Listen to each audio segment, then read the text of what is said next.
والصلاة والسلام على أشرف الأنبياء والمرسلين سيدنا محمد وعلى آله وصحبه أجمعين.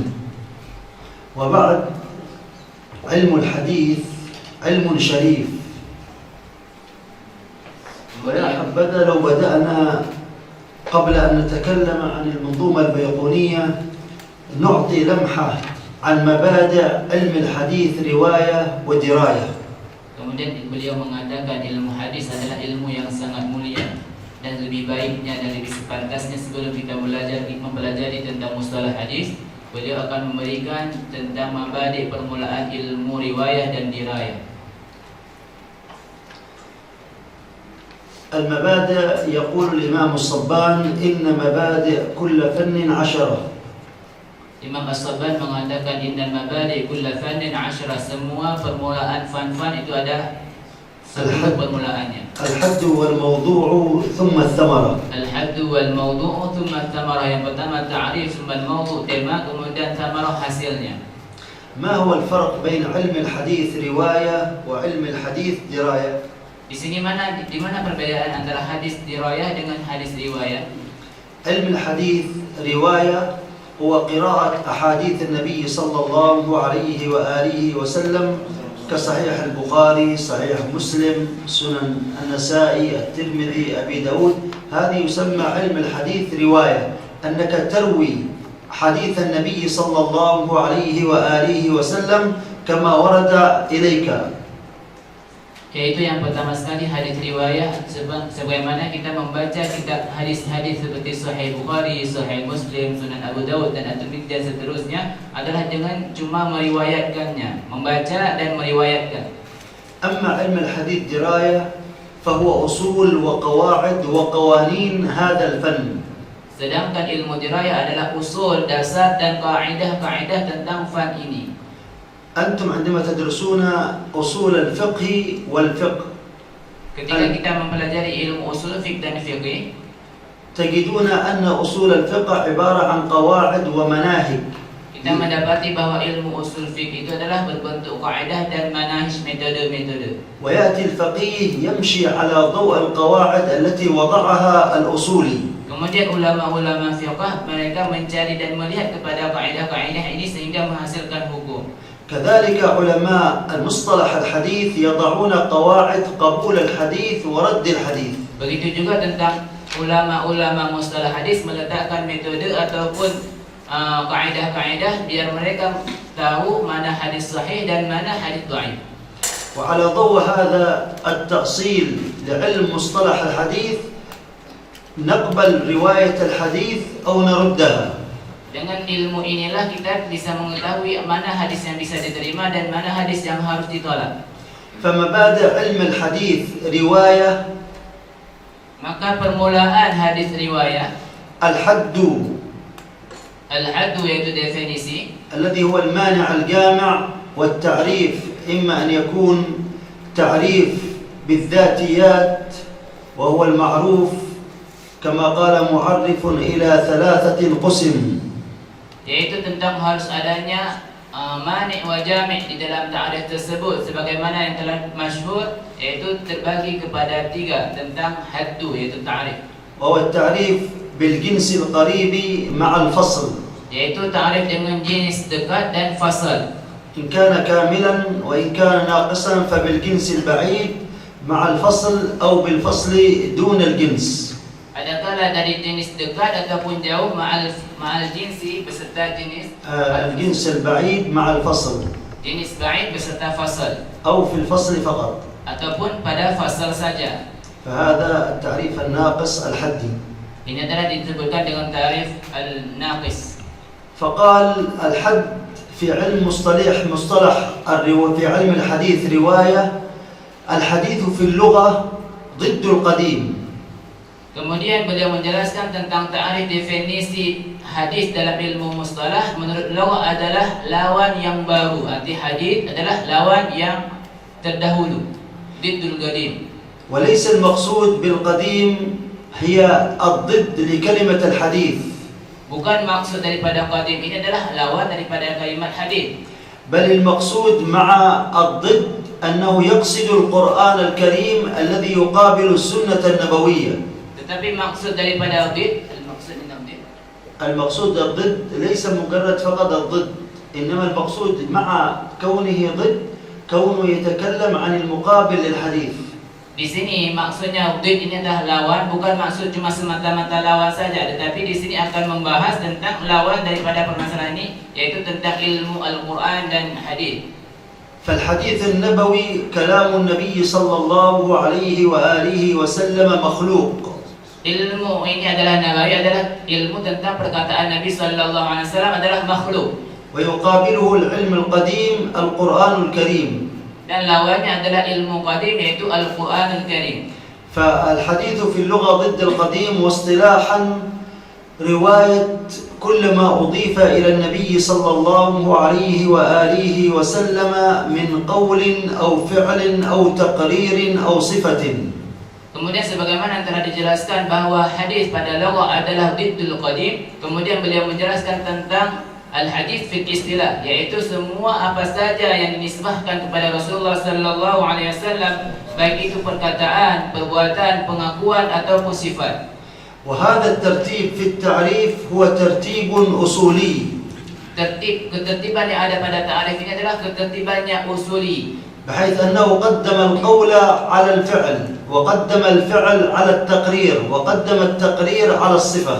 Yaitu sebagaimana ketertiban tersebut, yaitu didahulukan yang pertama perkataan atas fi'il, kemudian mendahulukan fi'il atas taqrir, kemudian mendahulukan taqrir atas sifat. لأن القول عندنا يقدم على الفعل لأن الفعل قد يكون من الخصوصيات أو لضرورة. Sebagaimana yang kita ketahui bahwa perkataan ini didahulukan atas fi'il karena bisa saja perbuatan ini sebagai pentakhsisnya qaul. فمتى تعارض القول مع الفعل قدم القول. Seandainya bertentangan antara dua, maka didahulukan qaul. ومتى تعارض الفعل مع التقرير قدم الفعل. Seandainya bertentangan antara fi'il dengan taqrir, didahulukan fi'il. لماذا نقدم الفعل على التقرير؟ Kenapa kita mendahulukan fi'il atas taqrir?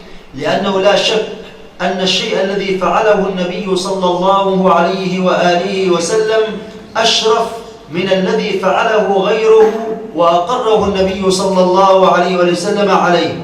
Kemudian tidak ada keraguan bahwa apa yang dilakukan oleh Rasulullah sallallahu alaihi wasallam itu lebih mulia dan lebih didahulukan dibandingkan dengan apa yang dilakukan oleh orang lain. Kemudian ada pengakuan daripada Rasulullah sallallahu alaihi wasallam.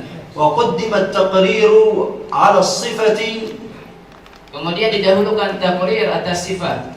لأن التقرير أقره النبي صلى الله عليه وآله وسلم. Karena taqrir adalah pengakuan yang diakui oleh Rasulullah sallallahu alaihi wasallam.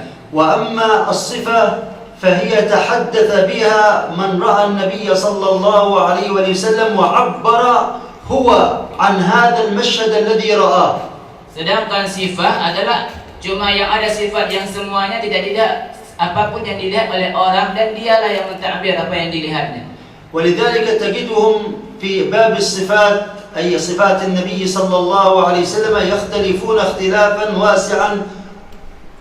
Maka di situ kita bisa melihat di bab masalah sifat Rasulullah sallallahu alaihi wasallam, para perawi mereka berbeda-beda pendapat, yang mana perbedaan tersebut bisa kita lihat dengan jelas. فتجد أن التابعين سألوا الصحابة رضوان الله عليهم عن صفة النبي صلى الله عليه وآله وسلم. Di sana terdapat bahwa para tabi'in menanyakan tentang sifat Rasulullah sallallahu alaihi wasallam kepada para sahabat. فكان كل واحد من الصحابة يعبر بتعبير يختلف عن التعبير الذي عند الآخر. Setiap sahabat mengibaratkan sifat Rasulullah sallallahu alaihi wasallam dengan ibarah yang berbeda-beda. فينقل ويعبر بما أعطاه الله من ملكة في إيصال المعلومة. Mereka mengibarahkan dengan apa yang ada pada mereka yang dikasih oleh Allah Subhanahu wa taala daripada pengetahuan. كيف رسول الله قال كأنما الشمس تجري في جبينه. Bagaimana Rasulullah ketika ditanya, mereka menjawab seakan-akan Rasulullah sallallahu alaihi wasallam ada matahari yang berjalan di dahi beliau. وآخر قال كأنما السيف في لمعانه. Yang sahabat yang lain mengatakan seakan-akan Rasulullah ini seperti pedang yang bercahaya. إذن فالصفة هي أدنى من التقرير.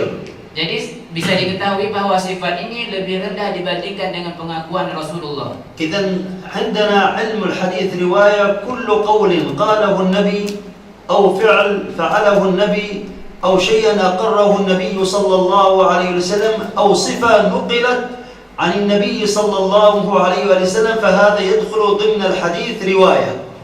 Jadi bisa disimpulkan bahawa hadis riwayat adalah setiap perkataan Rasulullah, kemudian setiap perbuatan Rasulullah, kemudian setiap pengakuan Rasulullah, dan kemudian sifat Rasulullah sallallahu alaihi wasallam yang mana dinukilkan oleh para sahabat daripada Rasulullah sallallahu alaihi wasallam. بينما نجد أن علم الحديث دراية المصطلح.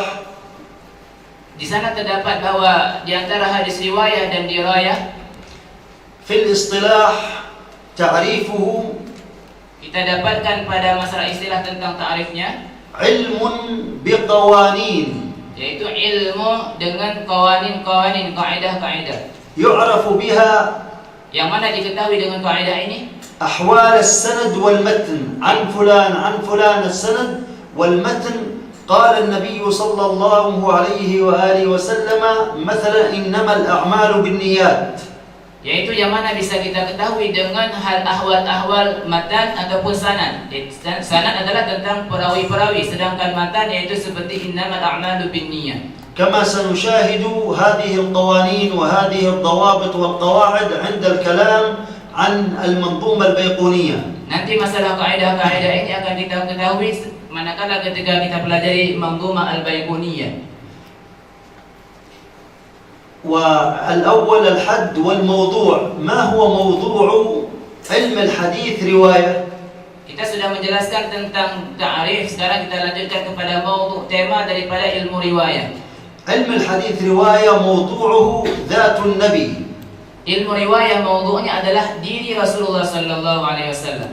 كل ما يتعلق بذات النبي ظاهر أو باطن فهو علم الحديث رواية. Jadi apa saja yang berhubungan dengan diri Nabi, baik itu zahir ataupun batin, itulah ilmu riwayah. أما علم مصطلح الحديث Sedangkan ilmu mustalah hadis فهو موضوعه الراوي والمروي. الراوي مثلا قلنا يا إمام بخاري حدثنا الحميدي حدثنا سفيان حدثنا يحيى بن سعيد أخبرنا يا محمد بن إبراهيم التيمي سمعت علقمة بن وقاص الليثي سمعت عمر بن الخطاب رضي الله تعالى عنه. هذا موضوعه هؤلاء الرجال. yaitu masalah dirayah tentang sanad, yaitu kita mempelajari bagaimana tentang perawi-perawi yang seperti rijal-rijal yang telah disebutkan. فموضوع هذا الراوي الذي روى هذا الحديث وأيضا موضوعه المروي وهو قول النبي صلى الله عليه وآله وسلم. Maudhu' daripada ad-dirayah ataupun tema ataupun maksud daripada ini yaitu tentang para sanad-sanad ini dan tentang mempelajari riwayat ataupun hadis, matan hadisnya. من حيث الشذوذ ومن حيث العلل. Baik daripada segi syuhud ataupun ilal, sesuatu yang kurang. الثمرة. ما هي الثمرة التي يجنيها الذي يدرس علم الحديث رواية ودراية؟ Kemudian hasil daripada mempelajari ilmu riwayah dan dirayah ini apa yang akan kita dapatkan? الثمرة التي يجنيها من يدرس علم الحديث رواية أنه يتعرف على النبي صلى الله عليه وآله وسلم بشتى جوانبه. Di dalam ilmu riwayah orang akan mendapatkan itu menghasilkan dari segi dia pelajarinya adalah mengetahui bagaimana Rasulullah sallallahu alaihi wasallam dari segala jenis, dari segala pihak. والثمرة من علم مصطلح الحديث. Sedangkan hasil daripada mempelajari ilmu mustalah hadis التعرف على الحديث المقبول والحديث المردود وما بينهما. yaitu untuk mengetahui mana hadis yang maqbul, mana hadis mardud dan mana yang di antara keduanya. فيترتب على هذه الثمرة وهذه المعرفة العمل بسنة النبي صلى الله عليه وآله وسلم ونشرها بين الناس. Kemudian dengan sebab kita mengetahui ilmu dirayah ini, kita bisa beramal dengan hadis tersebut dan mengajarkan kepada orang lain. قال وفضله. فضل علم الحديث آيات قرآنية جاءت تتكلم عن فضائل السنة.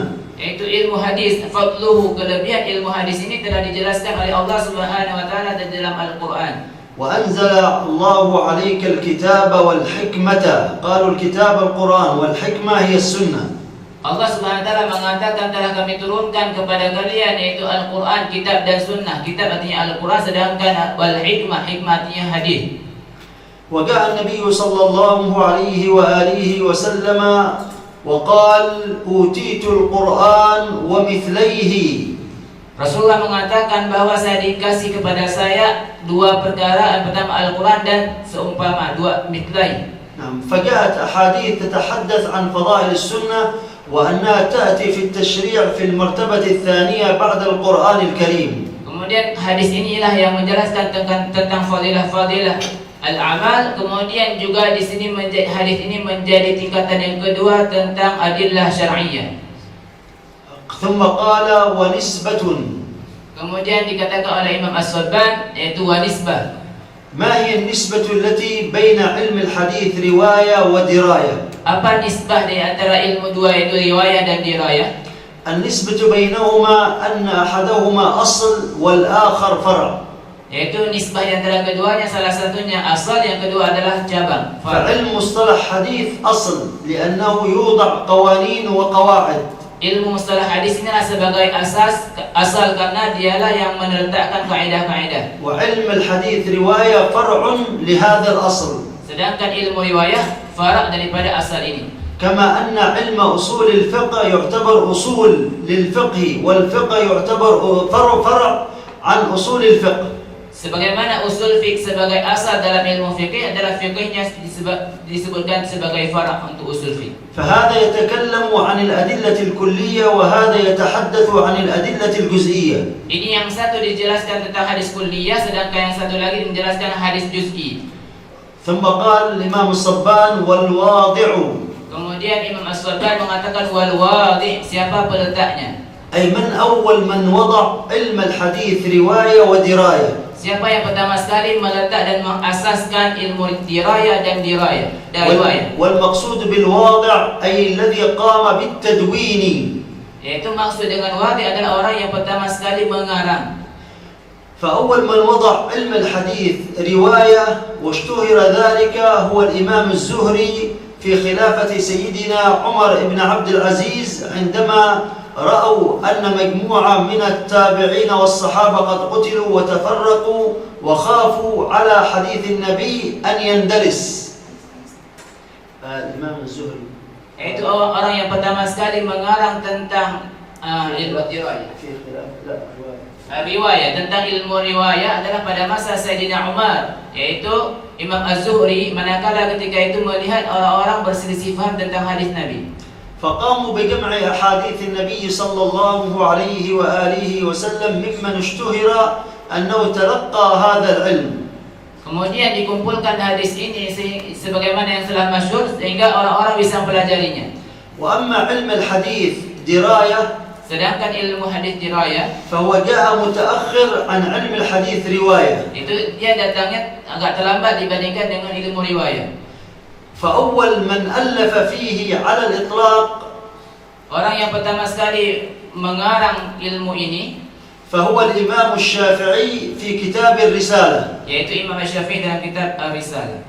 ثم تبعه بعد ذلك الإمام الرامة هرمزي.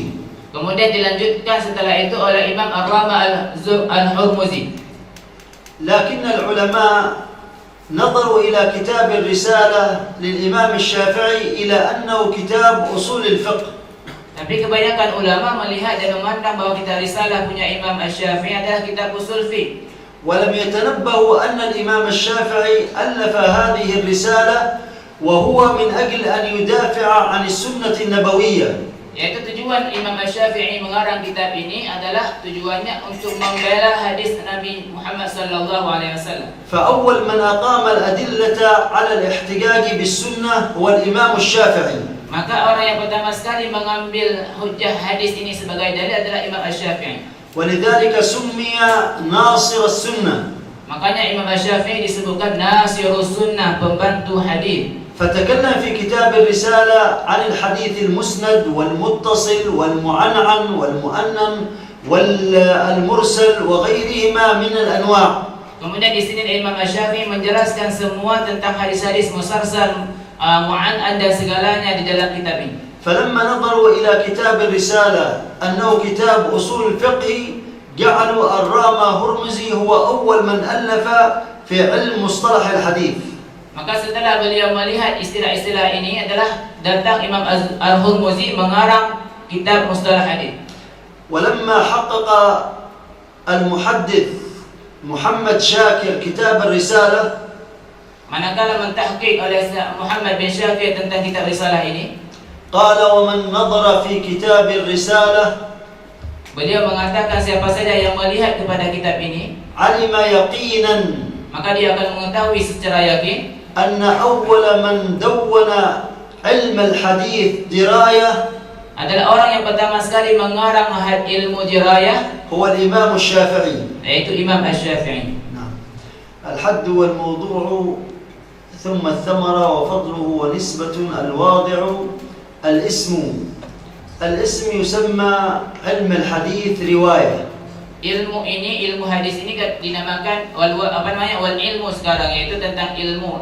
Namanya? Apa nama ilmu ini? Yaitu ilmu riwayat. علم الحديث رواية ويسمى يطلق عليه مباشرة علم الحديث. Ilmu riwayat ini diitlakkan dengan istilah ilmu hadis. ويجمع فيقال علم الحديث رواية. علم رواية الحديث، علم الحديث، علم رواية الحديث. Yaitu disebutkan dengan al-hadis ataupun juga dengan nama ilmu riwayat ataupun riwayatul hadis. ويسمى أيضا علم السنن أو كتب السنن. Juga dinamakan dengan ilmu sunan, yaitu sunan-sunan ataupun kutubus sunan. أما علم الحديث دراية فيسمى علم مصطلح الحديث. Yaitu ilmu dirayah dinamakan dengan ilmu mustalah al-hadis. ويطلقون عليه علم دراية الحديث. Maka dinamakan dengan istilah dirayat al-hadis. ويطلقون عليه علم أصول الرواية. Kadang juga dinamakan dengan usul dirayah. Al-riwayah, usul riwayah. الاسم الاستمداد من أين يستمد علم الحديث؟ Dari mana diambil ilmu hadis ini? علم الحديث رواية يستمد من الرواة الذين نقلوا لنا أخبار النبي صلى الله عليه وآله وسلم. Yaitu ilmu ad-dirayah ini, riwayah dipegang daripada para perawi-perawi yang mana meriwayatkan hadis-hadis. وأما علم الحديث دراية، sedangkan ilmu hadis dirayah فيستمد من كتب التاريخ وكتب التراجم وكتب الجرح والتعديل والكتب التي وضعها علماء هذا الشأن. yaitu diambil daripada kitab-kitab al-jarh wa ta'dil dan dari kitab at-tarikh itu tentang sejarah dan ulama-ulama seperti pada masa ini. نعم. وفضل ونسبة الواضع الحكم. حكم الشارع بالنسبة لعلم الحديث هو يعتبر فرض كفاية. Ilmu mempelajari ilmu riwayat tentang hadis ini adalah hukumnya adalah wajib. فرض كفاية وبعد فرض الكفاية طبعا يدخل مثل بقية العلوم أنه يستحب لكل مسلم أن يتعلم وأن يدرس أحاديث النبي صلى الله عليه وآله وسلم. Ini yang maksudnya adalah semua manusia ini disunnahkan, hukumnya sunnah untuk mempelajari ilmu hadis. لأنه من الأشياء التي يتقرب بها إلى الله تعالى. Karena ini adalah salah satu cara untuk mendekatkan diri kepada Allah. وأيضا هذا العلم الذي يتقرب به إلى الله سبحانه وتعالى هو لا شك أن علمك بالشيء خير من الجهل به. Di sini juga bisa ketahui bahwa yang pertama adalah bisa mendekatkan diri kita kepada Allah Subhanahu wa taala dan juga menambahkan ilmu kita itu lebih baik daripada tidak mengetahui apa-apa. إذن من أين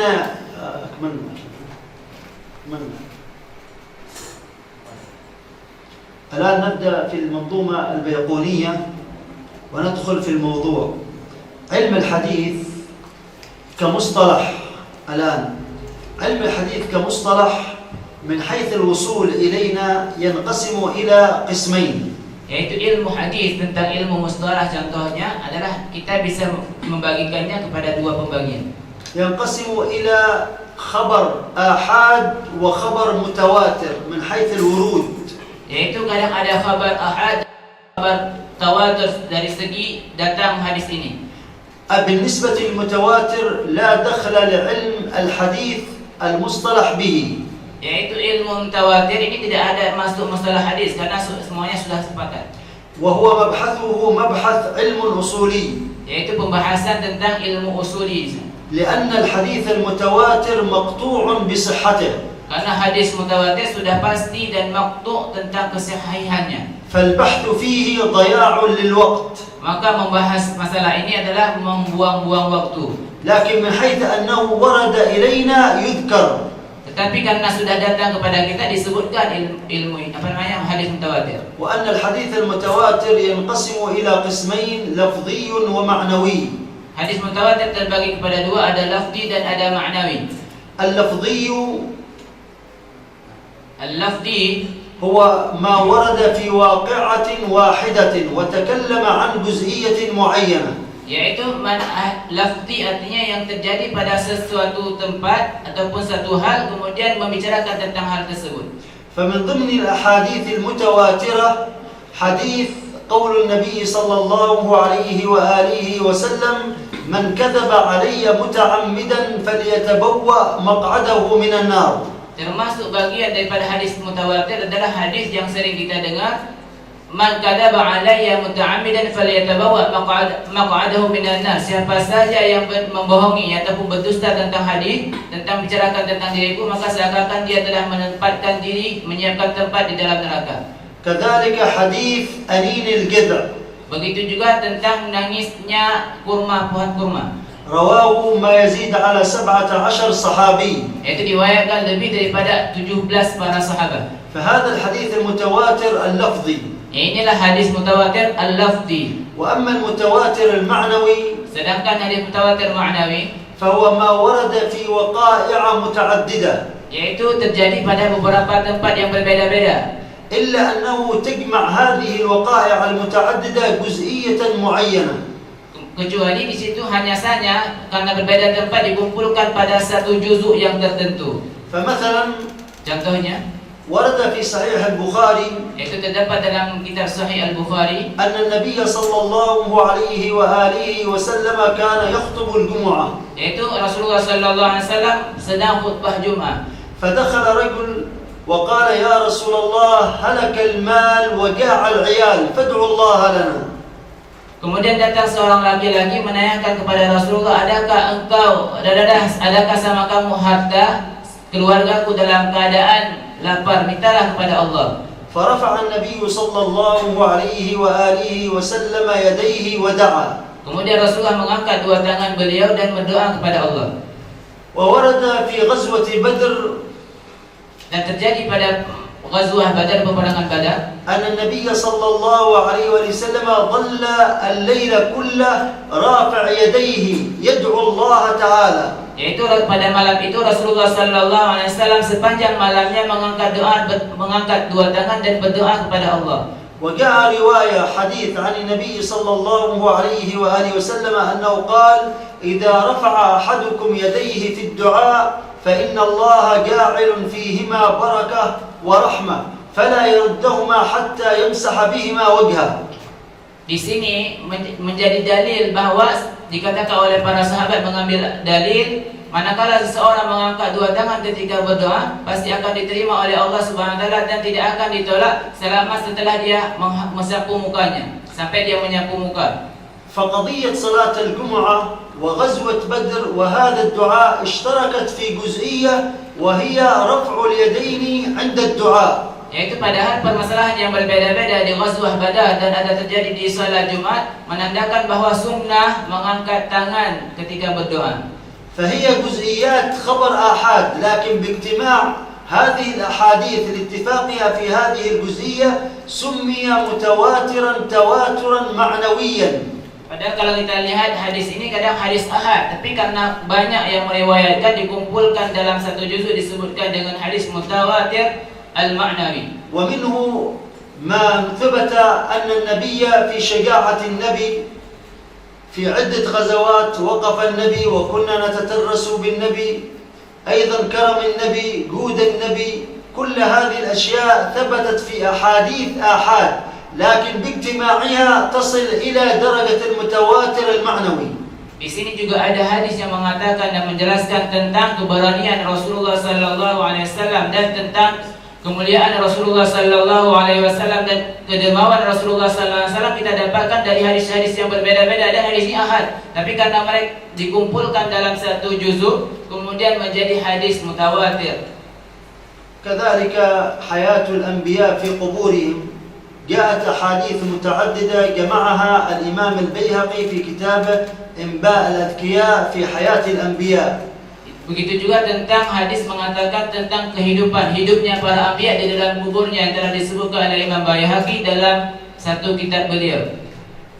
عند اجتماع هذه الأحاديث تتحدث عن جزئية أن الأنبياء أحياء في قبورهم، فهذا حديث متواتر تواترا معنويا. Manakala hadis ini tidak berkumpul pada satu tempat, tapi membicarakan pada satu hal, maka sehingga dikumpulkan walaupun hadis ahad dijadikan dengan hadis mutawatir al-ma'nawi. في الجانب الآخر قلنا ورد إلينا حديث متواتر وحديث آحاد. Dari pihak yang lain ada kita dapatkan hadis mutawatir dan ada juga hadis ahad. فالحديث المتواتر ما رواه جمع عن جمع يستحيل عادة اجتماعهم على الكذب. Hadis mutawatir adalah hadis yang mana berkumpul orang, yaitu pada satu hadis perkumpulan yang ramai yang tidak mungkin terjadi pembohongan ataupun penipuan. وأما حديث الآحاد Sedangkan hadis ahad فهو ينقسم إلى 3 أقسام. maka ini terbagi kepada 3, وهذا هو علم مصطلح الحديث. yaitu ilmu mustalah hadis. حديث الآحاد عندنا عزيز، Ada hadis ahad yang dikatakan dengan hadis aziz, غريب، yaitu hadis gharib. مشهور. Ada juga hadis masyhur. فالحديث الغريب ما رواه راو فقط. Hadis gharib yaitu hadis yang diriwayatkan oleh seorang perawi saja. والحديث العزيز ما رواه 2. Hadis aziz diriwayatkan oleh 2. الحديث المشهور ما رواه 3. Hadis masyhur adalah diriwayatkan oleh 3 orang. فما المقصود ما رواه 1 وما رواه 2؟ معنى ذلك أننا ننظر إلى طبقات الحديث. ما هي طبقات الحديث؟ مثل الإمام الشافعي الإمام البخاري قال حدثنا الحميدي عبد الله بن الزبير حدثنا سفيان. الحميدي يسمى طبقة، سفيان طبقة، يحيى بن سعيد طبقة. ربما قد تشترك هذا الحديث اشترك فيه 4 من التابعين في طبقة واحدة، لكن يعتبر الراوي الذي يروي عمن قبله ولو تعددوا يعتبر طبقة واحدة. فأنت تنظر في هذا السند عمر بن الخطاب، علقمة ابن وقاص، محمد بن إبراهيم التيمي، يحيى بن سعيد، سفيان بن عيينة، الحميدي عبد الله بن الزبير. فتجد تنظر إلى ما هي أقل طبقة ذكرت، فقال لم يروه عن النبي من الصحابة بسند صحيح غير عمر بن الخطاب، ولم يروه عن عمر بن الخطاب بسند صحيح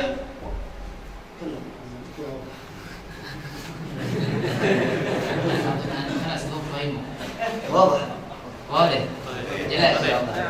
Jadi untuk apa tujuannya adanya hadis ahad dan ada hadis apa maksudnya itu hadis diriwayatkan oleh 1 orang ataupun hadis diriwayatkan oleh 2 orang? Karena di sana dilihat kepada tabaqat. Sebagaimana telah disebutkan adalah Imam Al-Humaydi tabaqah, wa man ba'dahu Sufyan ibn Uyainah juga tabaqah. Yahya ibn Sa'id juga tabaqah. فأنت تنظر إلى أقل عدد في هذه الطبقات، أقل عدد توضع هذا الحديث في هذا القسم. Kita lihatlah kepada mana yang lebih kurang tabaqah tentang hadis ini. فمثل حديث الأعمال بالنيات Itu contohnya hadis innamal a'malu binniyat. لم يرويه عن النبي بسند صحيح Tidak ada yang meriwayatkan daripada Nabi dengan sanad yang sahih غير عمر بن الخطاب رضي الله عنه, selain Sayyidina Umar ibn al-Khattab radhiyallahu anhu, ولم يرويه عن سيدنا عمر dan tidak ada yang meriwayatkan daripada Sayyidina Umar بسند صحيح غير علقمة, dengan sanad yang sahih kecuali Alqamah. ولم يرويه عن علقمة بسند صحيح غير محمد بن إبراهيم, Yaitu tidak ada yang meriwayatkan dengan sanad yang sahih daripada Alqamah kecuali Muhammad bin Ibrahim. ولم يرويه بسند صحيح عن محمد بن إبراهيم غير يحيى بن سعيد, Juga tidak ada yang meriwayatkan daripada Muhammad Ibrahim kecuali Yahya bin Sa'id al-Ansari. وأما يحيى بن سعيد الأنصاري فأخذه عنه ما يزيد على 300 راوي. Kemudian dari sinilah diambil lebih daripada 300 lebih para perawi. فنحن الآن عندما نرى يحيى بن سعيد 300, سفيان 300, الحميدي 300, عمر بن الخطاب 1, علقمة 1, محمد بن إبراهيم التيمي 1, ما نسمي هذا الحديث؟ غريب، لأن ننظر إلى أقل طبقة كم فيها. إذن وجدنا أقل طبقة رواها راو واحد، إذن هذا يسمى الحديث الغريب. فنحن عندما ننظر إلى أقل طبقة، فالحديث الغريب قلنا ما رواه واحد، والعزيز ما رواه 2، والمشهور ما رواه 3. هذا بالنسبة لتقسيم علم الحديث، وبين هؤلاء الثلاثة تأتي تفريعات وتقسيمات علم مصطلح الحديث وما يسمى بالمختصر بالمنظومة البيقونية.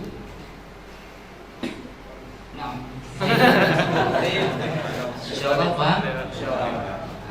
Sama seperti penjelasan tadi, yaitu kita harus melihat kepada tabaqahnya, mana yang lebih kurang tabaqah. Walaupun kalau kita lihat daripada Sufyan bin Uyainah ini para perawi sampai 300, kemudian daripada Al-Humaydi sampai 300. Tapi kita lihat bahawa cuma satu tabaqah, tidak ada yang meriwayatkan daripada Rasulullah kecuali satu orang yang yaitu Sayyidina Umar, kemudian selanjutnya juga satu orang dan seterusnya. Maka inilah dari ilmu ini kita bisa memahami, yaitu seandainya diriwayatkan oleh satu orang dinamakan dengan hadis ini, dua orang dinamakan dengan hadis ini dan sebagainya, itulah makanya dikarangkan Manzumah Al-Baiquniyah. علم الحديث هذا الآحاد الآحاد الذي هو العزيز والغريب والفرد ينقسم إلى قسمين. Kemudian ilmu hadis yaitu ilmu al-gharib, العزيز dan الغريب المشهور. al-gharib al-masyhur terbagi kepada dua. فعلم الحديث الآحاد ينقسم إلى قسمين. Ilmu ahad terbagi kepada dua. مقبول ومردود. Ada yang makbul, ada yang mardud. قلنا مقبول قطعا، لكن هنا الآحاد منه ما هو مقبول ومنه ما هو مردود. Kalau mutawatir adalah kita sudah jelaskan semuanya sepakat diterima. Tetapi kalau hadis ahad ada yang mengatakan makbul diterima, ada yang dikatakan mardud yaitu بحث ditolak. العلماء ما هو سبب رد الحديث. Para ulama mencari tahu apa penyebab diterimanya hadis. وجدوا سببين فقط. Mereka mendapatkan cuma dua sebab saja. إما أن يكون سقط في الإسناد. Ada kala di situ ada sesuatu yang kurang di dalam sana. يعني الشيخ يروي عن شيخه ولا يذكر الواسطة التي بينه وبين شيخه، فهذا يسمونه سقط. Yaitu seseorang meriwayatkan daripada syekhnya padahal di pertengahannya ada satu orang lain yang digugurkan. Ini makanya inilah disebutkan dengan saqat. فالأول السقط في الإسناد. Yaitu saqat yang pertama sekali adalah pada sanadnya. والثاني الطعن في الراوي. Yang kedua adalah ta'an, menipu, menuduh pada perawinya. كان يقول لك هذا فلان إنسان فيه جرح، إنسان مخلط، إنسان ضعيف، إنسان كذاب، إنسان فيه علة من العلل، فهذا يسمى الطعن. فلا يوجد رد للحديث إلا هذين السببين.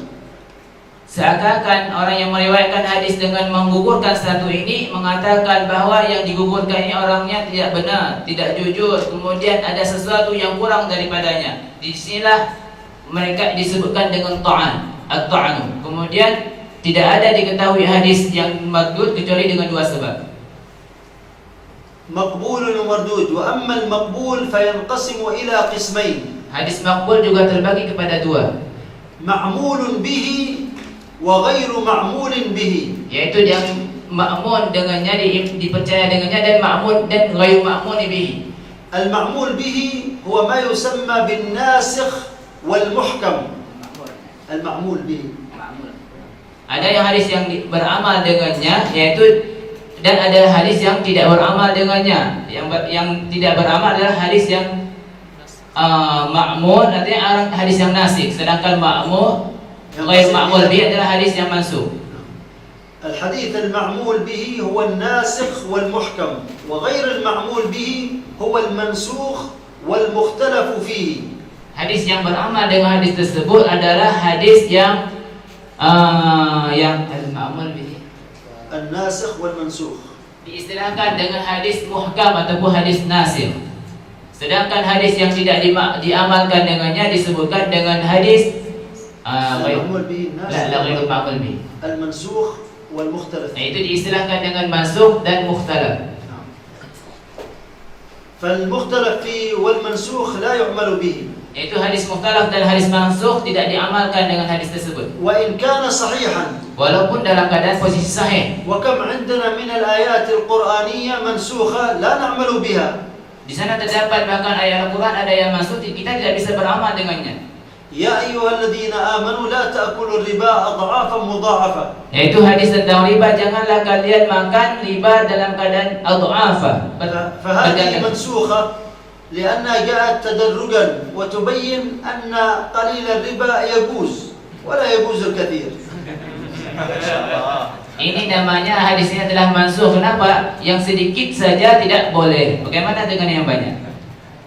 كذلك بعد الحديث المعمول به ينقسم إلى قسمين. Begitu juga hadis yang beramal dengannya terbagi kepada dua. صحيح وحسن. Hadis sahih dan hadis hasan. والحسن والصحيح ينقسم إلى قسمين. Hasan dan sahih juga terbagi kepada dua. صحيح لذاته وصحيح لغيره وحسن لذاته وحسن لغيره. Ada hadis sahih li dzati, ada hadis sahih li ghairi. Begitu juga hadis hasan, ada li dzati, ada hasan li ghairi. الآن نبدأ في المنظومة البيقونية. يقول الإمام البيقوني: أبدأ بالحمد مصليا. طبعا تدرسون أن الابتداء إما أن يكون حقيقيا وإما أن يكون إضافيا. Di sini kita berarti baru memulai. Tadi seakan-akan belum memulainya. Beliau baru membaca mulai dari pertama abda'u bil hamdi musalliyan. Sebagaimana yang kita ketahui bahwa permulaan itu ada permulaan hakiki, ada permulaan idhafi. فإن اجتمعت البسملة مع الحمدلة. Seandainya berkumpul basmalah dengan hamdalah, فكان الابتداء بالبسملة حقيقي والابتداء ثم الحمدلة إضافي. Yaitu memulai dengan bismillah itulah yang hakikat, sedangkan yang memulai dengan hamdalah adalah idhafi. وأما إذا اكتفى بأحدهما فالابتداء بالشيء الذي يذكره ابتداء حقيقيا. Yaitu beramal dengan hadis yang memulai tentang basmalah ini adalah permulaan yang hakiki. ما نتعرض لتعريف الحمدلله ولا لتعريف الصلاة على النبي صلى الله عليه وسلم لأن هذه يعني تدرسونها في أول كل كتاب. Yaitu kita tidak akan membahas di sini tentang masalah basmalah dan hamdalah karena ini sudah disebutkan dalam setiap permulaan kitab. فهو يقول أنا أبدأ بحمد الله.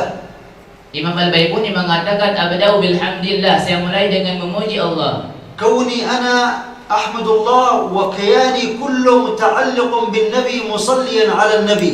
Yaitu saya adalah memuji kepada Allah Subhanahu wa taala, kemudian juga bersalawat kepada Nabi. هذا النبي الذي جعله الله خير الأنبياء. Yaitu Nabi yang mana dijadikan sebagai Nabi yang paling bagus dibandingkan dengan para anbiya yang lain. وفي قوله أرسل بألف الإطلاق أي أرسل إلى كافة الخلق. Maksud ursila yaitu yang terdapat tentang Rasulullah sallallahu alaihi wasallam, artinya diutus untuk semua makhluk.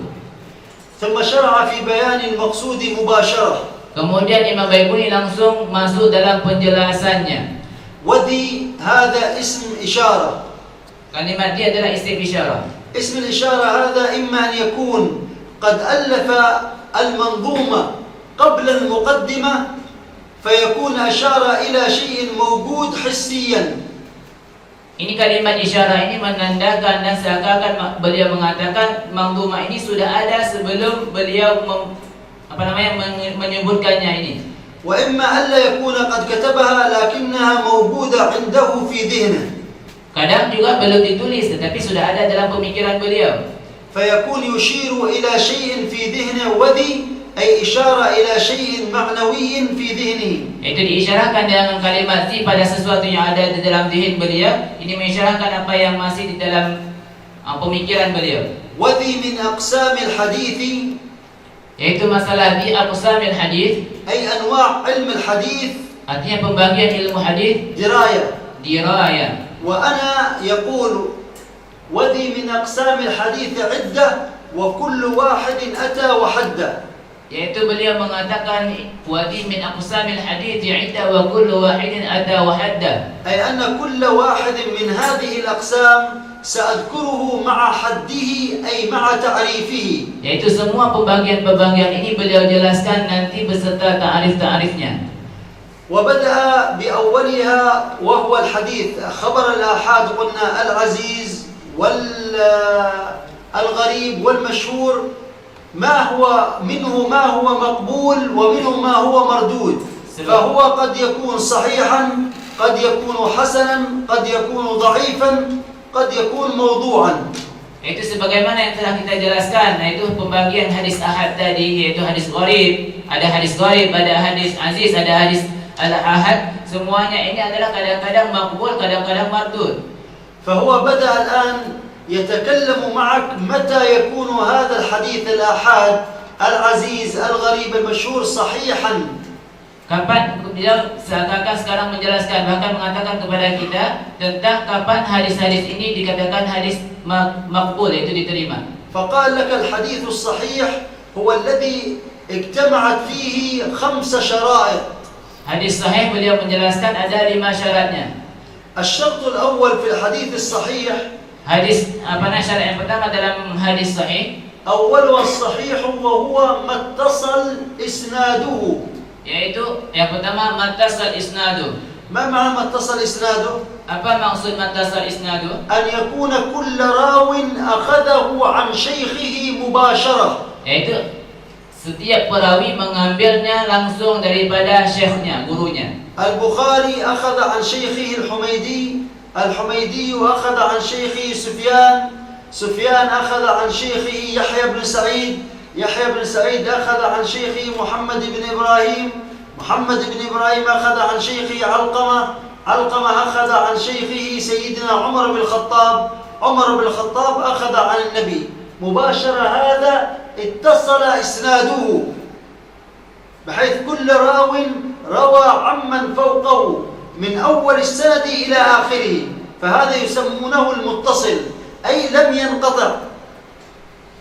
Yaitu sebagaimana yang kita ketahui tadi, syarat yang pertama harus bersambung sanadnya. Artinya setiap orang meriwayatkan daripada gurunya secara langsung, kemudian gurunya mengambil daripada gurunya secara langsung dan seterusnya sampai kepada Rasulullah sallallahu alaihi wasallam. Inilah hadis yang dikatakan hadis muttasil isnadnya, yang bersambung sanadnya. فكل حديث لا يتصل إسناده فهو غير صحيح.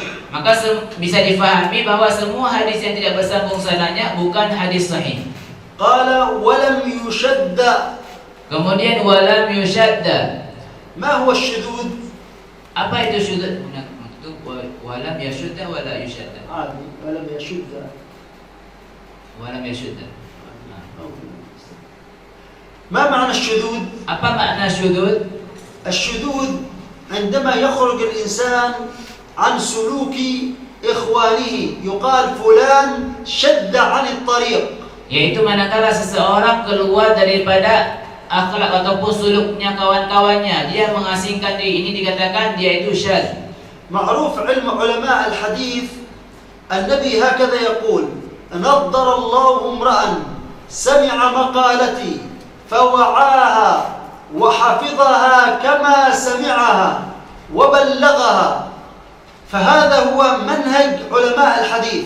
Itu sebagaimana yang pernah kita dengar bahawa Rasulullah sallallahu alaihi wasallam mengatakan Allah Subhanahu wa taala melihat kepada seseorang yang mendengar hadis, kemudian menghafalnya, kemudian mengajarkannya. فإذا سمع الرواية وقدم وأخر فيها Apabila dia mendengar riwayat, kadang mendahulukan satu dan mengakhirkan yang lain. خرج عن طريق أصحاب علماء الحديث Itu keluar daripada tarik jalannya para ulama hadis. فيصير شاذا. Maka dia disebutkan dengan orang yang syad. فاصطلح علماء المصطلح على تعريف الشاذ. Maka ulama mustalah mentarifkan tentang ta'rif syad. قالوا هو مخالفة الثقة لمن هو أوثق منه. Mukhalafah, bersalahan, tidak sama thiqahnya dibandingkan dengan bertentangan dengan orang yang lebih thiqah. هناك يعني كلمة بسيطة جدا يعني مثلا خليك عندما يكون ثقة وثقة نحن وهو في درجة واحدة. Ketika ada thiqah, ada orang yang thiqah dan ada yang thiqah. يعني الذاكرة والعلم سوا سوا. Artinya dua orang yang sama ingatannya dan ilmunya sama-sama. ثم روينا حديثين متناقضين. Kemudian tetapi keduanya ini meriwayatkan hadis yang bertentangan. هذا يسمى التناقض مع الثقتين. Ini dinamakan dengan tanaqud beserta thiqah. يسمى مضطرب. Yaitu diistilahkan dengan muttarib. فيكون من الأحاديث التي تلغى ولا يلتفت إليها. Dan ini menjadi hadis yang dilawai, yaitu yang dihapus dan tidak dilihat kepada hadis tersebut. ويسمونه في علم الأصول أصول الفقه في باب التعارض بين الأدلة والترجيح. Diistilahkan oleh ulama usul fiqh dalam kitabnya, yaitu ta'arud bainal istilah والترجيح. والترجih, yaitu tentang dalil dan yang menguatkan. فإن استطاع علماء الأصول أن يجمعوا بين الدليلين كان أولى من إهمال أحدهما. Seandainya bisa dikumpulkan di antara dua yang berbeda ini, lebih baik daripada ditinggalkan. فالتعارض Maka sesuatu yang bertentangan di antara dua orang, فالتعارض بين ثقتين يسمى حديثا مضطربا.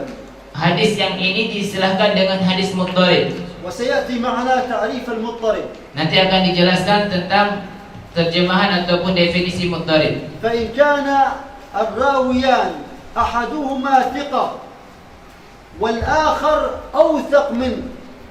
Seandainya ada dua orang, yang satu thiqah, yang lain satu lagi lebih thiqah. أحدهما يحفظ Satu والآخر أحفظ منه. ada satu orang, yang satu dia menghafal tapi satu lagi hafalannya lebih kuat. فإذا رويا حديثين متعارضين. Seandainya dua orang ini meriwayatkan satu hadis dan bertentangan, حديث الثقة hadis الذي تعارض مع الأوثق. حديث الثقة الذي تعارض مع الأوثق. itu ada hadis yang thiqah bertentangan dengan hadisnya si authaq. يسمى رواية الثقة شاذا. Maka hadis thiqah ini diistilahkan dengan hadis syadz. وحديث الأوثق Hadisnya si authaq tadi يسمى المحفوظ. yaitu diistilahkan dengan hadis mahfuz.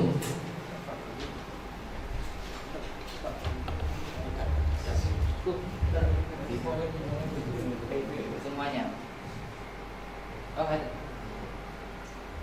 Lah, boleh mana?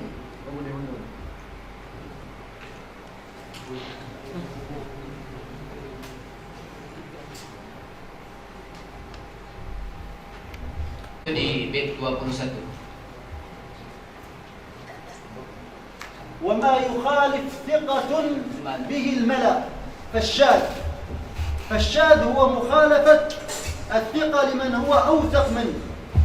هذا أوثق منه قد يكون أنا وهو في درجتين، في درجة واحدة ثقة بثقة، لكن هو والشيخ رويا حديثا مناقض للحديث الذي رويته أنا، فأنا الثقة خالفت من هم أكثر عدد مني في نفس المرتبة، فيعتبر حديثي أنا شاذ وحديثهم محفوظ. فالشاذ وما يخالف ثقة به الملأ ولا يشترط الملأ، بل لو خالف من هو أوثق منه يسمى شاذا. Arti malah tersebut adalah kaum. Seandainya di situ ada hadis thiqah, ada yang lebih awsaq dan dia bertentangan dengan lebih awsaq, misalnya itu disebutkan dengan hadis syadz. Ataupun ada dua orang meriwayatkan hadis sama-sama thiqah. Kemudian si thiqah ini sama dengan hadis orang yang lebih awsaq lagi, juga diistilahkan dengan hadis syadz. Kemudian tidak disyaratkan harus banyak orang yang menentang thiqah tersebut. وهنا إذا استويا في مرتبة واحدة ثقة مع ثقة فقط. Seandainya sama dua orang yaitu thiqah beserta thiqah, maka disebutkan dengan hadis muttarib. يسمى المضطرب وهو ذو اختلاف الذي اختلف الراويان اللذان هما في درجة واحدة يسمى الحديث المضطرب. اختلف في بعض اتفق صح؟ لا هم اختلفوا. Nah, seandainya ada dua orang إذا اتفقوا ما في مشكلة. هو إذا اختلفوا المشكلة. Kemudian di sini ada hadis muttarib yaitu dua orang yang thiqah bertentangan satu sama lain, yaitu pada sanad atau matan diistilahkan dengan hadis muttarib. طيب إذا كان تكلمنا في الأول قلنا إذا كان الراويان اختلفوا وهم في درجة واحدة يسمى مضطرب. Maka seperti yang kita bilang tadi, seandainya dua perawi itu derajatnya sama tapi mereka berbeda pendapat tentang hadis, itu disebutkan dengan istilah muttarib. فإن كان أحدهما أحفظ من الآخر يسمى الأحفظ محفوظا والثقة الحافظ حديث شاذ. Yaitu seandainya seorang thiqah itu yahfad, sedangkan satu lagi adalah thiqah juga tapi ahfad, maka disebutkan dengan yang ahfad. ولو كان ahfad yusama bil الأحفظ يسمى محفوظ. نعم. ولو كان الراويان أحدهما حافظ والآخر ضعيف. Seandainya dua orang yang satu hafiz, satu lagi lemah. صلوا على النبي. إذا كان الراويان أحدهما يحفظ والآخر ضعيف. Seandainya dua orang yang satu lebih misalnya hafalannya kuat, satu lagi lemah. Unzuru ila kecil.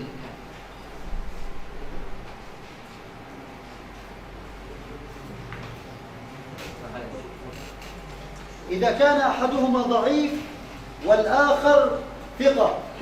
Satu orang yang lemah, satu lagi thiqah. الضعيف عندما يتعارض مع الثقة يسمى حديثه منكر. Itu orang yang dhaif ini ketika bertentangan dengan thiqah disebutkan dengan hadis munkar. قال والمنكر الفرد به راو غدا تعديله لا يحتمل التفرد. يعني هو إنسان ضعيف لم يجد من يعدله ومع ذلك خالف الثقة فحديثه منكر. Maka seorang yang munkar ini adalah seorang yang lemah hafalannya, dia tidak ada orang yang membelanya.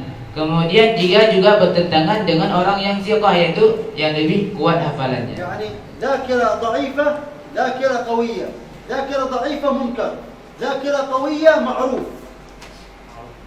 ذاكرة قوية مضطرب، ذاكرة قوية ذاكرة أقوى هذا شاذ، هذا محفوظ. هذه الآن 6 تعاريف. ما شاء الله. Beliau secara langsung menjelaskan 6 ta'rif, itu secara mudah sekali. نرجع الآن إلى بداية الحديث الصحيح. Ahsan ma'safur. يبدأ أو يعل. Yaitu Imam Al-Baiquni mengatakan awal wa sahihu wa huwa mattasal isnadu wa lam yushadda aw yu'al. ما هو العلة؟ ما هي العلة؟ Apa itu sekarang menjelaskan tentang illah? طبعا العلة في علم الحديث المصطلح في علم أصول الفقه غير العلة في علم مصطلح الحديث. Yaitu ilmu masalah illah di masalah ilmu fiqih itu beda dengan yang ada di dalam kitab mustalah hadis. هناك الحكمة المنضبطة وهنا العلة المرض. Sedangkan di sini adalah hikmah yang menjadi mundabitnya, sedangkan di sana bermakna penyakit, sakit. فمعنى العلة أن هذا الراوي الذي روى الحديث Makna illah adalah ini orang perawi hadis ini فيه مرض. المرض يعني مقصود بالمرض عند علماء الحديث يعني إما ضعف في الذاكرة، تخليط ونحو ذلك، لا المرض الجسدي. Maksud illah iaitu marad, sakit. Tapi maksud sakit di sini bukan sakit badannya, tapi sakit dari segi hafalannya yang lemah. تنقسم العلة إلى قسمين. Illah terbagi kepada dua. علة ظاهرة Ada illah secara zahir, وهي إنسان معروف بالكذب، إنسان معروف بالفسق. yaitu seseorang yang sudah masyhur dia itu pendusta. Satu lagi, dan dia juga ma'ruf dengan pembohong. وعلة باطنة Sedangkan illah batin, وهي الحديث الذي يكون موقوفا ويظن المستمع أنه مرفوعا. ما هو الموقوف؟ يعني أي حديث ينسب إلى الصحابة يسمى موقوفا. فبعض الناس يسمعوا أحاديث عن الصحابة فيظنها عن النبي مباشرة، والله ما في صحابي إلا عن النبي. yaitu hadis seseorang yang mana ketika mendengar daripada sahabat, mereka mengiranya ini hadis mauquf. Mereka mengira ada hadis yang mana langsung diambil kepada Rasulullah sallallahu alaihi wasallam. Sedangkan hadis ini sebenarnya adalah hadis mauquf, yaitu hadis yang diriwayatkan daripada sahabat. وهذا الحديث يسمى وهذه العلة تسمى العلة الخفية. Illah ini disebutkan adalah illah penyakit yang tersembunyi. كيف أتعرف على العلة الخفية؟ Bagaimana kita mengetahui illah khafiyah? من خلال جمع الروايات لهذه الواقعة. Yaitu dengan cara mengumpulkan riwayat-riwayat tentang permasalahan yang sama. عندما أجمعها يتبين لي أن هذا لم يقوله النبي، إنما قاله هذا الصحابي نتيجة عن اجتهاد. Yaitu manakala kita sudah mengumpulkan, bisa kita lihat bahwa oh ini tidak dikatakan oleh Rasulullah, tapi yang dikatakan oleh sahabat yang dia menjadikan dalil daripada perkataan Rasulullah sallallahu alaihi wasallam. إذن الحديث الصحيح يشترط أن يكون متصل الإسناد. Yaitu hadis sahih bisa disimpulkan disyaratkan harus muttasil sanad. وألا يكون راويه شاذا. Kemudian perawinya jangan syadz. وألا يكون فيه علة ظاهرة ولا خفية. Kemudian jangan juga ada padanya illah zahirah, sakit yang nyata ataupun yang sakit yang tersembunyi. الشرط الرابع Syarat yang keempat, أن يكون عدلا. yaitu harus adil. ما هو العدل؟ Apa itu adil? هو المسلم السالم من الفسق وصغائر الأوصاف الخسيسة. Yaitu seseorang yang sejahtera daripada fasik dan semua dosa-dosa kecil yang sangat berpengaruh ataupun sangat rusak. فهذا هو الإنسان العدل، والأصل في المسلم أنه عدل، لكن علماء المصطلح يشترطون لتعديله أن ينص عالمان على أنه عدل. Pada dasarnya seorang muslim itu adalah dia adil semuanya, tetapi di masalah ini ulama mensyaratkan untuk adil ini adalah ada dua orang alim mengatakan bahwa dia adil. مثلا لو جاء إنسان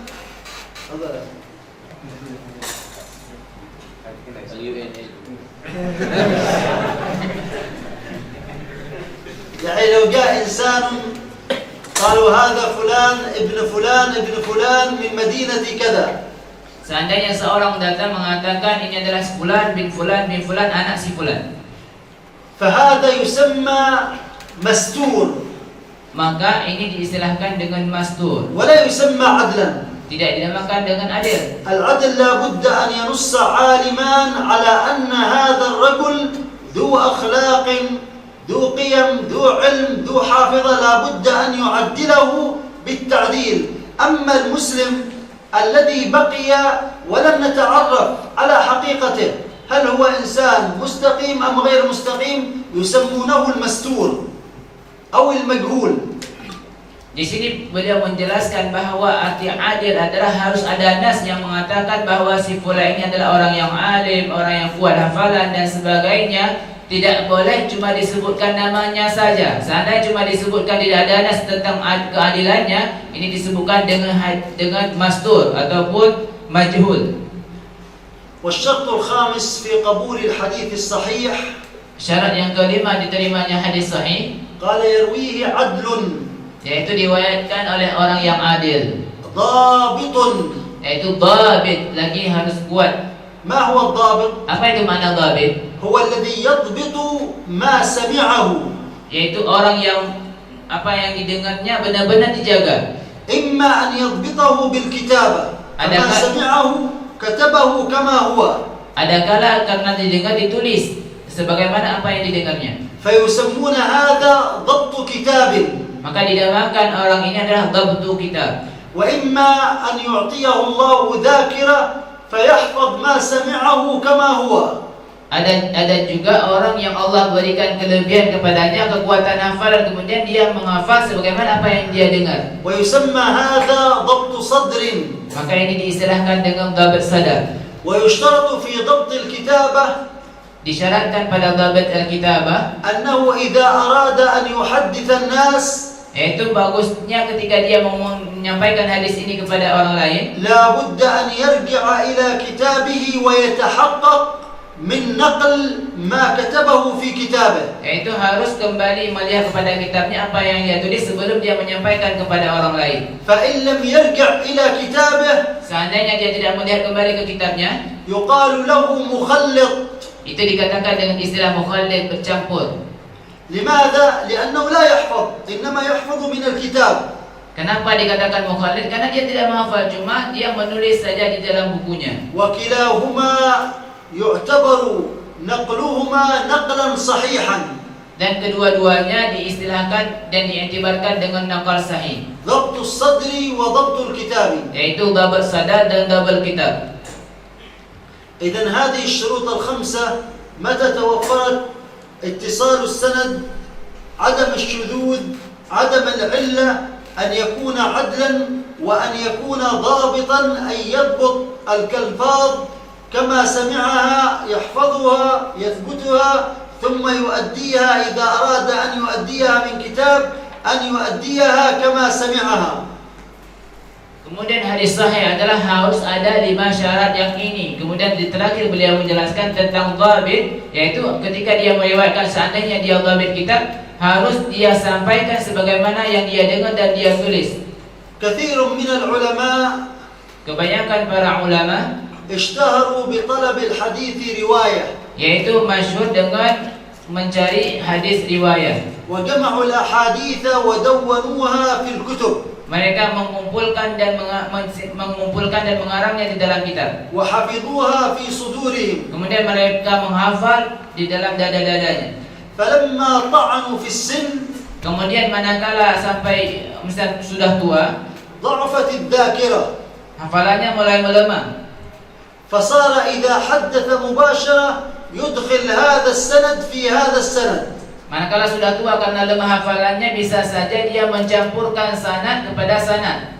فرجعوا إلى كتبهم وأدوا من كتبهم ما سمعوه. Kemudian ulama-ulama itu melihat kepada kitab-kitab ini. Mereka melihat apakah benar apa yang disampaikan oleh ulama ini. لكن بعض هؤلاء العلماء Tetapi sebahagian mereka itu ulama احترقت كتبهم sudah terbakar kitabnya, وطعنوا في السن، sedangkan umurnya sudah tua, وضعفت الذاكرة عندهم، hafalannya sudah sangat lemah. فحدثوا بسلامة صدر. Kemudian mereka mengatakan itu dengan salamatus sadar, artinya dengan tidak ada sesuatu yang tidak baik di dalam dadanya. وكانوا قد ضعفت عندهم الذاكرة. Maka mereka mengatakan mereka sudah lemah hafalan ingatannya. فقالوا هؤلاء ضعفاء لا يؤخذ عنهم علم الحديث. Maka dikatakan oleh para ulama, mereka orang-orang yang sudah lemah hafalan kitab sudah tidak ada, maka ini adalah mereka orang-orang yang du'afa, tidak diambilkan hadis daripadanya. وكان من أشهرهم Yaitu ada yang paling masyhur ابن لهيعة المصري. Ibnu Hiyah orang Mesir. هذا كان عالما زاهدا ورعا حافظا، لكنه لما طعن في السن ضعفت الذاكرة واحترق بيته مع الكتب التي فيه. Beliau ini adalah orang yang alim, orang yang zahid, orang yang wara, dan semua sifat yang baik ada sama beliau. Kemudian beliau sudah berumur, kemudian terjadi satu kejadian yang sangat disedihkan, terbakar rumah beliau beserta kitab-kitab yang ada di dalam rumah beliau itu. فلذلك لا بد أن نفهم أن الحديث الضعيف ليس فيه راو كذاب ولا متهم بالكذب ولم يشد ضعفه. Kemudian kita harus mengetahui bahwa hadis sahih ini tidak ada kadzab di situ dan tidak ada yang mengatakan bahwa dia adalah bohong di dalam kitab ini, di dalam hadis sahih. إنما راوي الحديث الضعيف إنسان مستقيم عالم زاهد ورع، لكن الذاكرة عنده غير يعني التوب، يعني 75 فما تحت الضعيف. Jadi hadis dhaif adalah orang yang meriwayatkan hadis sedangkan dia punya sifat-sifat yang bagus, cuma kekurangannya dari segi hafalan, yaitu 75 ke bawah. ولذلك من الظلم الذي يعني فعله الوهابية بعلم الحديث، termasuk kezaliman itu yang apa yang dilakukan oleh orang-orang Wahabi tentang ilmu hadis, أنهم أوهبوا الناس mereka memikirkan tentang manusia أن الحديث الضعيف مثل الموضوع، mereka seakan-akan mengatakan hadis dhaif ini adalah hadis maudhu. وهذا يعني يعتبر في علم مصطلح حديث كبيرة من الكبائر. Ini wahada yu'tabar orang yang beginian mereka menganggap dari segi ilmu hadis seakan-akan mereka adalah ulama besar. لأن راوي الموضوع إنسان يكذب على النبي. Karena mereka mengatakan hadis maudhu adalah mereka berbohong kepada Rasulullah sallallahu alaihi wasallam, jadi ini adalah dosa besar. وراوي الحديث الضعيف إنسان عالم عابد زاهد ورع، إلا أن الذاكرة ضعيفة. هل يستوي من يكذب على النبي ومن هو في هذه الاستقامة؟ وهم يجعلونهم سواء. يقول لك حي الضعيف، حي الضعيف ما معنى حي الضعيف؟ راوي كذاب متهم بالكذب فحش غلطه؟ لا. إذن ظلم أن تجعله مع الحديث الموضوع. Mereka mengatakan, ولذلك قال الإمام النووي في مقدمة الأذكار: اتفق العلماء على العمل بالحديث الضعيف في الفضائل والمناقب والترغيب والترهيب، وابتعدوا من الأحكام. لماذا ابتعدوا عن الأحكام؟ لأن الأحكام يترتب على الحديث في التقديم والتأخير بناء حكم، فقالوا هذا الذي ذاكرته ضعيف ربما قدم لفظة على لفظة، وربما روى اللفظة بالمعنى، والمعنى الذي رواه هو قد يتغير عند علماء اللغة، فقالوا للاحتياط لا نأخذ به في الأحكام، لكن نأخذ به في الترغيب والترهيب ومناقب الرجال والفضائل. وهذا قال النووي باتفاق العلماء. يأتي الآن الوهابية ما يمشوا على منهج علماء الحديث، اختاروا منهج لأنفسهم، قبلوا ما رضوه وتركوا ما لم يرتضوه، فلم يمشوا على منهج علماء الحديث. يعني من جهلهم يأتي عند الحديث الضعيف يقول لك هذا الحديث لا يعمل به، يأتي عند الحديث المرسل يقول لك هذا الحديث لا يعمل به. علماء الحديث لا يتدخلون في حجية الحديث من حيث المرسل يعمل أو لا يعمل، هم فقط يتكلمون هذا حديث صحيح أم ضعيف أم حسن، بهذه الأقسام. أما قبوله وعدم قبوله فهذا يرجع لأصحاب علم آخر، للفقهاء والأصوليين، هم الذين يبنون القواعد العلمية. هذا حديث ضعيف نعم، لكنه أصله عندنا موجود. فمثلا حديث قلنا إن الله تجاوز لي عن أمتي الخطأ والنسيان وما استكرهوا عليه، حديث باتفاق الحفاظ ضعيف، لكن الأمة كلها تأخذ به، وهو قاعدة من قواعد الشرع.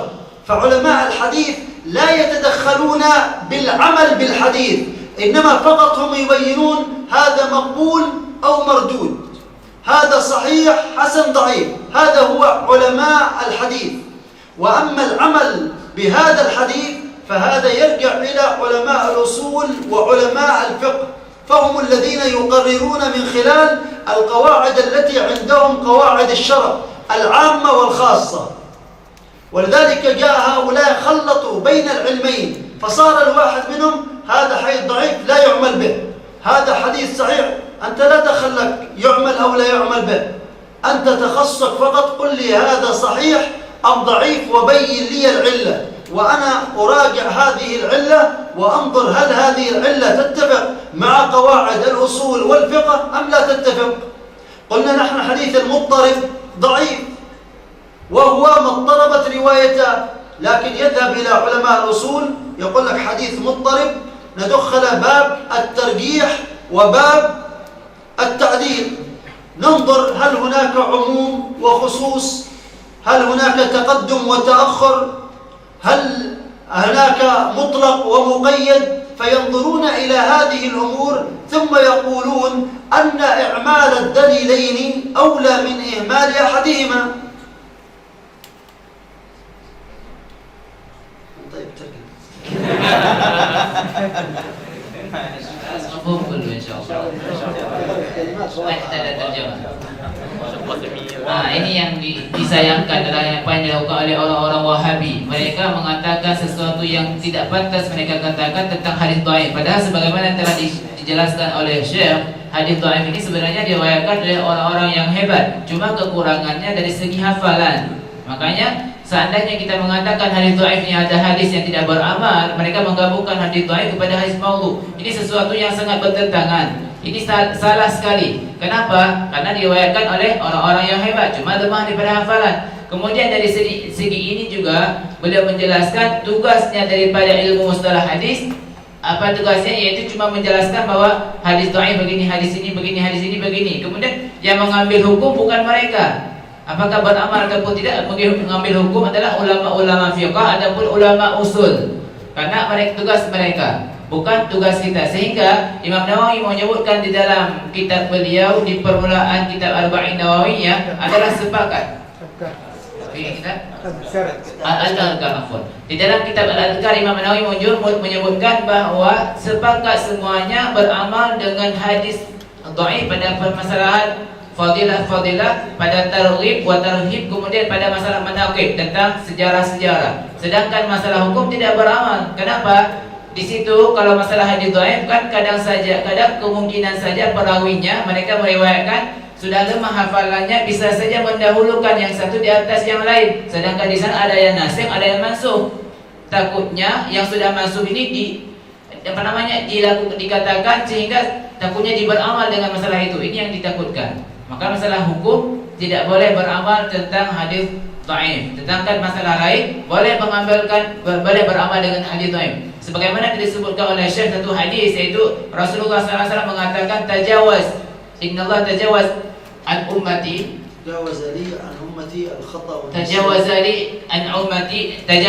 an ummati al-khata' wa nisyan wa mastukrihu alaihi. Ini hadis ini sepakat para ulama ini adalah hadis dhaif. Tetapi semua umat mengambil ini sebagai kaidah, bahkan sebagai kaidah diambil tentang bahwa seandainya seseorang dipaksa, seseorang lupa, seseorang salah, maka tidak diadab ataupun tidak berdosa. Itulah ringkasannya. Karena kalau kita sebutkan semua syarahnya panjang sekali. Beginilah Syekh, kalau seandainya sudah ngomong beliau sangat menikmatinya, kadang lupa dengan apa yang ada di samping.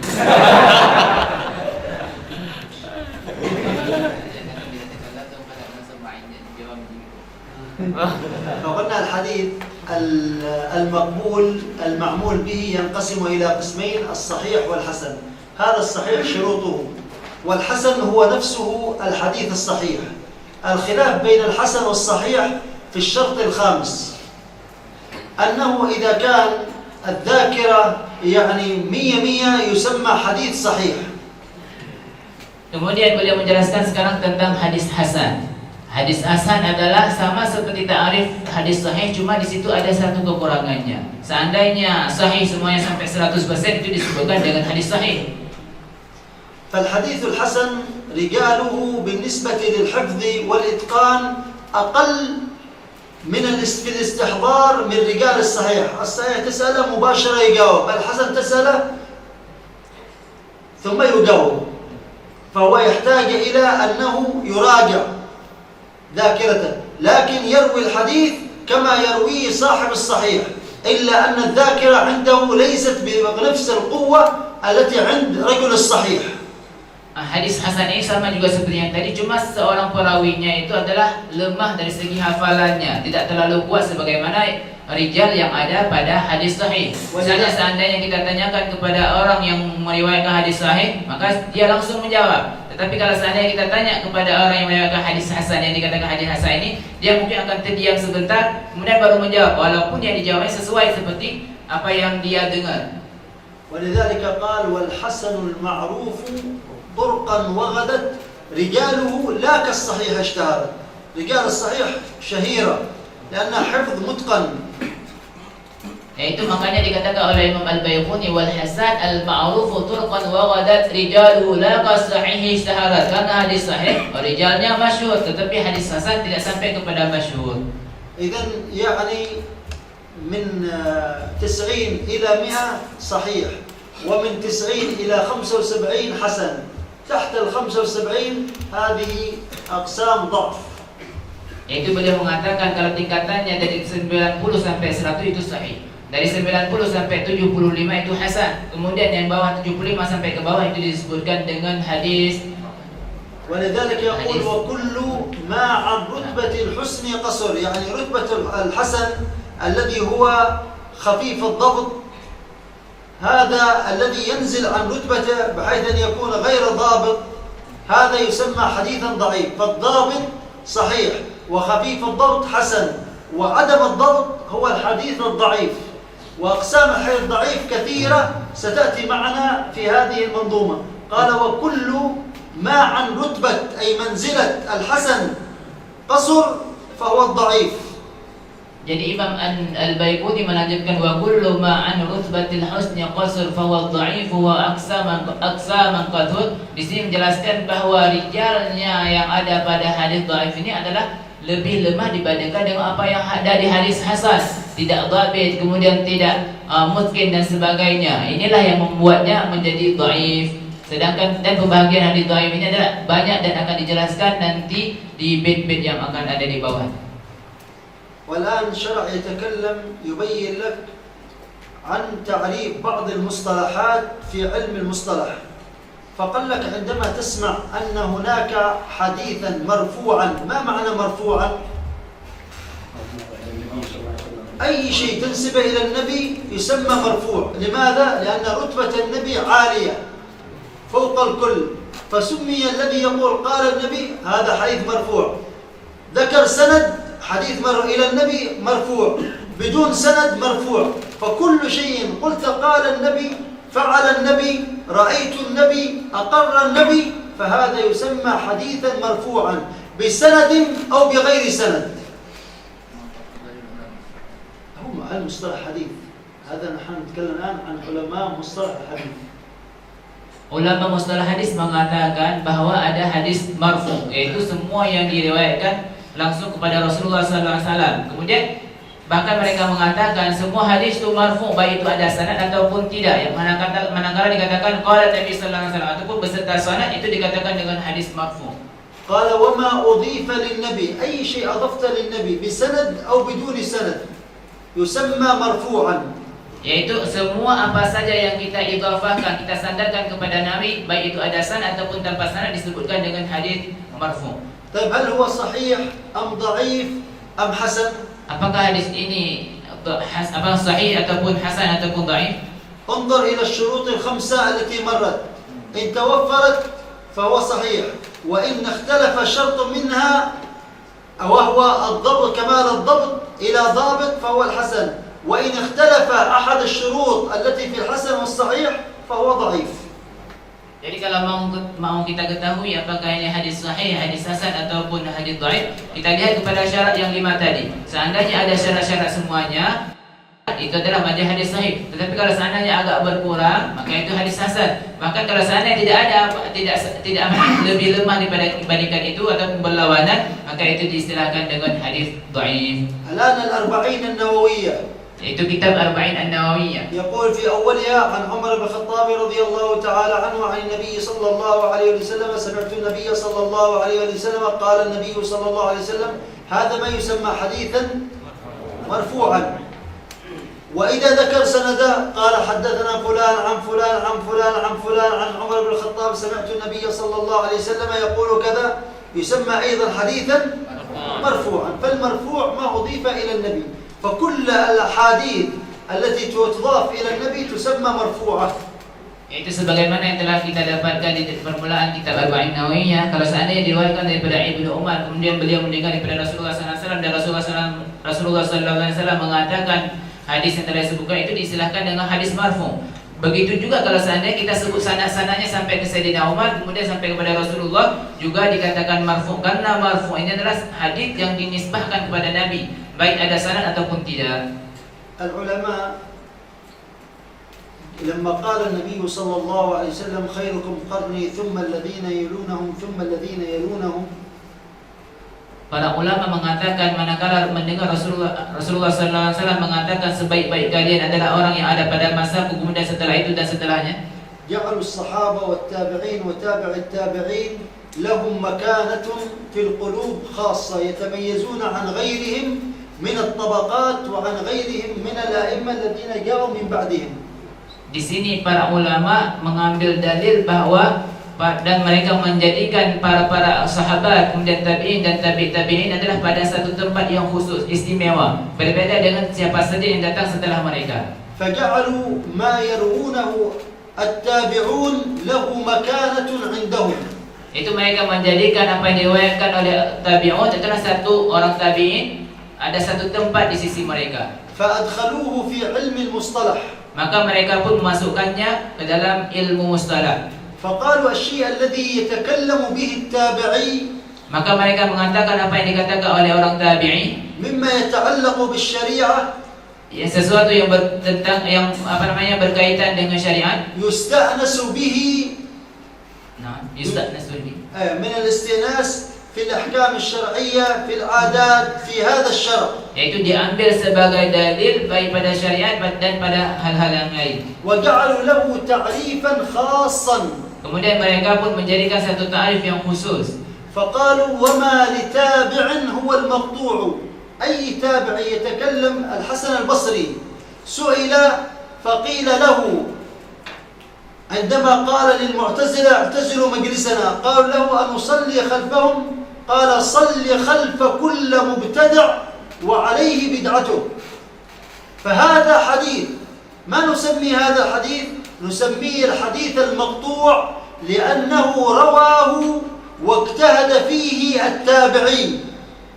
Kemudian kalau kita lihat di sini adalah bahkan ulama-ulama mustalah menyebutkan istilah khusus tentang yang diriwayatkan oleh tabi'in. Manakala sempat terjadi pada masa Sayyidina Hasan, beliau yaitu bertentangan dengan orang Mu'tazilah sehingga orang Mu'tazilah ini diusir daripada pengajian beliau. Kemudian ada pertanyaan kepada beliau, wahai Imam Hasan Al-Basri, apakah kami boleh mengikuti seandainya mereka jadi imam, kami jadi makmum? Kemudian beliau mengatakan, ikutilah, jadilah makmum mereka, tidak apa-apa bid'ah, apapun bid'ah yang mereka lakukan itu mereka tanggung sendiri. Kemudian di sini Imam Hasan Al-Basri yaitu seorang tabi'in mengatakan hadis secara langsung, maka disebutkan dengan hadis مقطوع. فما اجتهد ما نسب إلى التابعين يسمى مقطوع. قال وما أضيف للنبي المرفوع وما لتابع هو المقطوع. فلو سئلنا ما هو الحديث المقطوع نقول هو الحديث الذي أضيف إلى التابع من قول أو فعل. Jadi kalau seandainya kita ditanya apa itu hadis maqtu', adalah hadis yang dinisbatkan kepada tabi'in baik itu perbuatan ataupun perkataan. Sedangkan hadis marfu' adalah hadis yang disandarkan kepada Nabi Muhammad sallallahu alaihi wa alihi wasallam. الآن شرع يتحدث عن أحد الشروط التي جاءت في الحديث الصحيح، أراد أن يوضحها وجعل لها اسما معينا. Kemudian sekarang Imam Al-Baiquni mulai menjelaskan kepada kita tentang sesuatu yang bertentangan apa yang dijelaskan di syarat-syarat hadis sahih. فسأل كأن سائل لما قال الحديث الصحيح ما اتصل إسناده. Yaitu ketika dikatakan adalah hadis sahih adalah mattasal isnaduhu yang bersambung sanadnya. أراد أن يبين لك ما معنى متصل وما معنى سند.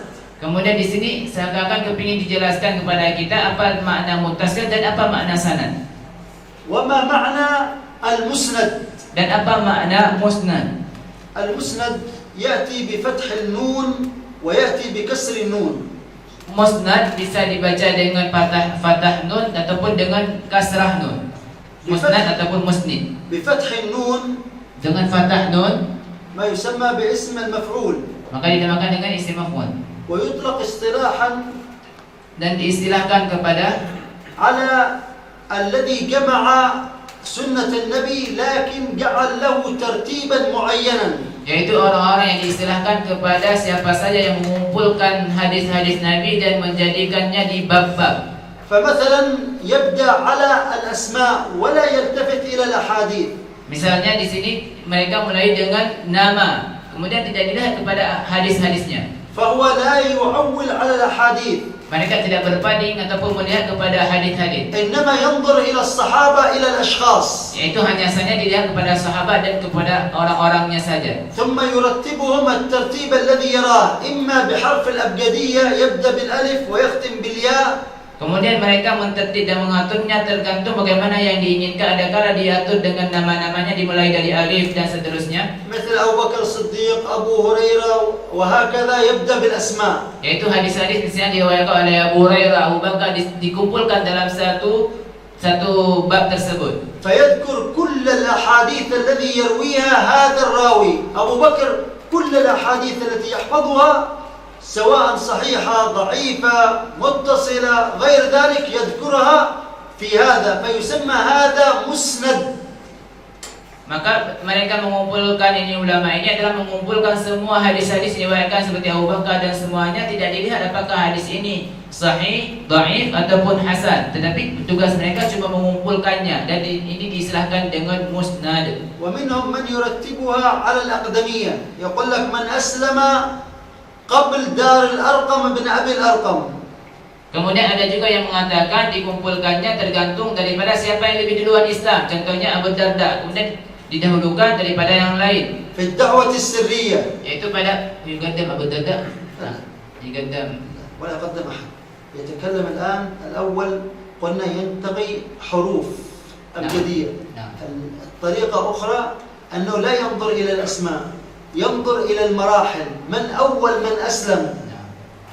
في الدعوة السرية السيدة خديجة، أبو بكر الصديق، سيدنا علي بن طالب، السيدة فاطمة، بلال، من أول من أسلم، يبدأ بهذه المنهجية. Kadang ada sebagian hadis dikumpulkan tergantung misalnya dari orang-orang pertama sekali yang masuk Islam, seperti tentang Ghazwah Sirriyah. فالمسند لا يرتب على ترتيب الأحاديث والأبواب الفقهية، إنما يرتب على الأشخاص. المسند Yaitu musnad ini adalah dikumpulkan, maaf tadi agak salah sedikit. Musnad adalah dikumpulkan tergantung ashkhasnya, dari orang-orangnya, bukan daripada bab-babnya.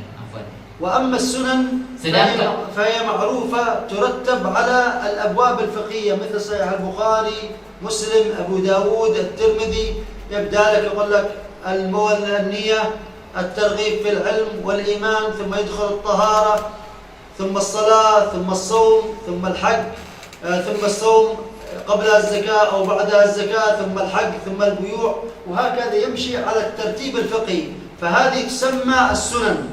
وأما المسانيد فيبدأ بالرجال، بأسماء الرجال سواء كان على الترتيب الذي يختاره هو. Kemudian sedangkan masalah sunan, yaitu ada sunan Tirmizi dan sunan sebagainya, di sini disebutkan dikumpulkan hadis-hadis kemudian dijadikan berbab. Kalau tadi adalah orang-orangnya tergantung alif dan seterusnya, sedangkan di sini adalah berbab, dijelaskan tentang tohara dan seterusnya dijelaskan di dalam hadis berbab. ولذلك البحث يختلف. Kemudian في السنن عن المسانيد. Inilah pembahasannya berbeda dengan apa yang ada di musnad dan yang di sunan. إذا تريد أن تبحث عن حديث في مسند الإمام أحمد أو مسند أبي يعلى أو مسند البزار، فلا تذهب تقول إنما الأعمال بالنيات. لا، ما في أعمال بالنيات. تنظر من الذي روى الحديث. عمر، تذهب مباشرة تفتح ترجمة سيدنا عمر، Makanya تجد الحديث هناك. kalau seandainya kita mau lihat hadis, ini adalah caranya berbeda dengan seandainya kita melihat di musnad dengan yang sunan. Seandainya di musnad, maka kita tidak mungkin mencari nas hadisnya. Dimulai misalnya innamal a'malu binniyat, maka akan sulit bagi kita mendapatkan di dalam sunan. Kenapa? Karena di situ disusun sesuai nama-nama orang. Tapi kita harus mencari tahu siapa yang meriwayatkan hadis ini. Kita langsung datang kepada nama tersebut dimulai dengan alif dan siapa dengan nama dengan abjadnya, langsung kita dapatkan hadisnya. وأما البحث في السنن فإن كان الحديث يتعلق بالحج أبحث عنه في باب الحج، الصوم في باب الصوم، هكذا كل حديث. فالبحث عن الأحاديث في السنن أيسر من البحث عن الأحاديث في المسانيد. Maka di sini kalau seandainya kita mau cari tahu tentang hadis-hadis yang ada di sunan, kita harus tahu dulu masalah apa hadis ini. Misalnya kalau masalah haji, kita cari di bab haji. Tapi kalau seandainya ini mencari hadis, mana lebih mudah? Apakah di musnad atau di sunan? Yaitu lebih mudah di sunan dibandingkan dengan musnad. هذا بالنسبة للمسند بفتح النون. Yaitu ini maksudnya yaitu tentang musnad dengan fathah nun. وأما المسند Sedangkan musnid فهو الذي يسند الحديث. البخاري أسند الحديث، قال عن الحميدي عن سفيان عن فلان، هذا يسمى مسند. فكل من أسند حديثا بسنده يسمى مسند. Yaitu maksud musnid ini adalah setiap orang yang menyandarkan hadis kepada yang lain itu diistilahkan musnid. Sebagaimana Imam Bukhari menyandarkan kepada yang lain, ini riwayatnya diriwayatkan daripada ini, disandarkan hadis ini kepada orang-orang disebutkan dengan musnid. Berbeda dengan musnad. Kalau musnad adalah hadis yang dikarang sesuai dengan namanya ataupun orang-orang yang lebih duluan masuk Islam.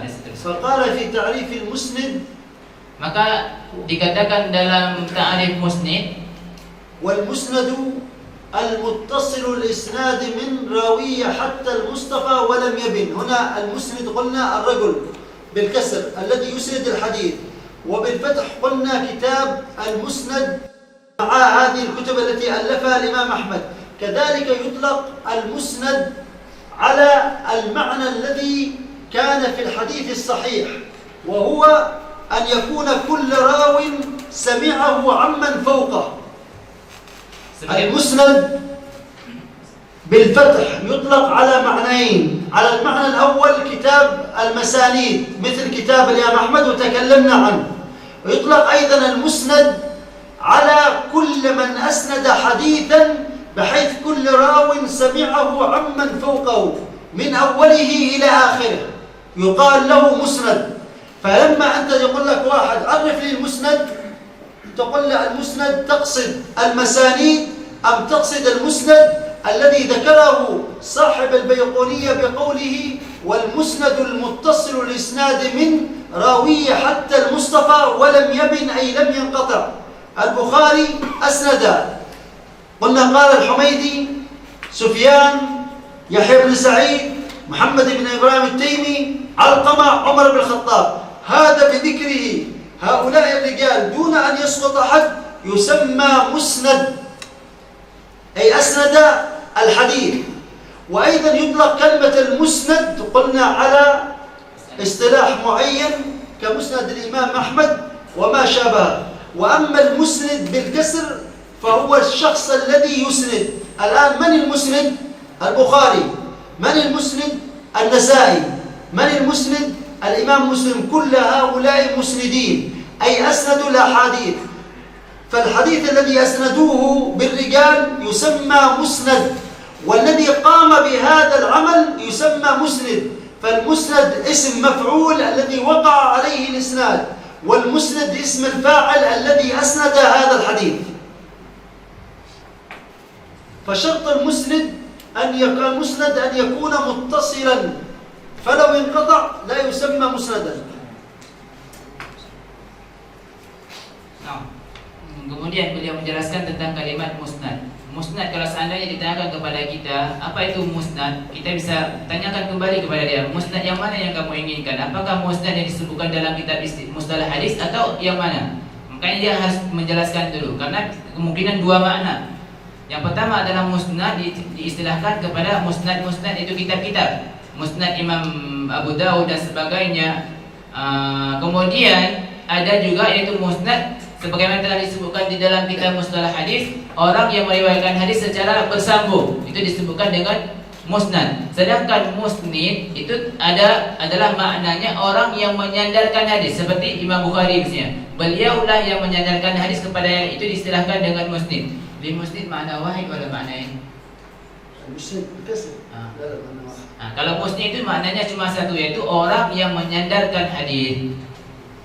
فالحديث الذي اتصل إسناده من راوية حتى المصطفى يسمى حديث مسند، وفي نفس الوقت يسمى حديث متصل، وهو الذي يصرح الراوي يقول سمعت عن فلان سمعت عن فلان سمعت عن فلان، فهذا السماع يفيد الاتصال وأنه غير منقطع لا يوجد فيه معنعن.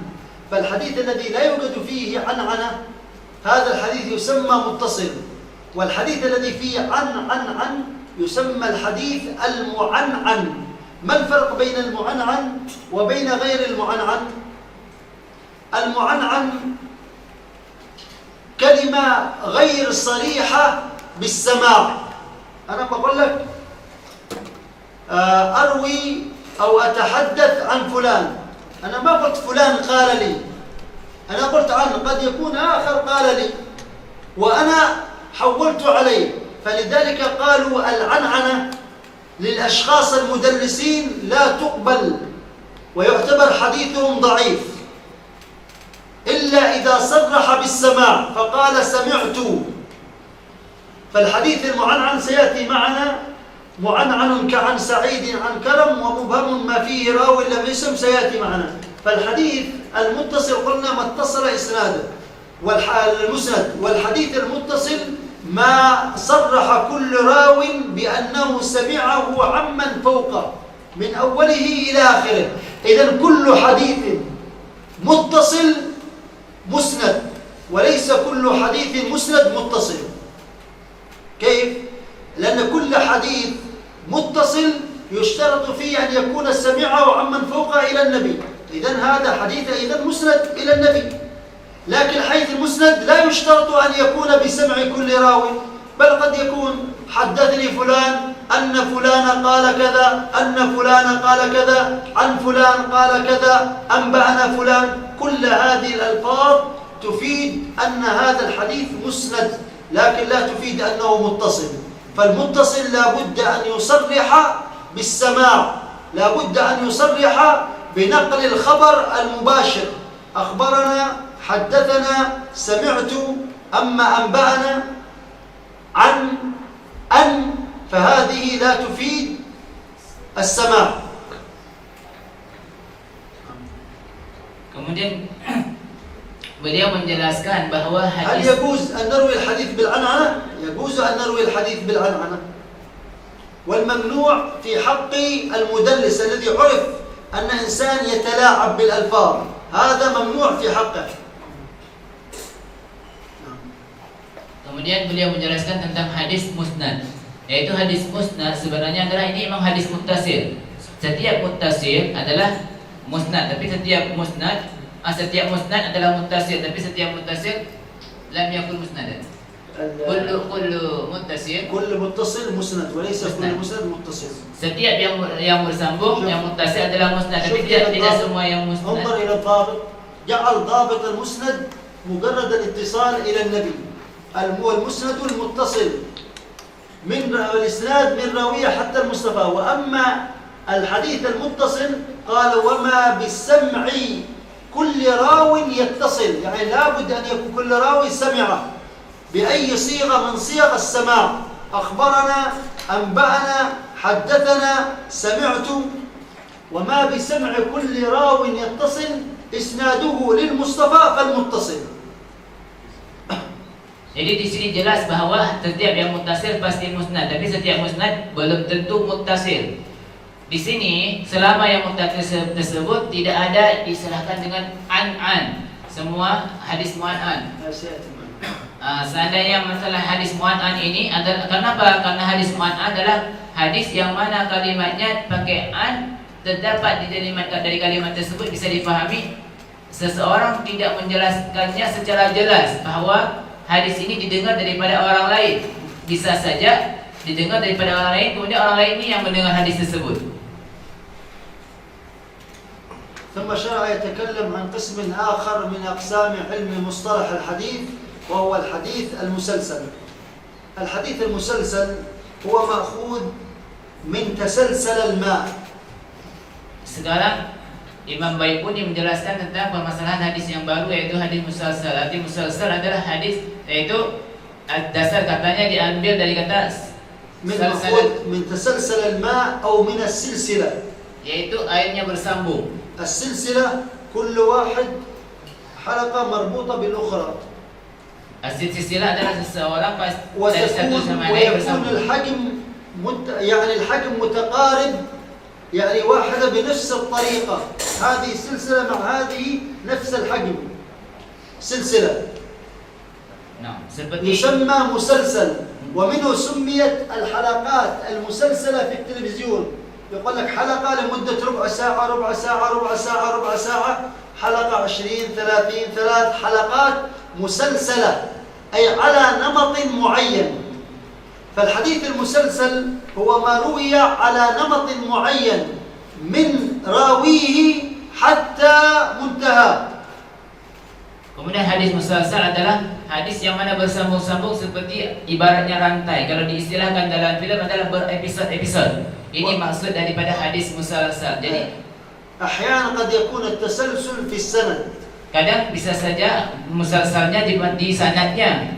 وأحيانا يكون التسلسل في المتن، Kadang juga musalsalnya di matanya. وقد يكون التسلسل في السند والمتن. Kadang bisa saja dua-duanya. قد يكون التسلسل بالصفة. Kadang musalsalnya dengan sifat. فالمسلسل هو إذا اصطلح مجموعة من الرواة على شيء معين يقال تسلسل في هذه الجزئية.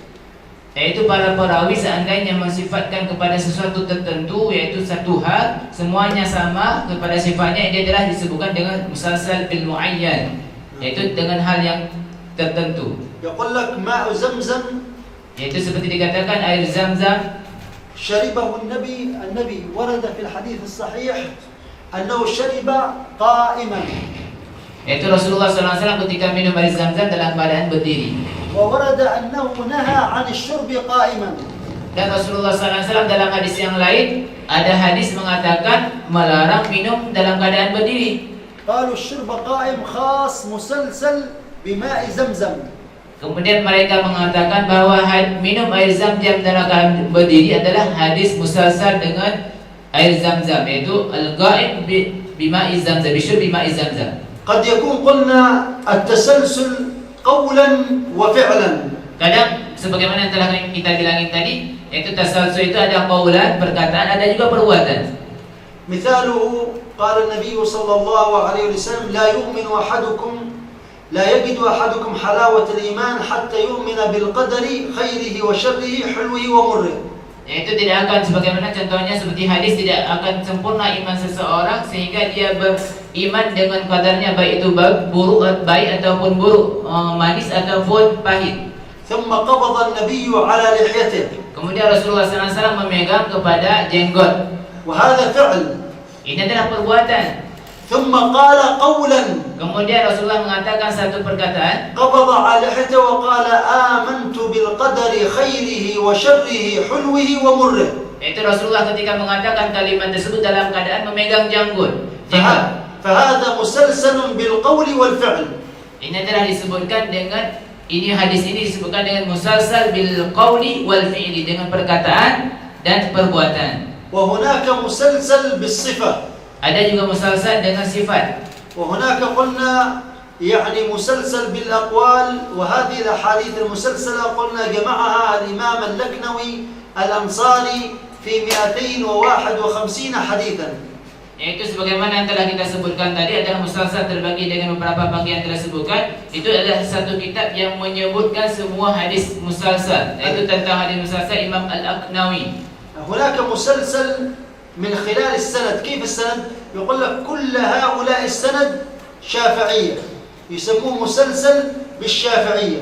Ada juga yang kita sebutkan ada musalsal di sanadnya. Iaitu seperti musalsal yang perawinya adalah semuanya madhab Syafi'i. Maka Kullaha. disebutkan dengan musalsal Asy-Syafi'iyah. أو كل هؤلاء الرواة صوفية فيسمون المسلسل بالصوفية. Ataupun perawinya semuanya ulama sufi, maka disebutkan dengan musalsal bisufiyah. أو يكون هذا الحديث خاص ببلد معين، مثلا مسلسل بأهل اليمن، يجب عن أن فلان الحديث- عن فلان كلهم يمنيين، ولا يشترط أن يكون من أوله إلى آخره، إنما يشترط أن يكون فيه ثلث فما فوق السند من بلد معين، يقال مسلسل من أوله، مسلسل من أوله بأهل اليمن، مسلسل من أوله بفقهاء الشافعية، مسلسل من أوله بالأشاعرة، مسلسل من أوله بالأئمة، مسلسل من أوله بالدعاء، هكذا. ويقال بعدين أو مسلسل في آخره بالأئمة، وهكذا. قد يكون مسلسل في السند، وقد يكون مسلسل في المتن، وقد يكون السند مسلسل في أوله لا مسلسل في آخره، أو مسلسل في آخره غير مسلسل في أوله، كما سفيان بن عيينة المسلسل بالأولية إلى سفيان بن عيينة، بعد سفيان بن عيينة لا يوجد تسلسل. فهذا لا ينفي كون وردت الصفة في طبقة معينة، طبقات معينة، لا ينفي ذلك عدم وجود هذه الصفة في بقية الطبقات، لا ينفي التسلسل في هذه الجزئية وهذه الطبقات.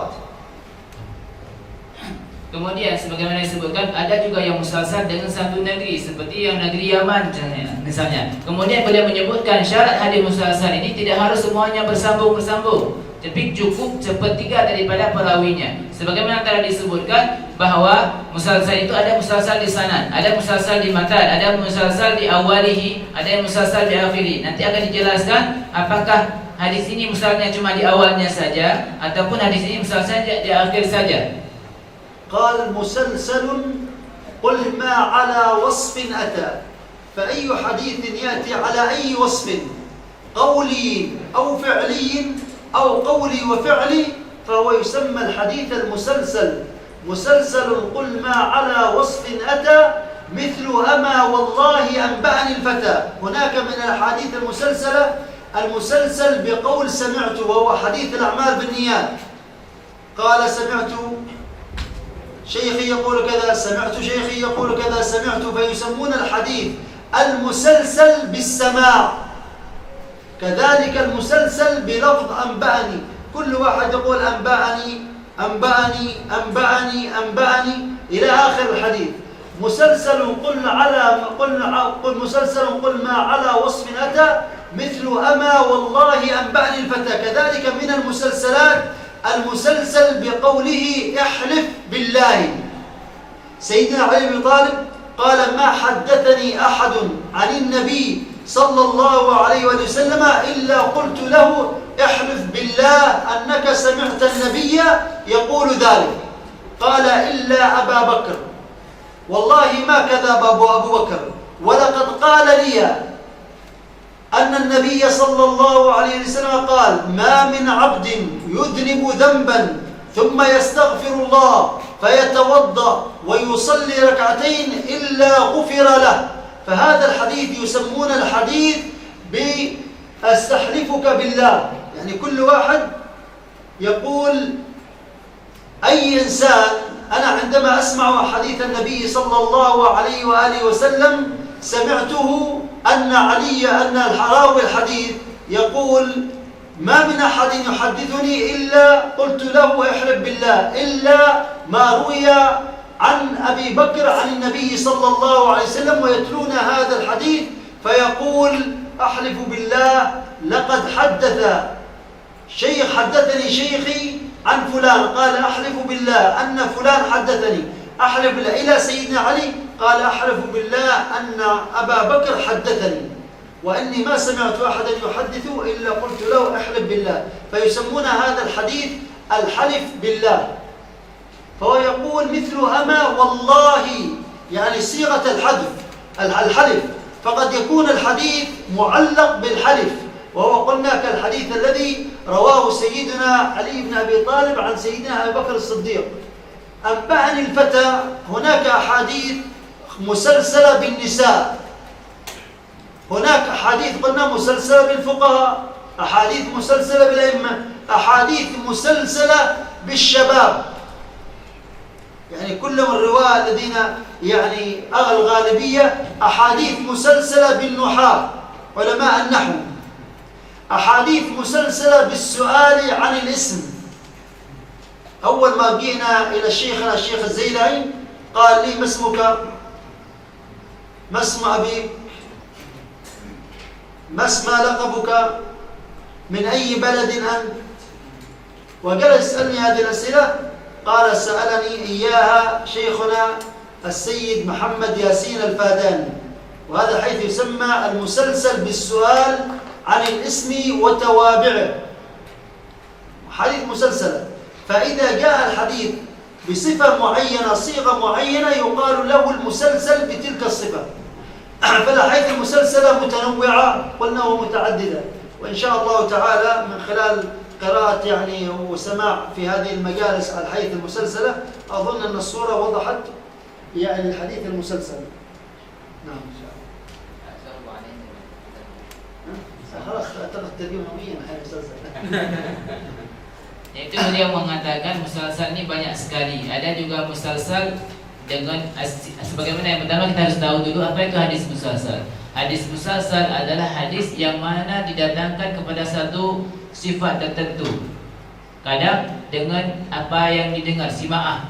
Ada juga misalnya sami itu para sahabat meriwayatkan hadis, sami itu, kemudian sahabat orang lain mengatakan sami itu, kemudian sami itu disebutkan dengan musalsal bisima. Kadang juga ada السيوطي في كتابه قياد المسلسلات حديث الأعمال بالنيات أسنده بالسماع من أول إلى آخر.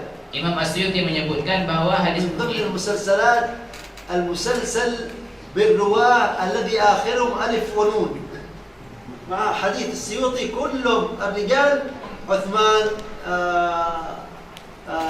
وصفتهم، منهم من هو مسمى بعثمان ومنهم من يسمى بصفة مثل فرحان ونحو ذلك، فيكون السند من أوله إلى شبه آخره كل ألف ونون في الأخير. وبعضهم مسلسل بالآباء، يعني كلهم لما يقول عن عمرو بن شعيب عن أبيه عن جده عن كذا ما شاء الله تجدهم 10 أشخاص كلهم هم وأبنائهم علماء، فيسندون الحديث فيسمون المسلسل بالآباء.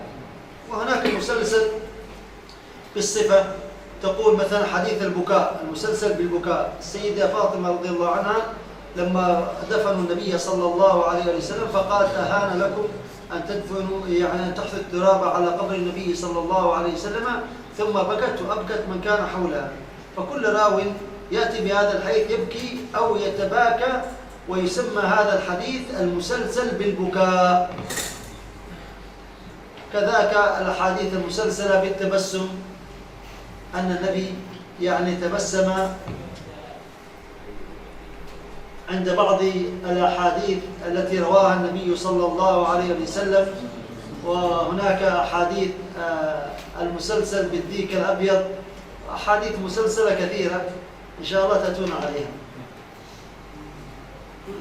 Kami harapkan kepada guru-guru kami untuk mendengar dan fokus apa yang beliau. حديث التبسم هذا هو حديث السفر.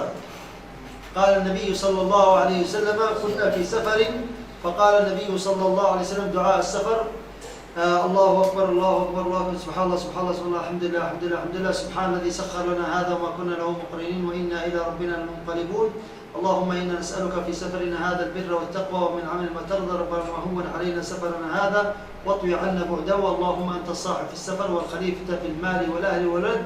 قال: ثم تبسم النبي صلى الله عليه وآله وسلم. فكل راوي يروي حديث يبتسم، فسموه الحديث المقرون بالتبسم بعد أن حدثني. قال: كذاك قد حدثنيه قائما أو بعد أن حدثني تبسما، فيسموه الحديث بالتبسم. وهي قلنا أي حركة فعلها النبي صلى الله عليه وسلم وجاء من بعده وفعل هذا الفعل أو من رواة السند. النبي في صحيح البخاري قال الله له: ولا تحرك به لسانك لتعجل به. قال سيدنا سعيد بن جبير قال: فقلت لابن عباس: كيف حركهما؟ قال: فحركهما قال فأنا في البخاري يقول سعيد بن مسيب فأنا أحركهما لكم كما حركهما لنا ابن عباس. وقال الراوي وهكذا، فيسمون المسلسل بتحريك الشفة.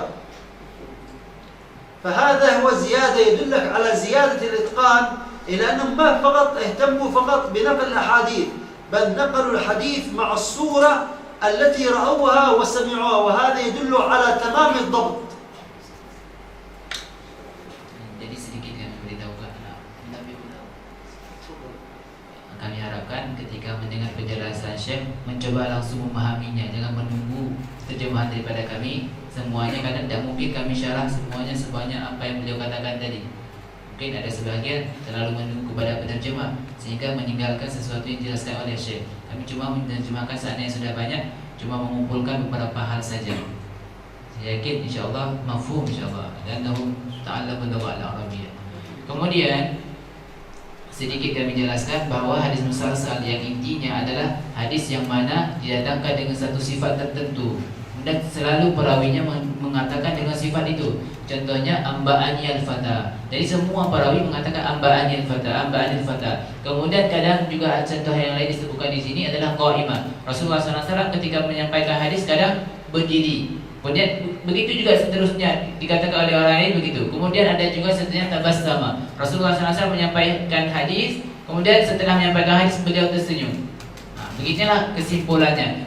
Sedangkan permasalahan anwa' ataupun pembahagian hadis musalsal ini banyak sekali. Ada yang masalah bil halaf misalnya, tentang musalsal bersumpah, yaitu semua orang ketika meriwayatkan dikatakan itu yang diriwayatkan daripada Imam Ali bin Abi Thalib, ihlif billah, ihlif billah. Semuanya siapapun yang meriwayatkan hadis kepada yang lain mengatakan ihlif billah, ihlif billah. Begitu juga beliau pernah pada suatu hari datang, pertama kali beliau mendatangi guru beliau, yaitu Syekh Ali bin Muhammad Mar'i. Ali wala Muhammad bin Ali Mar'i. Ketika beliau pertama kali datang kepada guru beliau, ditanya, "Masmu, siapa namamu?" لا الشيخ زيلعي. لسنا الشيخ زيلعي. شيخنا الزيلعي. Maaf, tadi guru beliau adalah namanya Syekh Az-Zailai. Ketika beliau mendatangi guru tersebut, ditanya, "Masmu, siapa nama ayahmu? Kabilah apa namamu?" Kemudian ditanya dengan pertanyaan yang begituan. Di akhirnya guru tersebut mengatakan, pertanyaan begini sudah ditanyakan oleh guru saya, begini ditanyakan oleh guru saya. Saya juga menanyakan kepada murid-murid saya. Ini diistilahkan dengan istilah musalsal.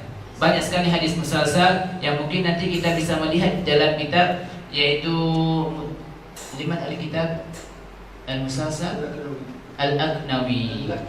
Al-Laknawi. بعد أن تحدثنا، احنا قلنا في البداية أن خبر الآحاد ينقسم إلى عزيز وإلى غريب وإلى مشهور.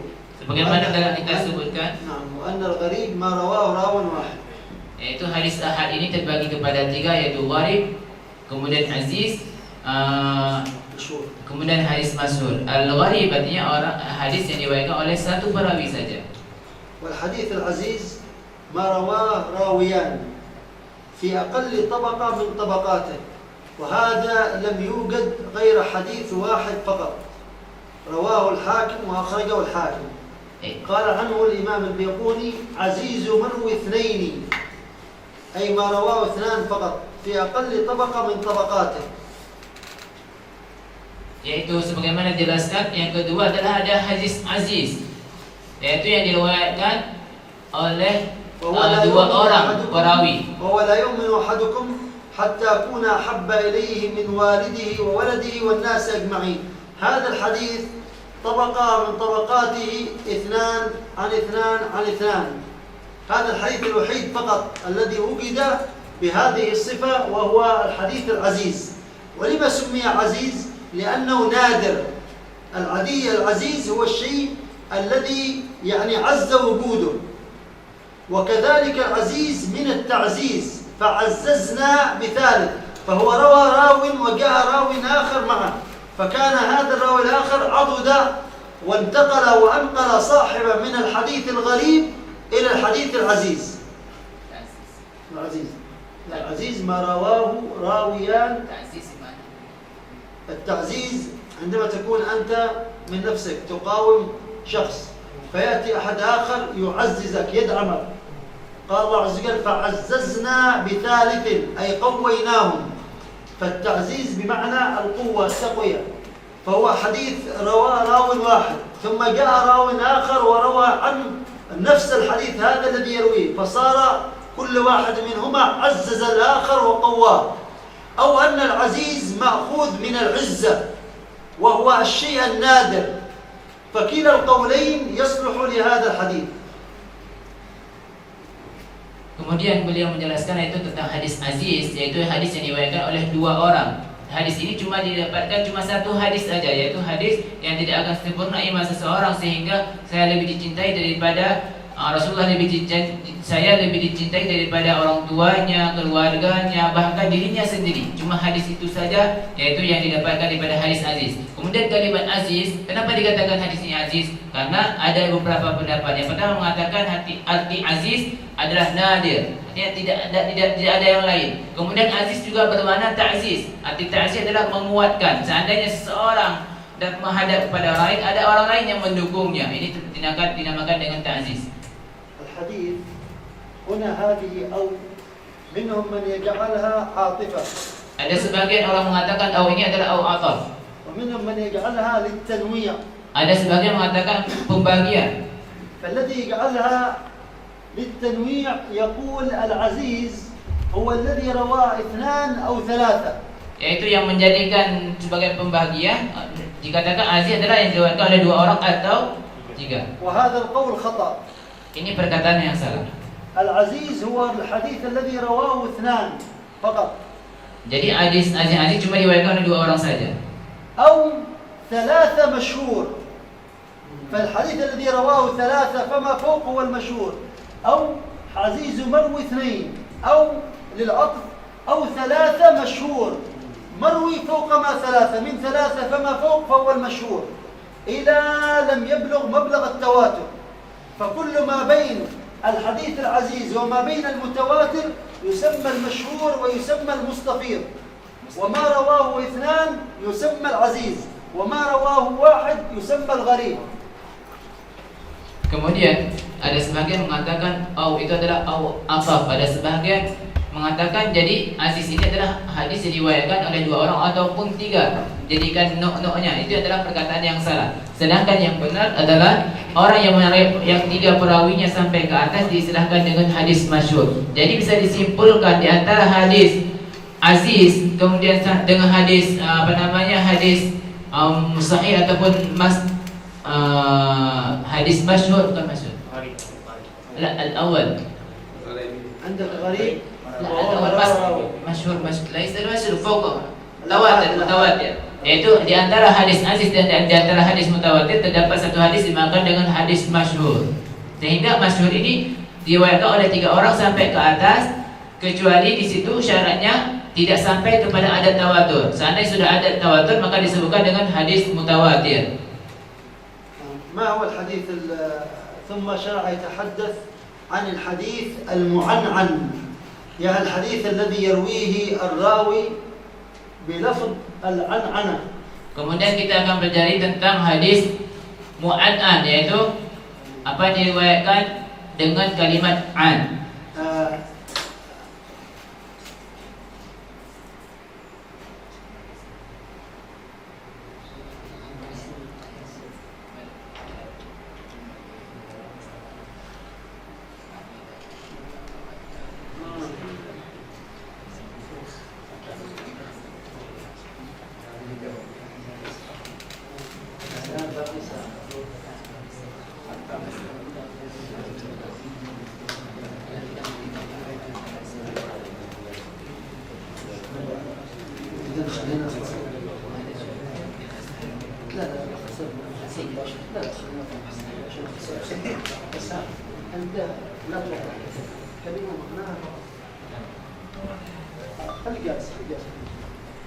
بعد أن تحدثنا عن أقسام الحديث، الآن الحديث المعنعن. ما هو المعنعن؟ كل حديث فيه عن فلان عن فلان يسمى حديث معنعن. Jadi sekarang kita belajar hadis mu'an'an. Apa itu hadis mu'an'an? Yang terdapat di kalimat tersebut ada an. وعن كعن سعيد عن كرم. Seperti contohnya an Sa'id an Karam. ما هو الحديث المبهم؟ Apa itu hadis mubham? الحديث المبهم هو الذي لم يسمي راويه. Adalah ada satu perawi yang tidak disebutkan. قال عن فلان. An fulan disebutkan, tidak ada namanya. عن رجل. Dari seorang lelaki, عن امرأة. seorang perempuan. هذا يسموه الحديث المبهم. Ini hadis ini dinamakan dengan hadis mubham. فهو من أقسام الضعيف. Maka hadis ini disebutkan dengan hadis dan termasuk daripada hadis dhaif. ثم شرع يتحدث عن الحديث العالي والنازل. Kemudian disebutkan masalah hadis ali yang tinggi dan hadis yang rendah. الحديث العلو والنزول بالنسبة إلى النبي أو بالنسبة لكتاب أو بالنسبة لعالم معين، فيقولون إذا قلت الرجال حديث عالي، وإذا كثرت الرجال السند حديث نازل. Yaitu hadis ali ini adalah ulunya sesuatu akan dilihat kepada paling sedikit orang perawinya. Dinisbahkan adalah kepada Rasulullah sallallahu alaihi wasallam. Apakah hadis ini ali, hadis ataupun hadis ini rendah, ataupun kepada seorang orang alim. Ya kan, apa hadis yang dikatakan oleh orang alim ini adalah hadis yang tinggi ataupun rendah. وكل ما قلت رجاله على وضده أي وكل ما زادت رجاله نزل. Yaitu yang paling sedikit dari rijalnya perawinya disebutkan hadis ulu, sedangkan yang paling banyak disebutkan dengan hadis nazil. مر معنا الحديث الذي يضاف للنبي يسمى المرفوع، والحديث الذي يضاف إلى التابعي يسمى المقطوع. فالحديث الذي يضاف للصحابي ما يسمى؟ يسمى الحديث الموقوف. أي حديث تقول قال الصحابي فعل الصحابي يسمونه حديثا موقوفا. وكلمة الموقوف خاصة بالصحابي، لكن يجوز لك أن تقول على أي قول كان أنه موقوف على فلان. Sebagaimana telah kita pelajari bahawa hadis tersebut ada yang disebutkan kepada Rasulullah sallallahu alaihi wasallam langsung disebutkan dengan hadis marfu. Ada juga yang disebutkan kepada tabi'in disebutkan dengan hadis maqtu'. Kemudian sekarang kita permasalahkan yaitu hadis yang disebutkan kepada sahabat. Apa dinamakan? Yaitu dinamakan dengan hadis mauquf. وما أضفت سواء كان قولا أو فعلا عن الصحابة وما أضفته إلى الأصحاب من قول وفعل فهو موقوف زكل. Adalah perkataan ataupun perbuatan yang disebutkan kepada sahabat disebutkan dengan hadis mauquf. اللفظة التي قالوا أن الإمام البيقوني أخذ قولا ضعيفا واعتمده هي هذه اللفظة، تعريف المرسل. Imam Al-Baiquni mengambilkan satu lafaz yang itu sebenarnya dhaif, tapi beliau mengambilnya i'tamadahu, berpegang kepada lafaz tersebut, iaitu lafaz تعريف المرسل هو الحديث الذي رفعه التابعي إلى النبي. Hadis mursal adalah hadis yang diangkat oleh para tabi'in sampai kepada Nabi. ولم يذكر الواسطة التي بينه وبين النبي. Yaitu tidak disebutkan perantaraannya di antara mereka, di antara hadis di antara mereka dengan Nabi. قد يكون التابعي يروي عن تابعي مثله. Kadang bisa saja kemungkinan tabi'in ini meriwayatkan daripada tabi'in yang sama. وكذلك عن تابعي آخر عن الصحابي عن النبي. Bisa juga meriwayatkan daripada tabi'in yang lain kemudian daripada sahabat. حديث الأعمال بالنيات. Contohnya hadis amal bin niyat. سعيد بن يحيى بن سعيد تابعي. Yahya ibn Sa'id adalah seorang tabi'in. رواه عن محمد بن إبراهيم التيمي تابعي مثله. Yaitu meriwayatkan daripada Muhammad bin Ibrahim juga tabi'in.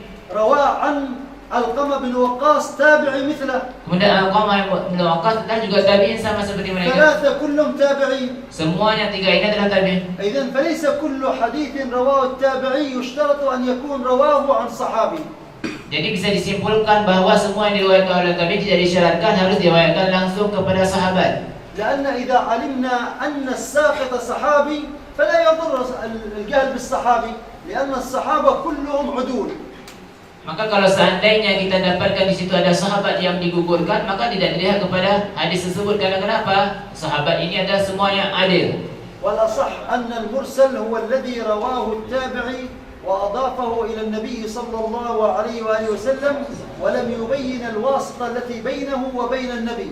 Kemudian dikatakan bahawa hadis mursal adalah hadis yang dijelaskan oleh tabi'in sampai kepada Rasulullah SAW tidak disebutkan perantaraannya. ثم شرع يتحدث عن الغريب الذي سبق الكلام عنه وأن الحديث الآحاد ينقسم إلى غريب وإلى عزيز وإلى مشهور. الغريب الذي رواه راو فقط قلنا واحد مثل حديث الأعمال بالنيات. الحديث العزيز الذي قلنا رواه الحاكم. الحديث المشهور وهي التي ألف فيها العلماء كتب مثل كشف الخفا والإلباس فيما اشتهر من الأحاديث على ألسنة الناس العجلوني، والمقاصد الحسنة فيما اشتهر من الأحاديث على الألسنة للسخاوي وغيرهم ممن ألف في هذا المجال. Kemudian sebagaimana kita jelaskan tadi adalah hadis, untuk hadis ini ahad terbagi kepada tiga. Yang pertama yaitu aziz, masyhur sudah dijelaskan. Sekarang kita permasalahkan masalah gharib, yaitu hadis yang mana diriwayatkan cuma oleh satu perawi saja. فالحديث الغريب الذي رواه راو واحد فقط. Yaitu hadis yang diriwayatkan oleh perawinya satu, sebagaimana hadis A'mal binniyah. الآن مر معنا الحديث المتصل. قلنا الحديث المتصل وما بسمع كل راو يتصل إسناده للمصطفى فالمتصل. Yaitu hadis muttasil sudah dijelaskan yang mana perawinya dan sanad-sanadnya bersambung sampai kepada Rasulullah. فإذا انخرم واحد من هؤلاء Seandainya ada salah satu yang tidak bersambung, artinya ada yang hilang, يسمى منقطعا. ini disebutkan dengan hadis munqati'. قال وكل ما لم يتصل بحال إسناده منقطع الأوصال. Yaitu dikatakan semua yang tidak bersambung sanadnya dengan satu keadaan itu disebutkan dengan munqati'ul awsal. مثاله Contohnya, قال سيدنا نائب سعيد بن منصور عن نافع مولى عبد الله بن عمر أن عمر بن الخطاب قطع شجرة بيعة الرضوان. manakala di dalam hadis, yaitu hadis yang telah disebutkan oleh syekh tersebut, yaitu pada Sayyidina Umar, bahawa Sayyidina Umar memotong satu pohon. ذكر سيدنا Ya.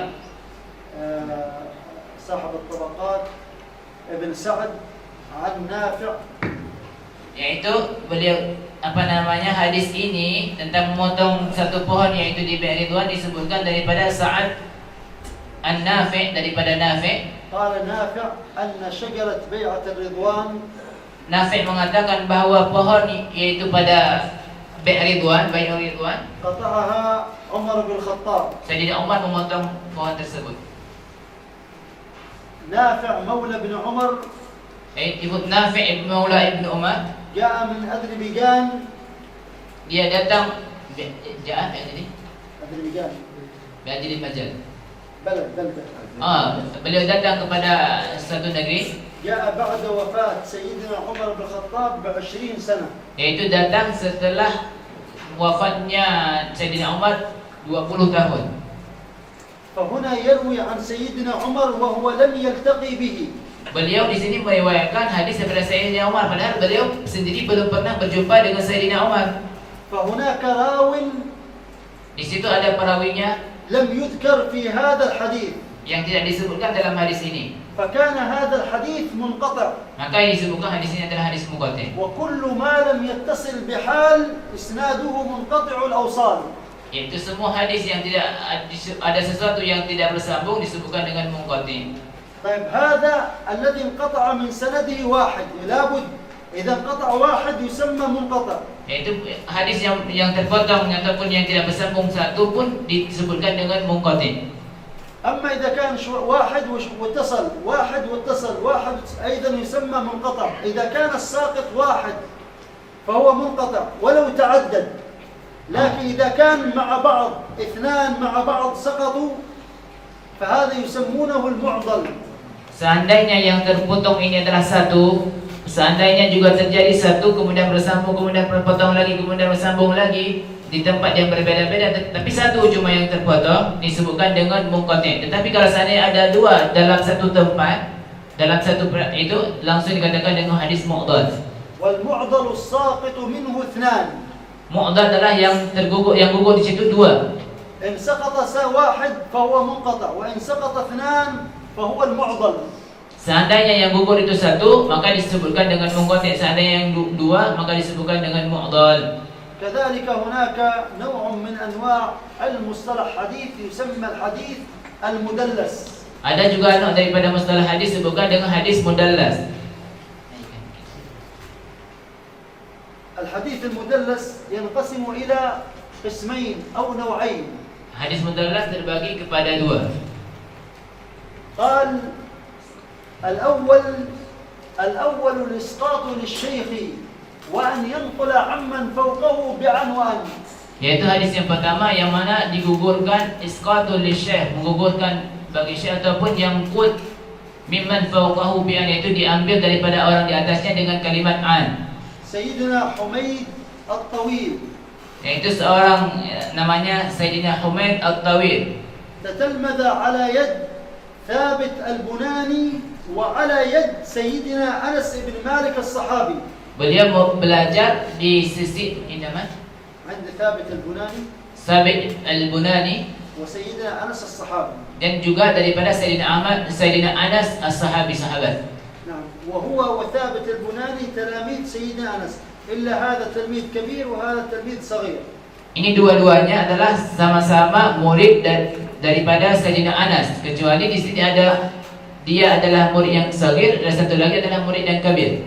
فأحيانا حميد مباشرة يسمع الأحاديث من ثابت ويقول قال عن أنس مباشرة عن أنس.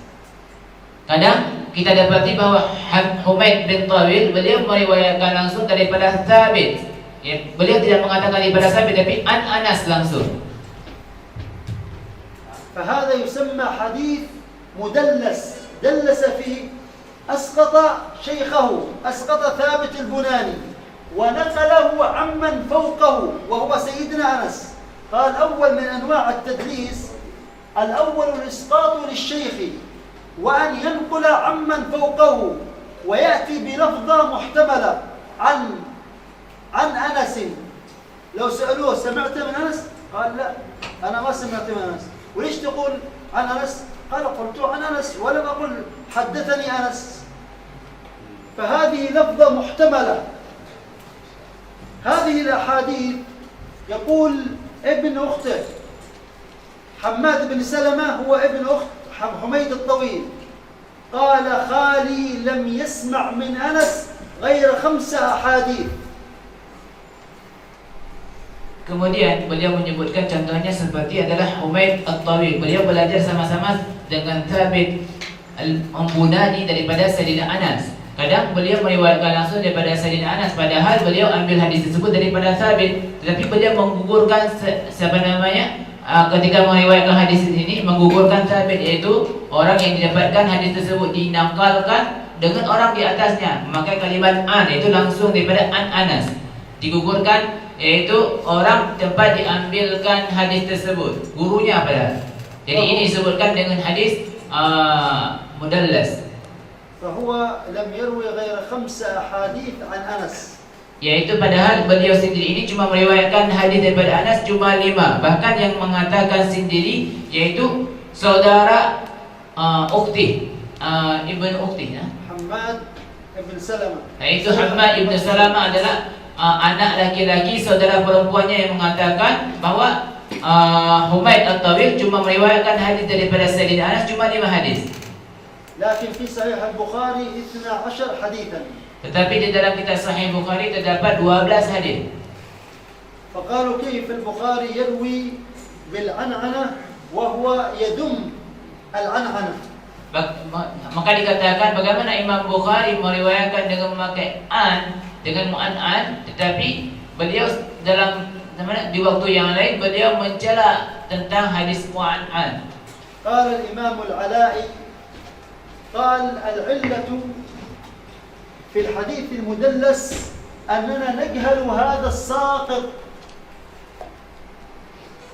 فجهلنا بالساقط قد يكون ضعيفا قد يكون صحيحا، لكن إذا علمنا أن هذا الساقط ثقة وهو ثابت البناني، إذن ذكره وعدمه لا يؤثر في حقيقة قبول الحديث. Imam Al-Allai beliau menyebutkan adalah hadis ini mudallas seandainya kita tidak tahu siapa yang digugurkan itu. Kita tidak tahu apakah dia orang Tiongkok ataupun tidak. Tetapi seandainya kita tahu siapa yang digugurkan, artinya kita tahu bahawa dia itu Tiongkok, baik digugurkan ataupun tidak, itu tidak ada bekasan apa-apa. فهذا الحديث الأول المعنعن الذي فيه إسقاط للشيخ. Yaitu ini hadis mu'an'an yang pertama, yaitu isqatus syekh. الثاني لا يسقط الشيخ. Kemudian yang kedua, tidak digugurkan syekh. لكن يجعل لك توهان. Tetapi di sini dijadikan kepadamu tawahan. يعني ما يخليك تصل إلى هدفك. يعني يتوهك. ما تسمى التوهان يعني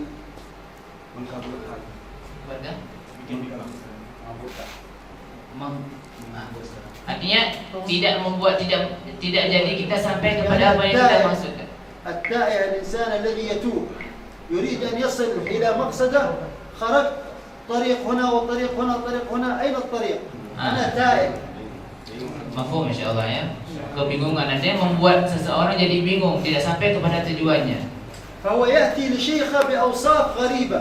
هذه الأوصاف هي لمن؟ لفلان لفلان لفلان. يعني ما يخلي الإنسان يهتدي من هو الشيخ. قال والثاني لا يسقطه لكن يصف أوصافه بما به لا ينعرف. Dia tidak menggugurkan perawi ini, tidak menggugurkan, cuma dia mensifatkan dengan sifat orang yang tidak mengetahuinya. Disebutkan sifat syekh ini dengan sifat macam-macam. Jadi orang bingung ketika melihat dan membaca hadis ini. Sedangkan syekh tidak digugurkan, cuma sifatnya yang berbeda-beda. ثم شرع يتحدث عن الحديث الذي مر معنا. قلنا الشاذ. ما هو الشاذ؟ مخالفة الثقة لمن هو أوثق منه، وما يخالف ثقة به الملأ فالشاذ. هذا الشاذ قد تكلمنا عنه. أيضا ما هو الحديث المقلوب؟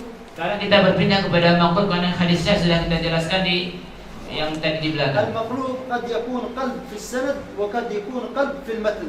Kadang maqlub ini bisa saja pada sanad ataupun maqlub ini yang dibalik adalah pada hadisnya. النبي صلى الله عليه وسلم يقول الإمام النووي في حديث التقبيل قال حديث كان النبي صلى الله عليه وسلم يقبل نساءه ثم يخرج إلى الصلاة حديث مقلوب. Yaitu ada hadis yang disebutkan oleh Imam Nawawi tentang hadis takbir. Manakala Rasulullah sallallahu alaihi wasallam ketika mau salat, beliau duluan mencium mengecup istrinya, kemudian beliau melakukan salat. قال أصل الحديث كان النبي وهو صائم لا يقبل ويصلي.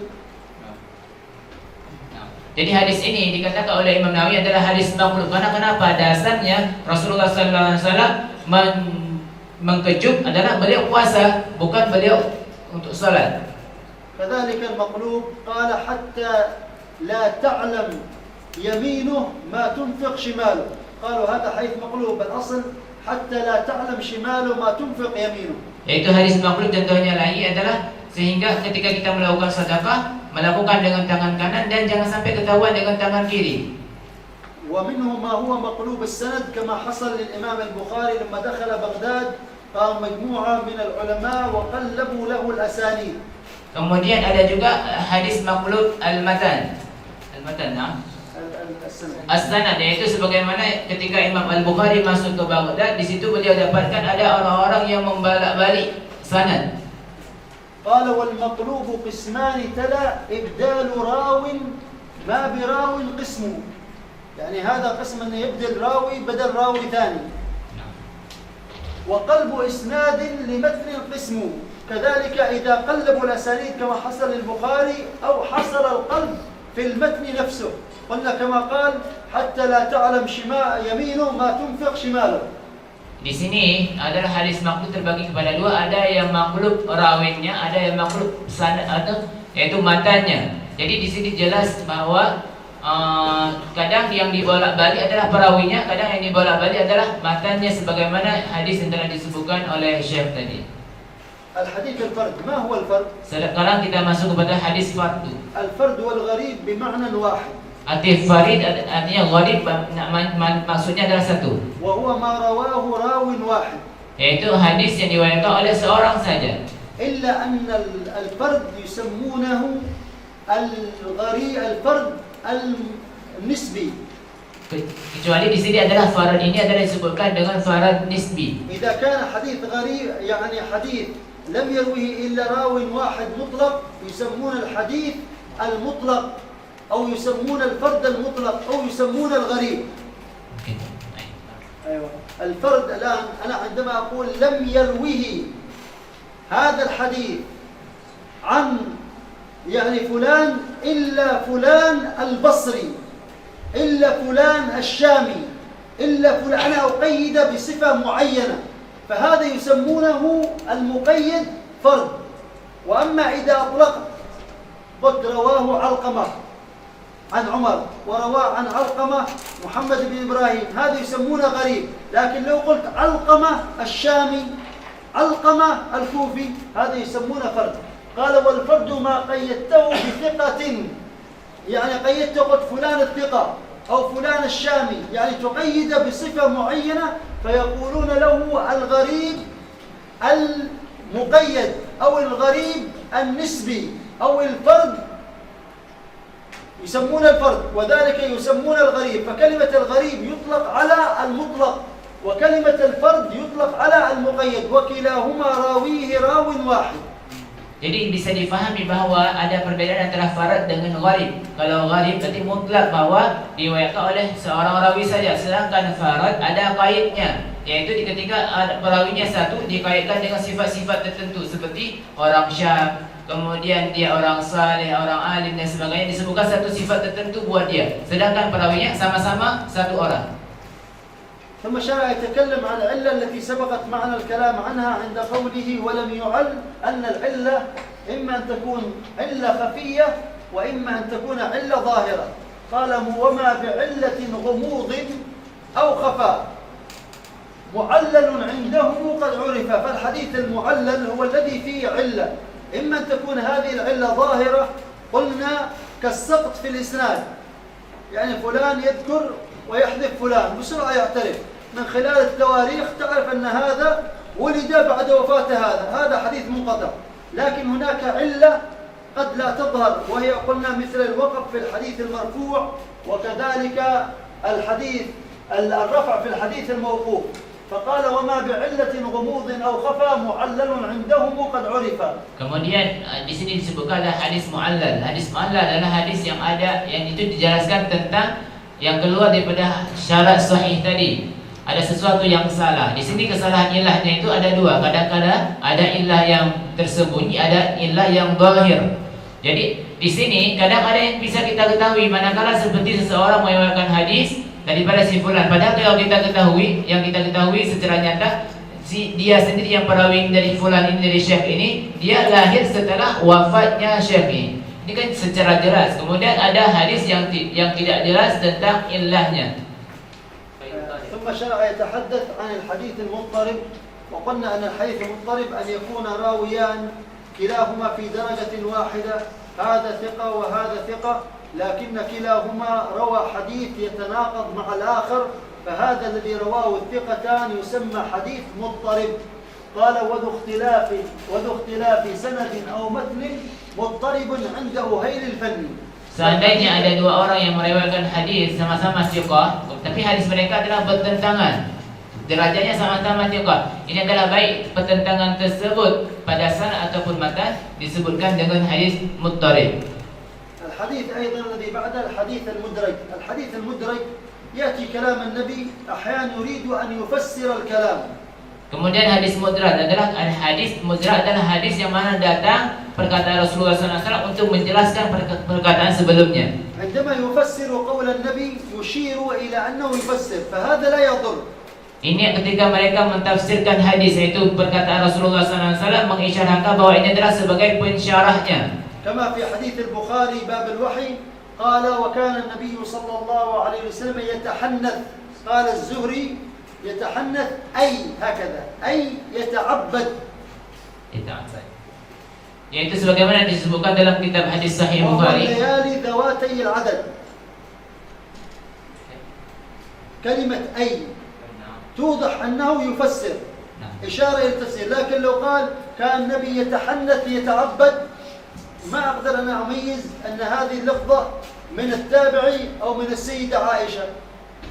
لكن لما قال يتحنث أي اتضح لي بكلمة أي أنه يريد أن يفسر التحنث وهو أنه التعبد الليالي ذواتي العدد. فإذا جاءت إشارة تفيد هذا الإدراج فهذا لا يضر في الحديث. وأما إذا لم تأتي إشارة تبين الإدراج فهذا يجعل الحديث ضعيف. Yaitu mana ada hadis mudraj itu ketika seseorang kepingin memasukkan kata-katanya dalam menafsirkan hadis. Contohnya seperti hadis yang telah disebutkan oleh Syekh, yaitu Rasulullah sallallahu alaihi wasallam kana yatahaddath. Kemudian disebutkan ay yata'abbad. Kalimat yata'abbad ini adalah dimasukkan, padahal ini bukan perkataan Rasulullah, cuma tujuannya untuk tafsir. Tetapi seandainya dia tidak menyebutkan kalimat ay, maka mungkin di sini kita akan kesulitan membedakan apakah ini perkataan Rasulullah ataupun bukan. Ini yang disebutkan dengan hadis mudraj. Wa amma idza lam yubayyin lafzat al-idraj fahadha yusqat al-hadith kama hasala li sayyidina Qatadah. Seandainya tidak dibilangi, tidak dinyatakan bahawa ini adalah lafaz adalah idraj yang ditambahi, maka hadis tersebut tidak diterima sebagaimana disebutkan oleh Ibnu Qatadah. Qatadah yaqul, Qatadah mengatakan Anas radhiyallahu anhu qala sallaitu Anas yaqul sallaitu khalfa an-nabi wa Abi Bakr wa Umar wa Uthman fakanu yaftatihuna al-qira'ata bilhamdillahi rabbil alamin. Yaitu hadis yang dikatakan oleh Sayyidina Anas bahawa saya pernah salat suatu hari bersama Rasulullah SAW. Di belakangnya ada Sayyidina Umar, ada Sayyidina Uthman, ada Sayyidina Abu Bakar, Sayyidina Umar dan Sayyidina Uthman. Mereka salat dan memulainya dengan membaca Al-Fatihah. Nah, fahuwa fahim, maka difahami anna ma dama yabda bilhamdillah rabbil alamin yani la yaqulu bismillah. Ini bisa difahami, beliau faham bahawa ketika memulai dengan alhamdulillah berarti tidak mulainya dengan basmalah. ففسر الحديث دون أن يبين أن هذا التفسير منه. فقال عن أنس صليت خلف النبي صلى الله عليه وسلم وأبي بكر وعمر وعثمان فكانوا يفتتحون القراءة بالحمد لله رب العالمين لا يذكرون بسم الله الرحمن الرحيم. Yaitu disebutkan di situ oleh Qatadah. Mana beliau ketika menyebutkan hadis tersebut tidak memisahkan antara kalimat tafsir penjelas dengan kalimat hadis Rasulullah. Beliau melanjutkan yaitu dari hadis tersebut tidak membaca alhamdulillah, artinya tidak disebutkan dengan artinya, tidak dimulai dengan bismillah, tidak disebutkan ayatnya. فصار هذا الحديث حديثا معلولا لأن راوي أدرج في الحديث فأسقط الاحتجاج به. Hadis ini adalah menjadi hadis ilah, kemudian hadis ini tidak diambil sebagai dalil, bahkan gugur tidak dianggap. ثم شرع يتحدث عن الحديث حديث الأقران. حديث الأقران الذي كانوا في طبقة واحدة، الصحابي عن الصحابي، التابعي عن التابعي. العلماء فيما بينهم يتبادلون الإجازات والرواية. قال وما روى كل قرين عن أخه مدبج. هذه الوجه، هذه الجهة تسمى التدبيج. هذه الجهة وهذه الجهة غالبا من الإنسان تشبه بعضها بعضا، فالراويان لما كانوا في مرتبة واحدة يتشابهان، فإذا روى واحد منهم عن أخيه كأن الإنسان روى بين خده الأيمن وخده الأيسر. فقال وما روى كل قرين عن أخيه أي في درجته فهو هذا يسمى الحديث المدبج. Hadis mudabbaj adalah hadis yang diriwayatkan oleh satu saudara kepada saudara yang lain yang mana derajatnya sama, yaitu manakala dia hadis mudabbaj adalah hadis yang diriwayatkan oleh satu saudara kepada saudara yang lain yang mana derajatnya sama, yaitu manakala dia meriwayatkan dalam satu tingkatan kemudian meriwayatkan daripada hadis tersebut. Jadi hadis mudabbaj artinya adalah seakan-akan dia meriwayatkan, disebutkan mudabbaj adalah seperti pipi sebelah kanan dan seperti sebelah kiri. Yaitu ketika dia meriwayatkan daripada saudaranya, dia seakan-akan langsung meriwayatkan daripada dirinya sendiri. Nah, karena yarwi an nafsihi. Karena yarwi an nafsihi, lakinnahu yarwi an man huwa fi darajah. Al-an al-hadith al-muttafaq عندنا حديث متفق وعندنا حديث مفترق وعندنا حديث مؤتلف. Sekarang kita akan belajar hadis muttafaq, ada hadis muftariq dan hadis mu'talif. إذا كان بعض الرواة أسماؤهم متحدة، اسمه واسم أبيه واحد في اللفظ والرسم، فهناك 6 اسمهم عبد الله ابن سلام. Seandainya seorang misalnya namanya sama, bahkan nama dia dengan nama ayahnya sama. Contohnya seperti disebutkan bahwa di sana ada 6 orang bernama Abdus Salam. عبد الله بن سلام. Abdullah ibn Salam. وهناك عبد الله بن سلام. Ada yang satu lagi adalah Abdullah ibn Salam. فإذا اتفق اللفظ النطق والخط يسمون الحديث المتفق أي الذي اتفقت أسماؤهم وأسماء آبائهم لفظا وخطا. Seandainya lafadznya sama, maka disebutkan dengan hadis muttafiq, yaitu lafadznya sama, tulisannya sama, yaitu nama dia dan nama ayahnya, yang lain juga begitu namanya. وإذا اتفق مؤتلف متفق الخط فقط، إذا اتفق الخط واختلف النطق. Sedangkan seandainya tulisannya aja yang sama, tapi cara mengucapkannya berbeda. اتفق الخط لا يشترط في اتفاقه أن تكون بنفس اتفاق الأحرف لأن من قبل لم يكن هناك النقط. Jadi maksud ittifaq khat di sini tidak harus sama persis karena dulu tulisan Arab tidak ada titik. مؤتلف متفق الخط فقط، إذا اتفق الخط فقط، وأما النطق فكان غير متفق فهذا يسمونه المؤتلف. Seandainya tulisannya sama tapi lafaznya tidak sama disebutkan dengan hadis mu'talif. أما إذا كان اللفظ اتفقوا في اللفظ واختلفوا في الخط. Seandainya lafaz tersebut dan khatnya berbeda, عندنا عبد الله بن سلام وعبد الله بن سلام. yaitu ada Abdullah ibn Salam dan ada Abdullah ibn Salam. هنا الكتابة متفقة لكن النطق مختلف.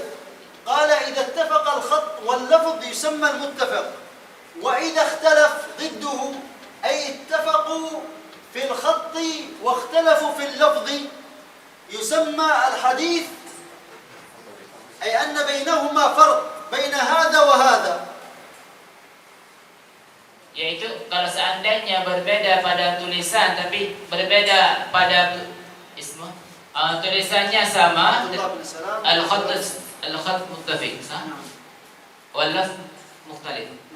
Seandainya khatnya sama tapi tulisannya berbeda, cara bacanya berbeda, maka disebutkan dengan hadis muftariq.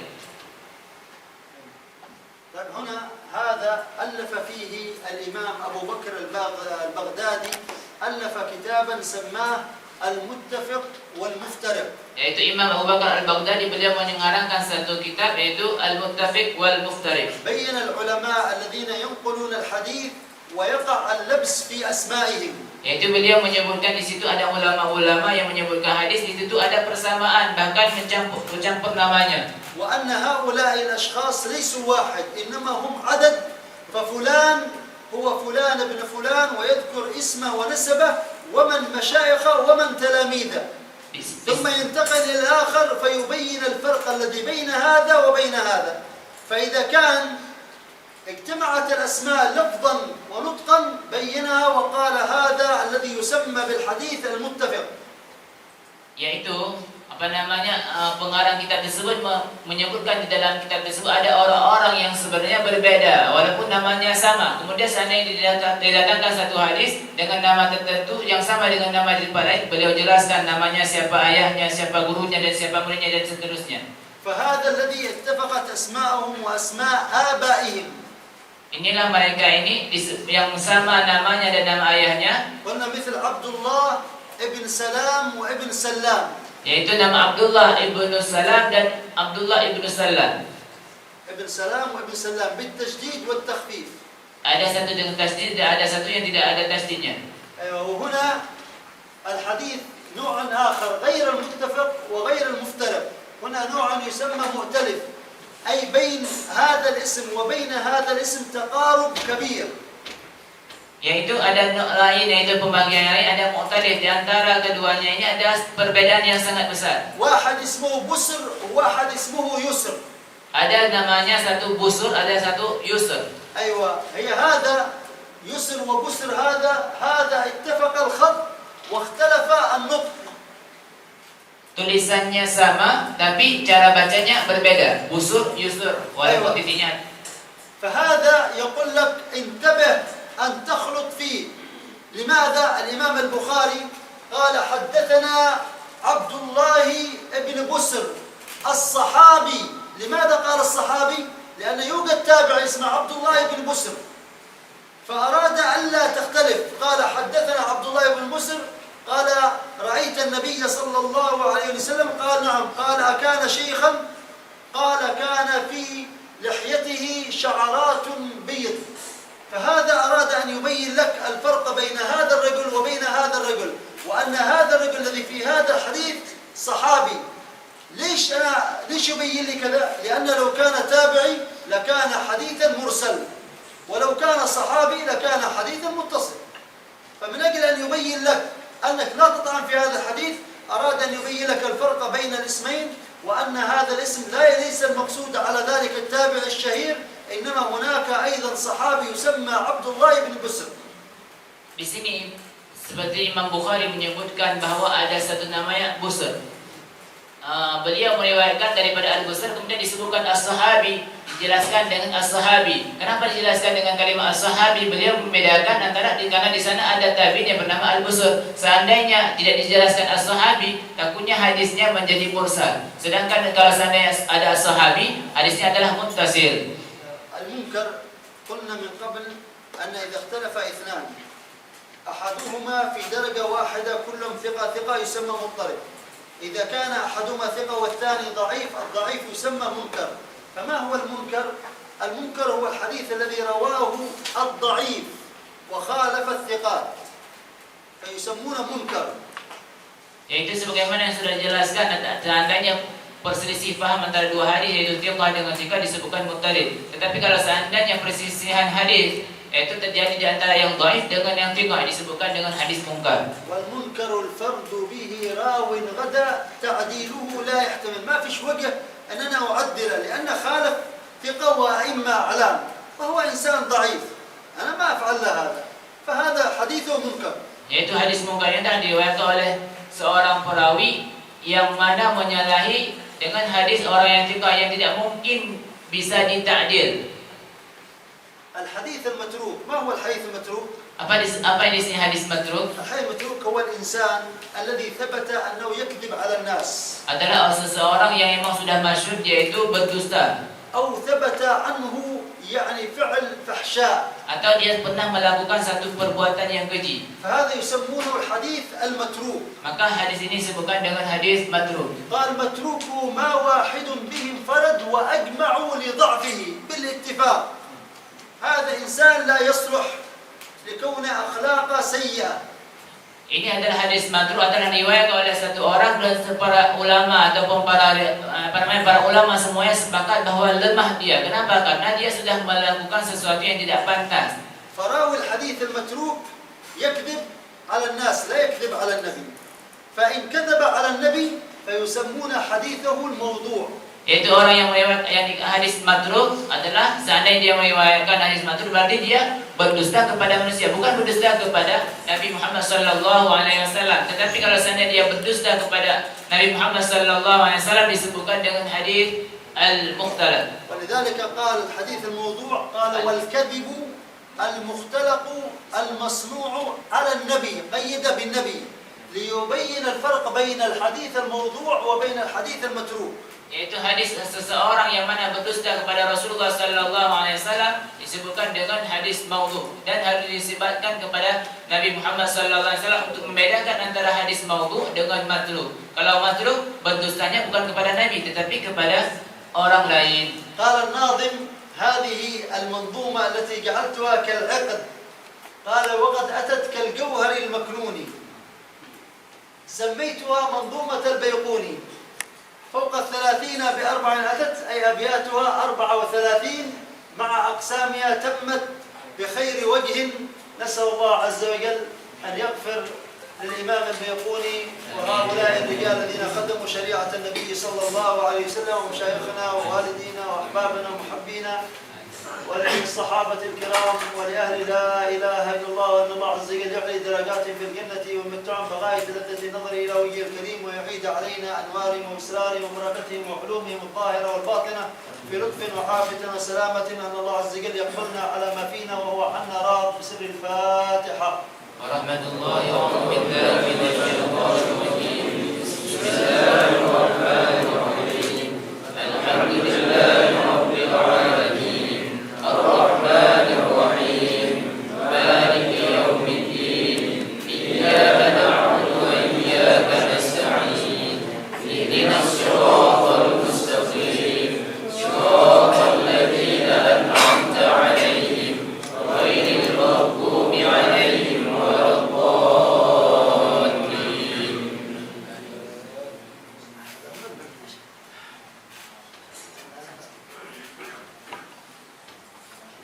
Sekarang احنا كلنا يعني اقترحوا ان احنا نوقف ونشوف العمل وانا نكملها بسرعه ونشوف العمل. sekarang اتمنى شيء beliau mengatakan kenapa beliau menjelaskan secara cepat urusan terakhir, karena kami tadi mengingatkan bahwa kita ada permasalahan yang mungkin kita tentang akidah. Makanya beliau jelaskan secara cepat di akhir-akhir urusan. Kalau seandainya ada yang mau tanya, silakan.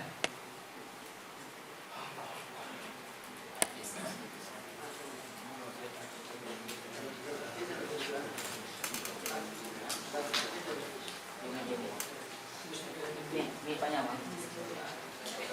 Yang hijau itu.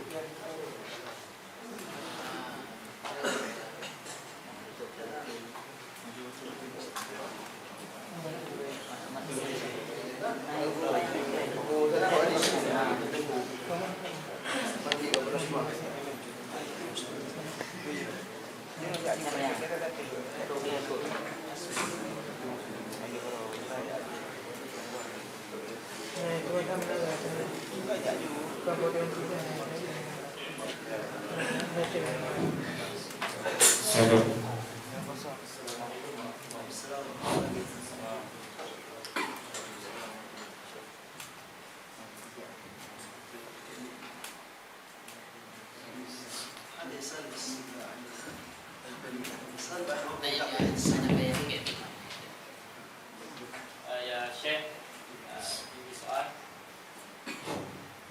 madhabit li amrin la majal lahu lil ijtihad hatta nahkumuha hadis mawquf wa mahmuman lianna najidu fi kutub fikih hadis rawahu Ibnu Abbas fi hadis safar huwa amrun la majal fil ijtihad.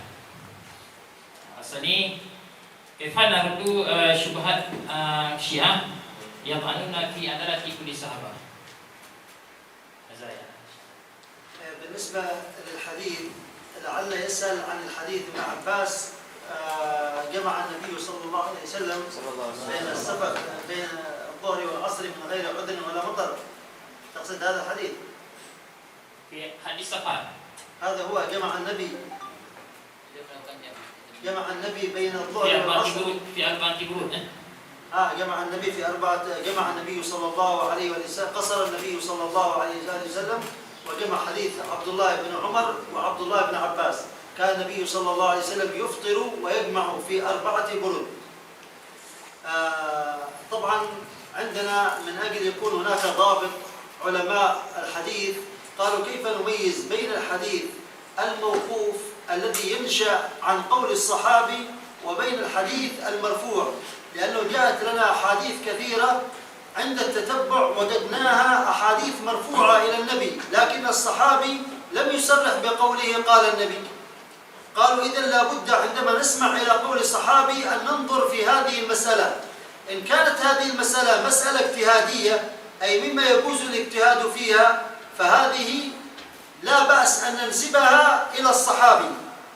أما إذا كانت هذه المسألة لا يمكن للاجتهاد أن يكون فيها مجال، جاء أحد الصحابة يتحدث أن سيدنا آدم يوم أن نزل فعل مع أولاده كذا وكذا، ما أعلمه ولا يعلم هذا الأمر، وليس هناك شيء متصل بينه وبين آدم، فكلما تحدث عن الأمم السابقة فهو حديث مرفوع. كلما كان يتعلق بأسباب النزول، لأن أسباب النزول نزلت على النبي وهو يتحدث عن شيء رآه، فقلنا كلما وصفه أو أقره النبي ونقله الغير فهذا يعتبر مرفوعا. كذلك إذا تكلم عن مسألة فقهية ليس للأمر فيها اجتهاد، كتحديد القصر، متى يكون القصر؟ فهذا القصر ليست مسألة اجتهادية. المسألة الاجتهادية في تحديد ما حدده الشرع. الشرع عندما يقول لك 4 برود بالميل، يحاولوا يجتهدوا في هذا الأمر لا بأس، لكن تحديدها بأيام معينة بمسافة معينة يقول لك هذا ليس للاجتهاد فيه مجال. وادعى ذلك قالوا أنهم عندما تتبعوا الروايات قالوا مشى النبي صلى الله عليه وسلم فقصر بعسفان ولم يقصر بكذا، وقصر لما وصل إلى منطقة، فلما قاسوا هذه الأماكن وجدوها أنها تقدر ب4 برد، والبرد الذي هو 16 فرسخ، فوجدوا أن المسافة، قالوا إذن هذا من الأحاديث المرفوعة وليست من الأحاديث الموقوفة التي ترجع إلى الاجتهاد من خلال تجمع الروايات الواقعة.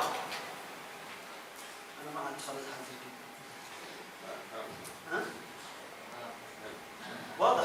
هي من خلال أنك عندما نجمع ما يسمونه بالتفسير الموضوعي، عندما نجمع الموضوع، الجزئيات، الأحاديث التي تحدثت عن هذا الموضوع يتضح لنا الأمر، فنستطيع أن نميز بين هذا الأمر. يقول لك رضيه النبي وما رضاه النبي رضيناه، خلاص هذا قرينة واضحة إلى أن حديث مرفوع. فكل شيء يشير من السنة في عهد النبي، في عصر النبي، ارتضاه النبي، كل هذا يعتبر من الأحاديث المرفوعة ولو لم يصرح الراوي فيها بقول النبي. واضح؟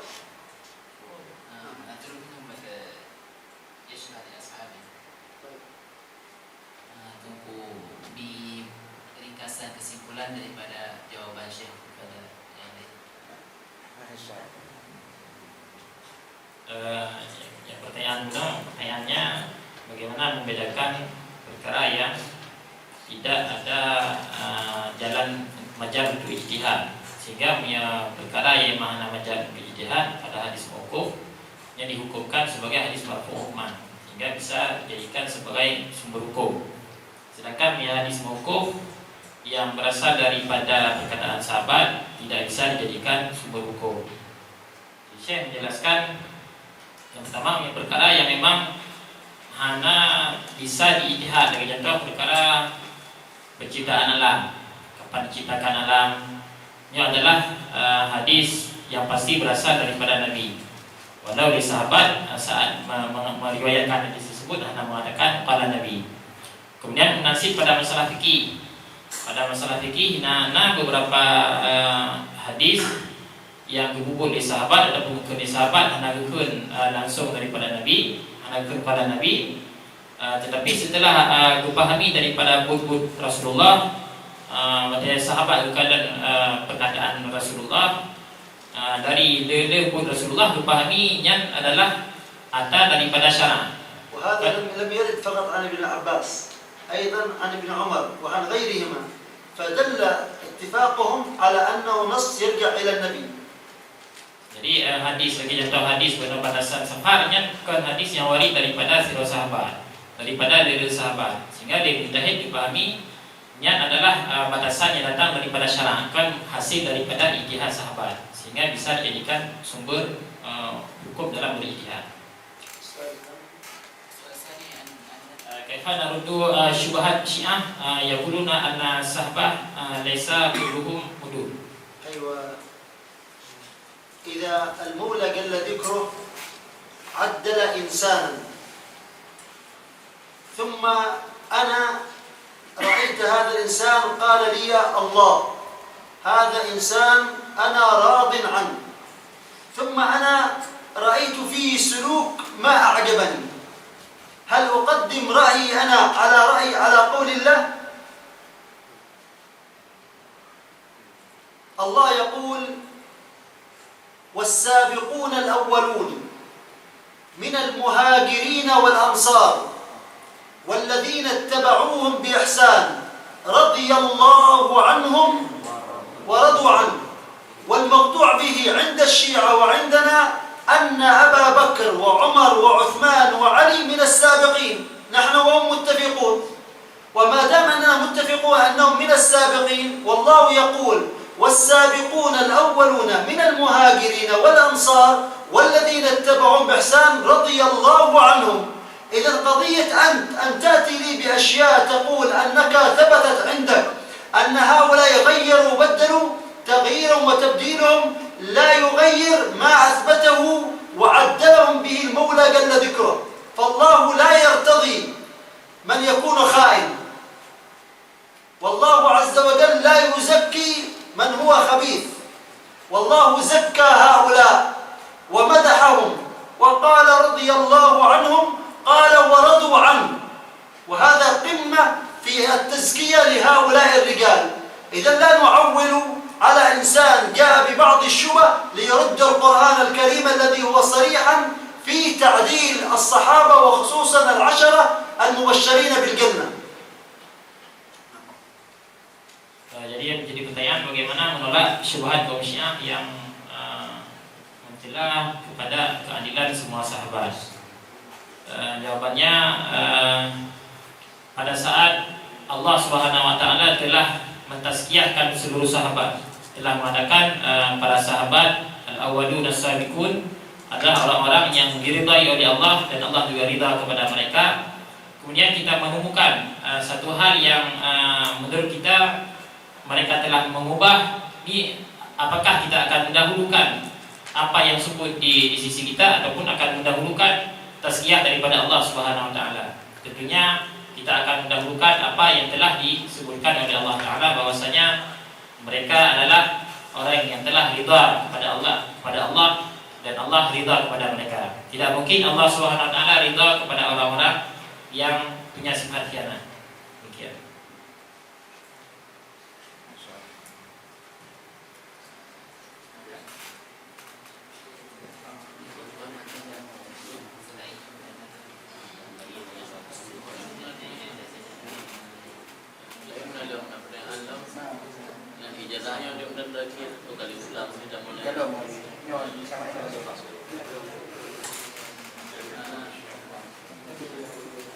Kalau ada yang bertanya satu lagi saja.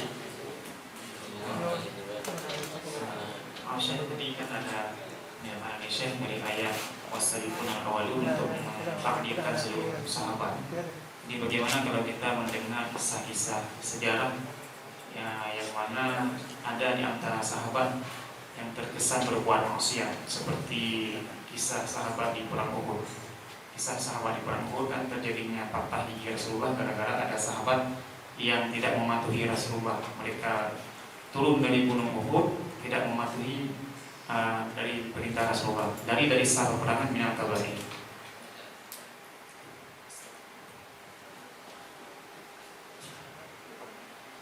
Apakah riwayatnya itu selesai ataupun ada pentampilan?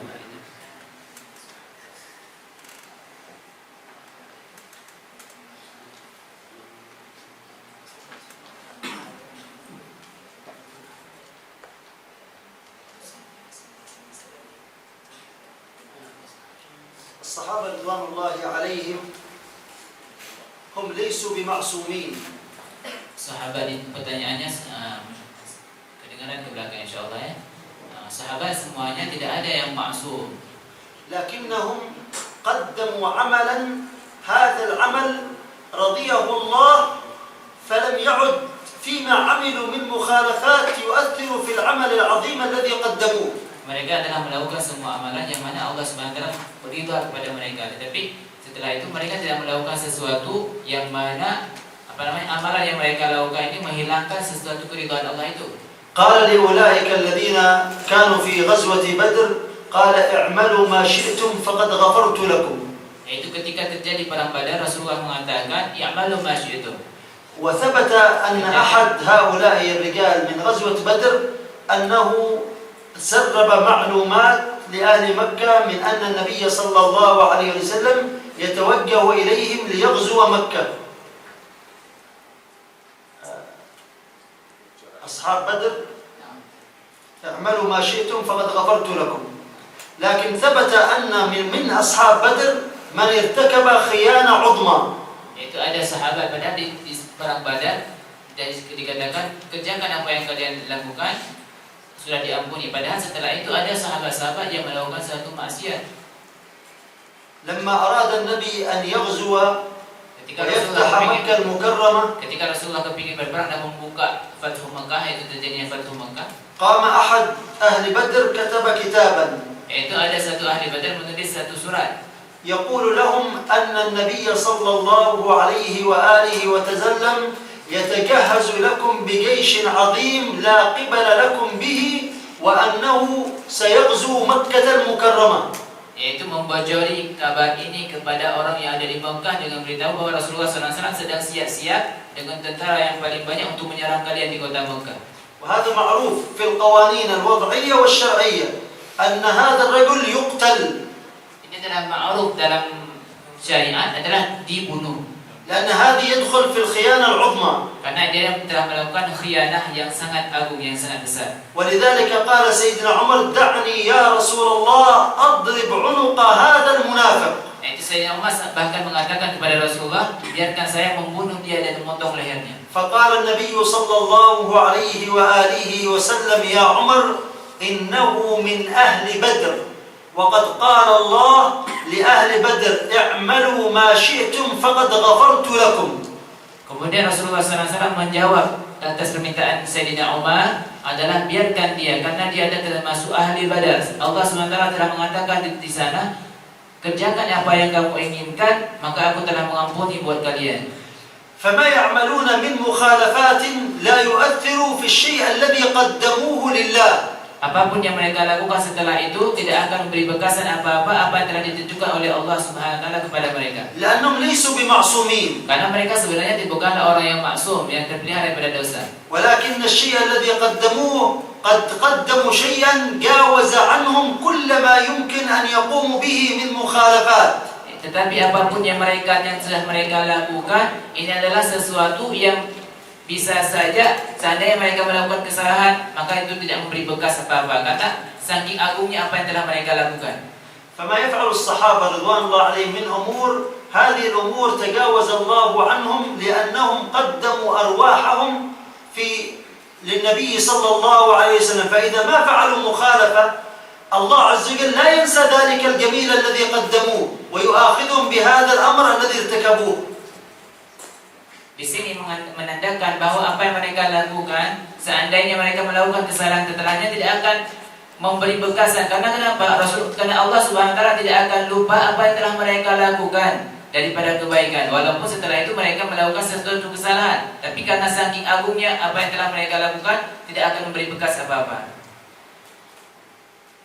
ولذلك النبي ما أخذهم قال لهم أنتم كذا وكذا قتل عمي حمزة قال لهم أخطأتم عندما تركتم مواقعكم. لكن النبي لم يقم بتأنيبهم زيادة على هذا الأمر. InsyaAllah jelas insyaAllah. Intinya kesimpulannya bahwa sahabat tidak ada yang maksum, tetapi apapun yang telah ditentukan oleh Rasulullah SAW, apa yang telah ditentukan oleh Allah Subhanahu wa taala, tidak akan mempengaruhi apa yang mereka lakukan setelahnya. Seandainya mereka melakukan maksiat, maka apapun yang telah dilakukan, yang telah dilakukan oleh sahabat ini tidak akan berpengaruh juga. Karena Allah SWT telah ridha. Bahkan dalam situ disebutkan, kerjakan apa yang kalian lakukan, aku telah mengampuni dosa kalian. Ya Syekh, nafhamu min hadzal jawab anna sahibah laisa ma'sum annahu yajuzu aqlan ayasura minhu mukhalafah syariah. شيء طبيعي. Nah, yajuzu aqlan. أيوة. فمن الصحابة من زنى وأقام النبي عليهم الرجم، ومن الصحابة من سرق وقطع النبي يده. ثم هل يجوز أن يكون من هذا المخالفة أن يغير في رواية الحديث؟ لا، اتفق العلماء على أن الصحابة كانوا مع النبي صلى الله عليه وسلم، محبتهم مع النبي أنهم لا يمكن أن يصدر منهم الكذب على النبي، لكن بالنسبة للمعصية التي تحصل مع النفس هذه شيء جبلي.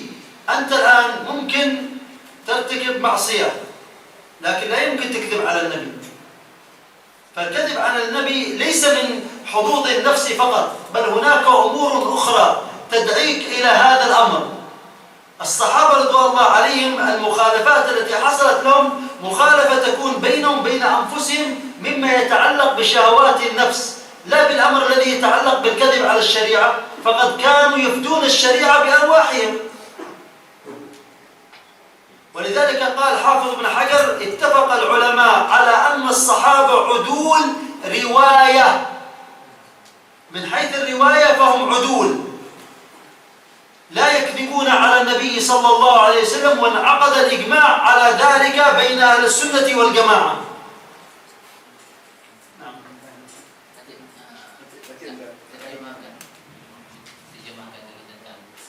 Jadi jawaban pertanyaan Muna, bila memang dari sahabat bisa terjadi mukhalafah dengan syariat, apakah mungkin sebahagian daripada mukhalafah syariat tersebut adalah mengubah riwayat hadis yang diriwayatkan daripada Rasulullah SAW?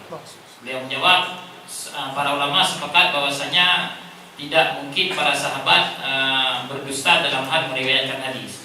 Sehingga Ibnu Hajar mengatakan para sahabat udul dalam masalah riwayat. Dalam masalah riwayat hadis mereka udul, walau kadang-kadang bisa terjadi mukhalafah dengan syariat dalam masalah yang lain, dalam masalah hawa nafsu, dalam masalah nafsu pribadi bisa saja terjadi, tapi dalam masalah meriwayatkan hadis Rasulullah ini tidak mungkin terjadi.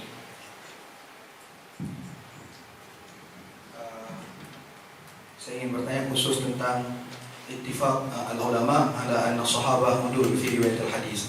Walamma qara'na fi tarikh tashri' Syekh Khudari Bek, hunaka fi ahdi Abi Bakar wa Sayyidina Umar bin Al-Khattab amal silbi li taqlil riwayat al-hadis, di anna Sayyidina Abu Bakar wa Umar mengharuskan ada perawi yang lain yuqawi bi rawin akhar, hatta ba'du sahabah yudrabu bisawt idza rawal hadis law lam yujad rawin akhar. Jadi jadi bagaimana kita mengatakan semua ulama sepakat sahabat ini udul tentang riwayat hadis, sedangkan sahabat sendiri, Sayyidina Abu Bakar sendiri, Sayyidina Umar sendiri tidak secara otomatis menerima periwayatan dari sahabat yang lain sehingga diperkuat oleh perawi yang lain. Demikian juga pada masa Sayyidina Ali, sehingga ada sumpah. Fi ahdi Sayyidina Ali bin Abi Thalib, kana Ali yaqulu hadis idza yuqawi bil hadfi bil yamin. هذا يسمى، ذكره الإمام الخطيب البغدادي، وتكلم على قضية الحديث الذي يتلقى، وهل الحديث الذي يتلقى يؤخذ مباشرة أم لا بد لهذا الحديث من طرق أخرى؟ فقال في جانب العقيدة، قال يرد الحديث الصحيح إذا ورد في العقيدة من 16 وجها. حديث صحيح يرد في 16 وجه، ذكر منها أن الحديث لا بد إذا أردنا أن نأخذ الحديث فرق بين أمور العقيدة وأصول الشريعة وفروع الشريعة، فقال ما كان في أصول العقيدة فلا يقبل فيه إلا الحديث المتواتر، وذكر نماذج من هذه الأمور. قال كان الصحابة في أصول الشريعة وفي أصول المسائل كانوا يحتاطون، فجاء سيدنا أبو بكر الصديق وكانت هناك امرأة توفي وبقيت بنتها توفت وهناك الجدة، فقال المغيرة أنا سمعت النبي يقول أن الجدة لها السدس. فقال أبو بكر: من يشهد لك؟ لأن حكم شرعي، وحكم الشرعي لا يؤخذ بخبر الآحاد، ليس لكونه فرد الآن ينقل أن ثقة، لا، هذا خبر آحاد. خبر الآحاد يختلف. خبر الآحاد ما رواه راو واحد. درسنا في المصطلح أن الحديث الآحاد الذي هو راو واحد أو اثنين أو ثلاثة هذا مما يحتمل أن يكون صحيحا أو ضعيفا أو حسنا، لأن الراوي الواحد يحتاج إلى من يعززه، إذ قد تضعف الذاكرة، لا أنه يكذب. فهنا قال له سيدنا عمر: أبو بكر من يشهد لك؟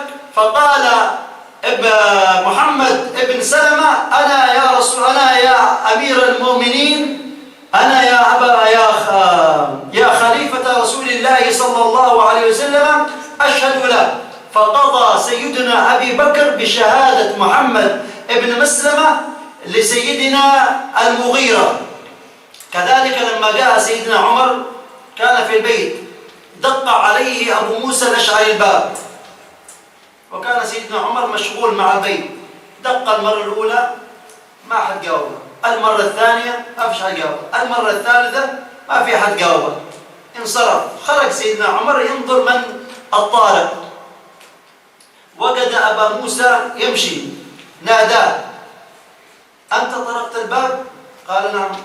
ولماذا انصرفت؟ قال: سمعت النبي صلى الله عليه وآله وسلم يقول: من استأذن ثلاثا فلم يؤذن له فليرجع. قال: من فين جبت هذا الكلام؟ أنا مع النبي عمري ما سمعت هذا الكلام.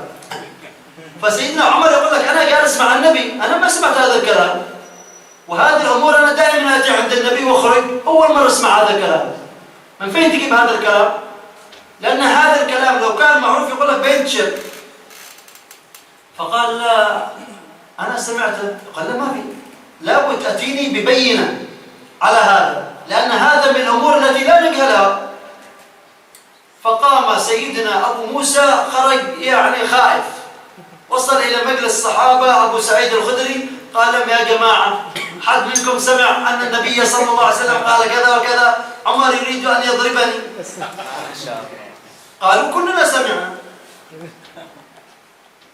فذهبوا إلى سيدنا عمر. قال سيدنا عمر: لقد كنت أختلف أنا وأخ لي من الأنصار، فكنت يوما أذهب أحتطب، يعني أروح أشتغل، وصاحبي يجلس عند النبي. ثاني يوم أنا أجلس عند النبي وصاحبي يروح يشتغل، فنلتقي فنتذاكر، يعطي كل واحد منا ما سمعه من النبي، فلعل صاحبي لم يبلغني هذا الأمر. فهذا كان سيدنا عمر، لا أنه يعني يتهم سيدنا أبو موسى الأشعري بالكذب، إذ كانوا يعلمون. ويقول سيدنا علي: ما كان أحد منا يتجرأ على الكذب على النبي، لكن الاحتياط لبعض الملابسات، فكانوا يجتهدون. ولأن حصل بين الصحابة بعض الأمور. أما هي الأمور التي حصل أن ذات يوم كان النبي صلى الله عليه وسلم جالس في المسجد، والنبي يتحدث، فدخل أبو هريرة، وفي حديث آخر دخل ابن عمر. النبي يتحدث عن موضوع، ودخولهم جاء في وسط الموضوع. النبي كان يقول حديث الأمس: قاتل الله اليهود، وأبو بكر دخل، ما سمع كلمة قاتل الله اليهود، دخل. فقال النبي: تقول إن يكن الشؤم في شيء ففي ثلاث: في المرأة والحمار والدار. فخرج أبو هريرة يقول للناس: قال النبي صلى الله عليه وسلم: إن يكن الشؤم في شيء ففي ثلاث. تقول السيدة عائشة: إيه مالك شبهتنا بالحمر؟ إنما النبي قال: قاتل الله اليهود. فهنا تقع ملابسات، فكل واحد من الصحابة كان يريد أن يحتاط في هذه المسألة، لا أن فلان يكذب على النبي.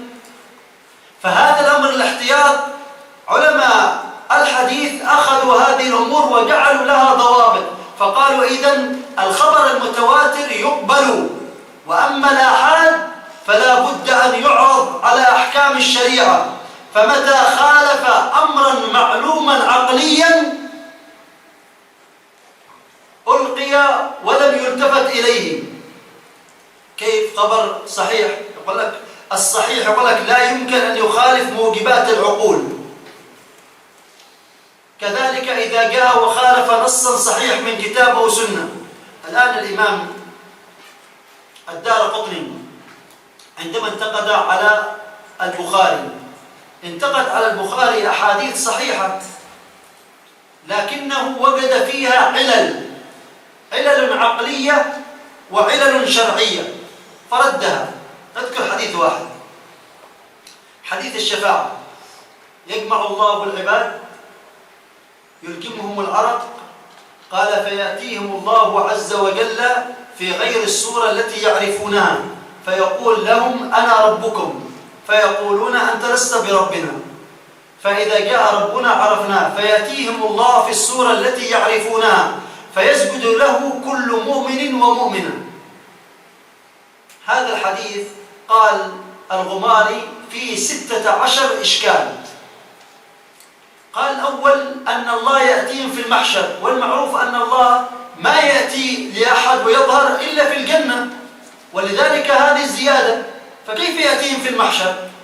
قال الثاني أن الله يتشكل بصور، والله يصور ولا يتصور، والله يقول عن المنافقين كلا إنهم عن ربهم يومئذ لمحجوبون، فكيف يرون؟ جاب هذه الإشكاليات. هي حديث صحيح في البخاري، لكن يقول لك هذا خالف القرآن الكريم، خالف موجبات العقول بالنسبة له هو. قام الحافظ بن حجر رد عليه، قال المقصود كلا إنهم عن ربهم يومئذ لمحجوبون، أي محجوبون حجب رضا. أما أن الله يخاطبهم بالسخط فهذا وارد، وقد تكلم الله عز وجل وخاطبهم. وأما قول أن الله يأتيهم في غير الصورة، فالصورة في اللغة عندنا الصفة، ومن صفات الله أنه هو الذي يجلي الأمر، لا يجليها لوقتها إلا هو، ولا يكشف الأمر العظيم إلا هو. فإذا ظهر لهم بصفة ولم يكشف عنهم هذا البلاء قالوا أنت لست بربنا، ربنا نعرف بصفة معينة، إذا جاءت هذه الصفة عرفنا أن هذا هو الله. قال وجاء ربك والملك صفا صفا، فمجيء المولى جل ذكره أي مجيء الصفة التي أخبرهم الله عز وجل بها. فجاء الحافظ ابن حجر وفسر. فقضية رد الحديث وقبول الحديث بالنسبة إلى السند شيء، وبالنسبة إلى علل أخرى شيء آخر. فهناك أمور أخرى قد يرد بها الحديث الصحيح، لا مدخل لهذه. هؤلاء قلنا علم مصطلح حديث يصنعون لك المصطلح والضوابط، ثم بعد ذلك يأتي الفقهاء، ثم بعد ذلك يأتي علماء الأصول بالنسبة لقبول الحديث ورده. هناك أمور أخرى، فنحن نتحدث عن قضية هذا الشخص ثقة روى الحديث، لكن الحديث لا يقبل وإن كان ثقة لوجود علل أخرى. هل هو كذاب؟ ليس بكذاب ولا متهم بالكذب. نعم.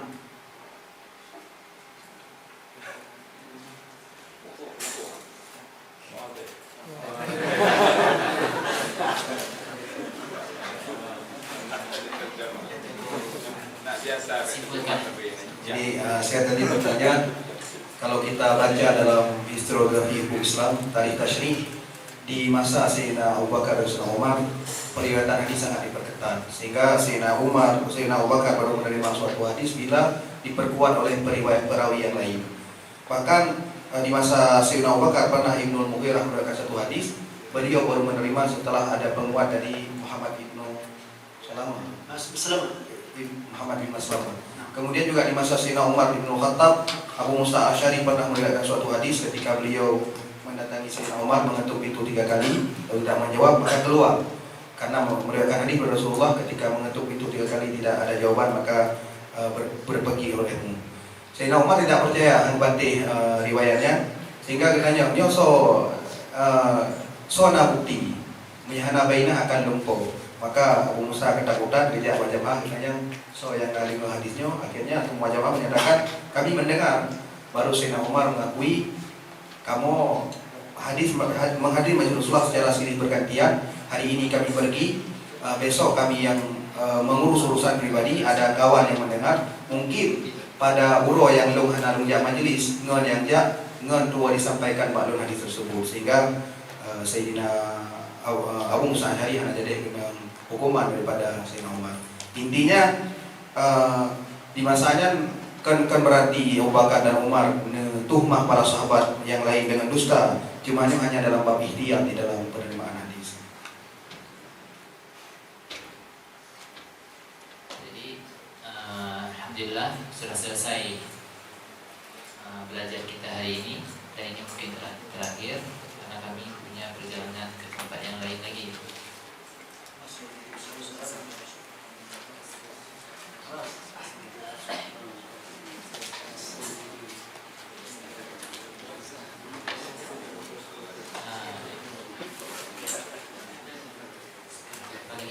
Ijazah ini biar ada anak muda yang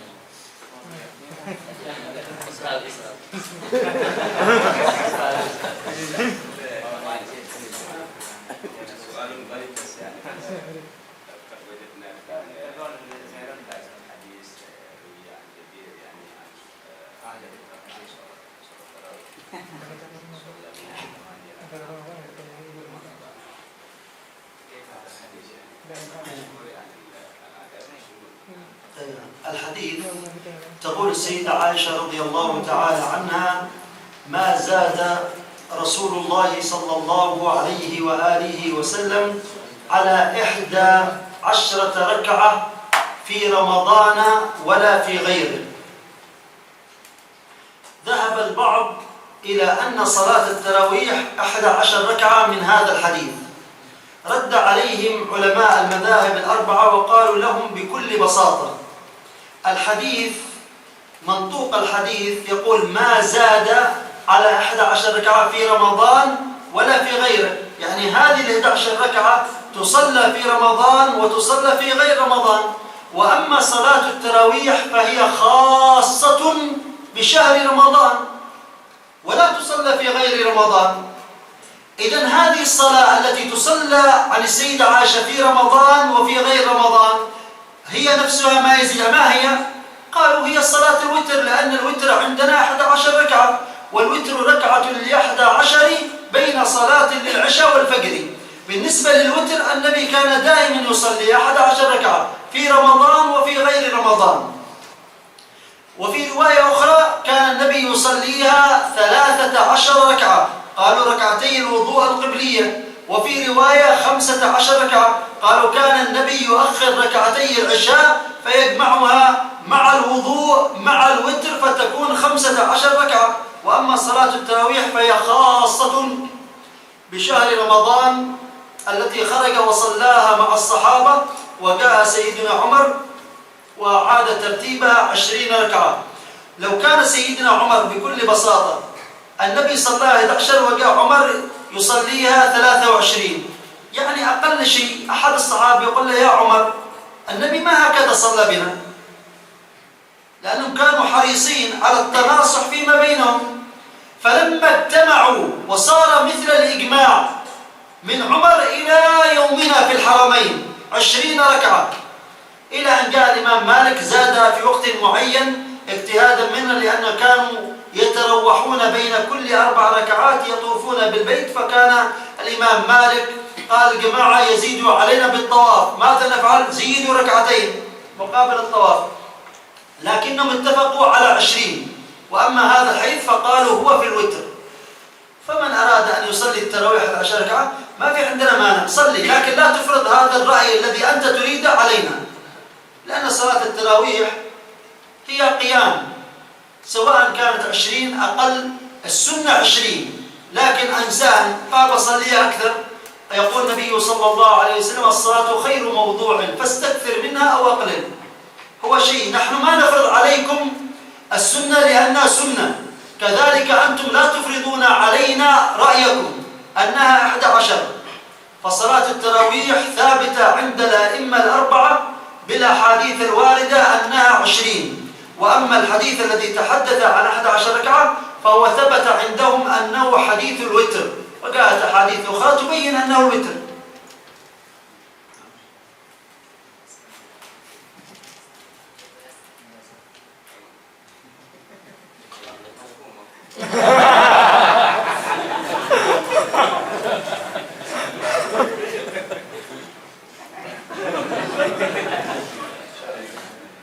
بعضهم حتى بعض العلماء يميل إلى هذا.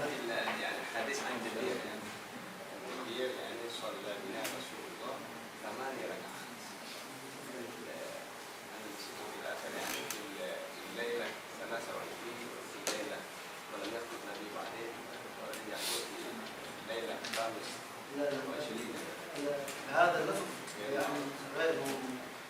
هذا اللفظ مش موجود، إنما موجود صلى بنا النبي صلى الله عليه وسلم في الليلة الأولى وفي الليلة الثانية وفي الثالثة اجتمعنا فلم يخرج، فقال يا رسول الله، قال خشيت أن تفرض عليك، فالنبي ما صلاها خشيت أن تفرض عليك. أما العدد فلو جاء من النبي خلاص لا نص مع اجتهاد ما فيش اجتهاد مع النص، لكن وجد هذا الاجتهاد بين العلماء واجتهدوا لأن ما فيش نص عن النبي. أما لو ورد عن النبي ما كان لمؤمن ولا مؤمنة إذا قضى الله ورسوله أمرا أن يكون لهم الخيار.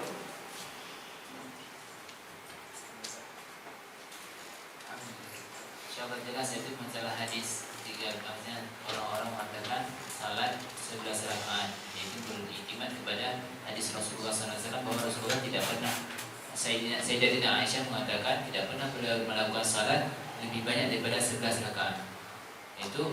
Ini hadis ini umum sekali, baik itu di dalam bulan Ramadan ataupun di luar bulan Ramadan. Kita bisa mengambil pendapat bahwa hadis ini adalah hadis witir, salat witir. Sedangkan hadis masalah salat tarawih ada tempat yang lain. Kemudian beliau jelaskan kesimpulannya adalah masalah salat ini adalah tempat salat adalah sesuatu yang sangat bagus. Seandainya kita kepingin perbanyaklah. Kalau seandainya kepingin menyedikitkan, sedikitkan. Jangan sampai dipermasalahkan sehingga kita memaksa orang lain untuk mengikuti kita ataupun orang lain memaksakan kita untuk mengikuti mereka. Itu pendapat beliau.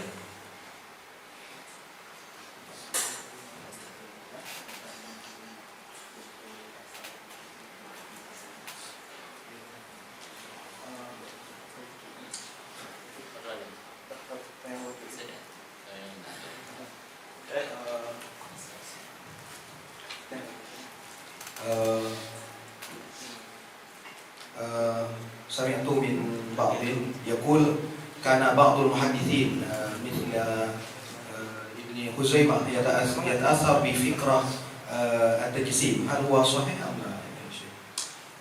ابن خزيمة تأثر فعلا بفكر التجسيم وألف كتابا سماه التوحيد الذي أطلق عليه أهل السنة والجماعة كتاب الشرك، وذكر ذلك الفخر الرازي بأن هذا الكتاب هو في الأصل كتاب يتكلم عن الشرك لا عن التوحيد.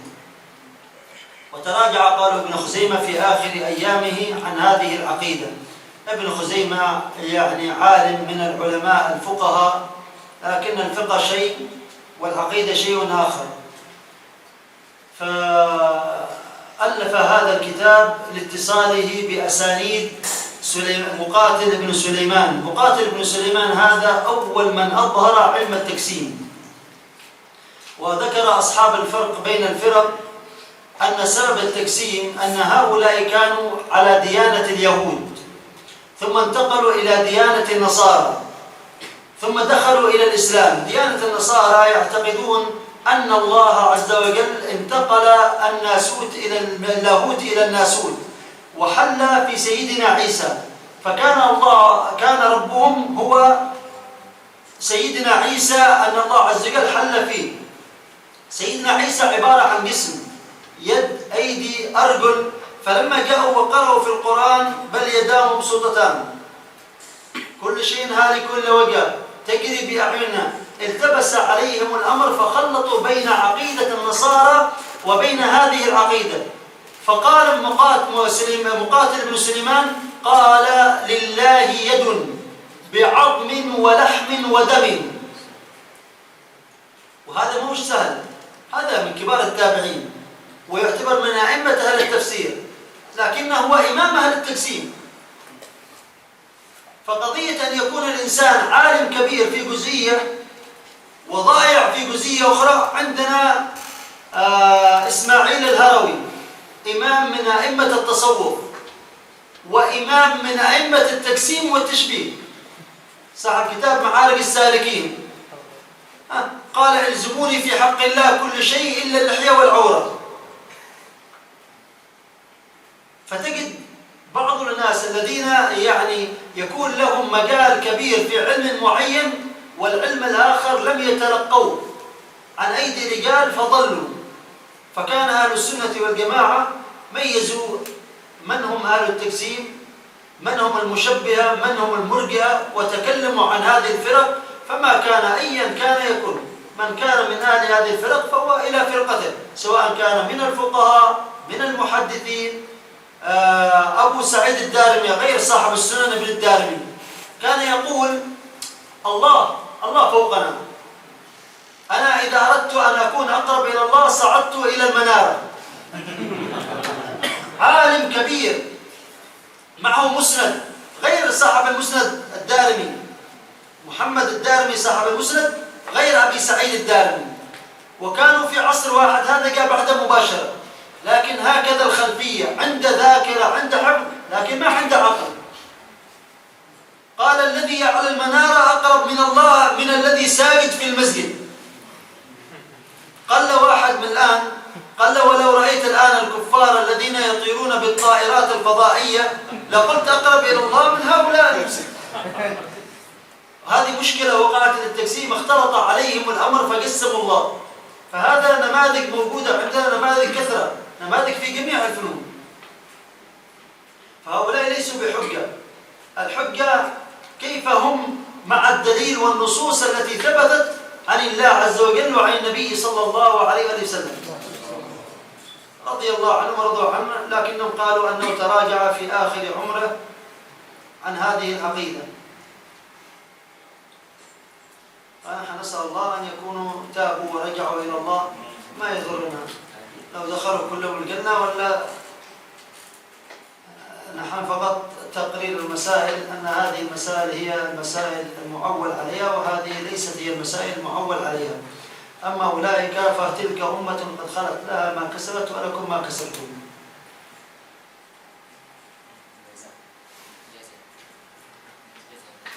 الحمد لله رب العالمين، والصلاة والسلام على أشرف الأنبياء والمرسلين سيدنا محمد وعلى آله وصحبه وسلم أجمعين. اللهم صل وسلم وبارك على مولانا محمد وعلى آله وصحبه وكافة الأنبياء والمرسلين وآلهم وصحبه في كل لمحة ونفس عدد ما وسعه علم الله. أما بعد، أجزناكم في كل ما تصح لنا فيه الرواية والدراية، وكل ما سمعتموه، وكل ما تذاكرنا معكم فيه، وكل ما يقرب إلى الله تعالى.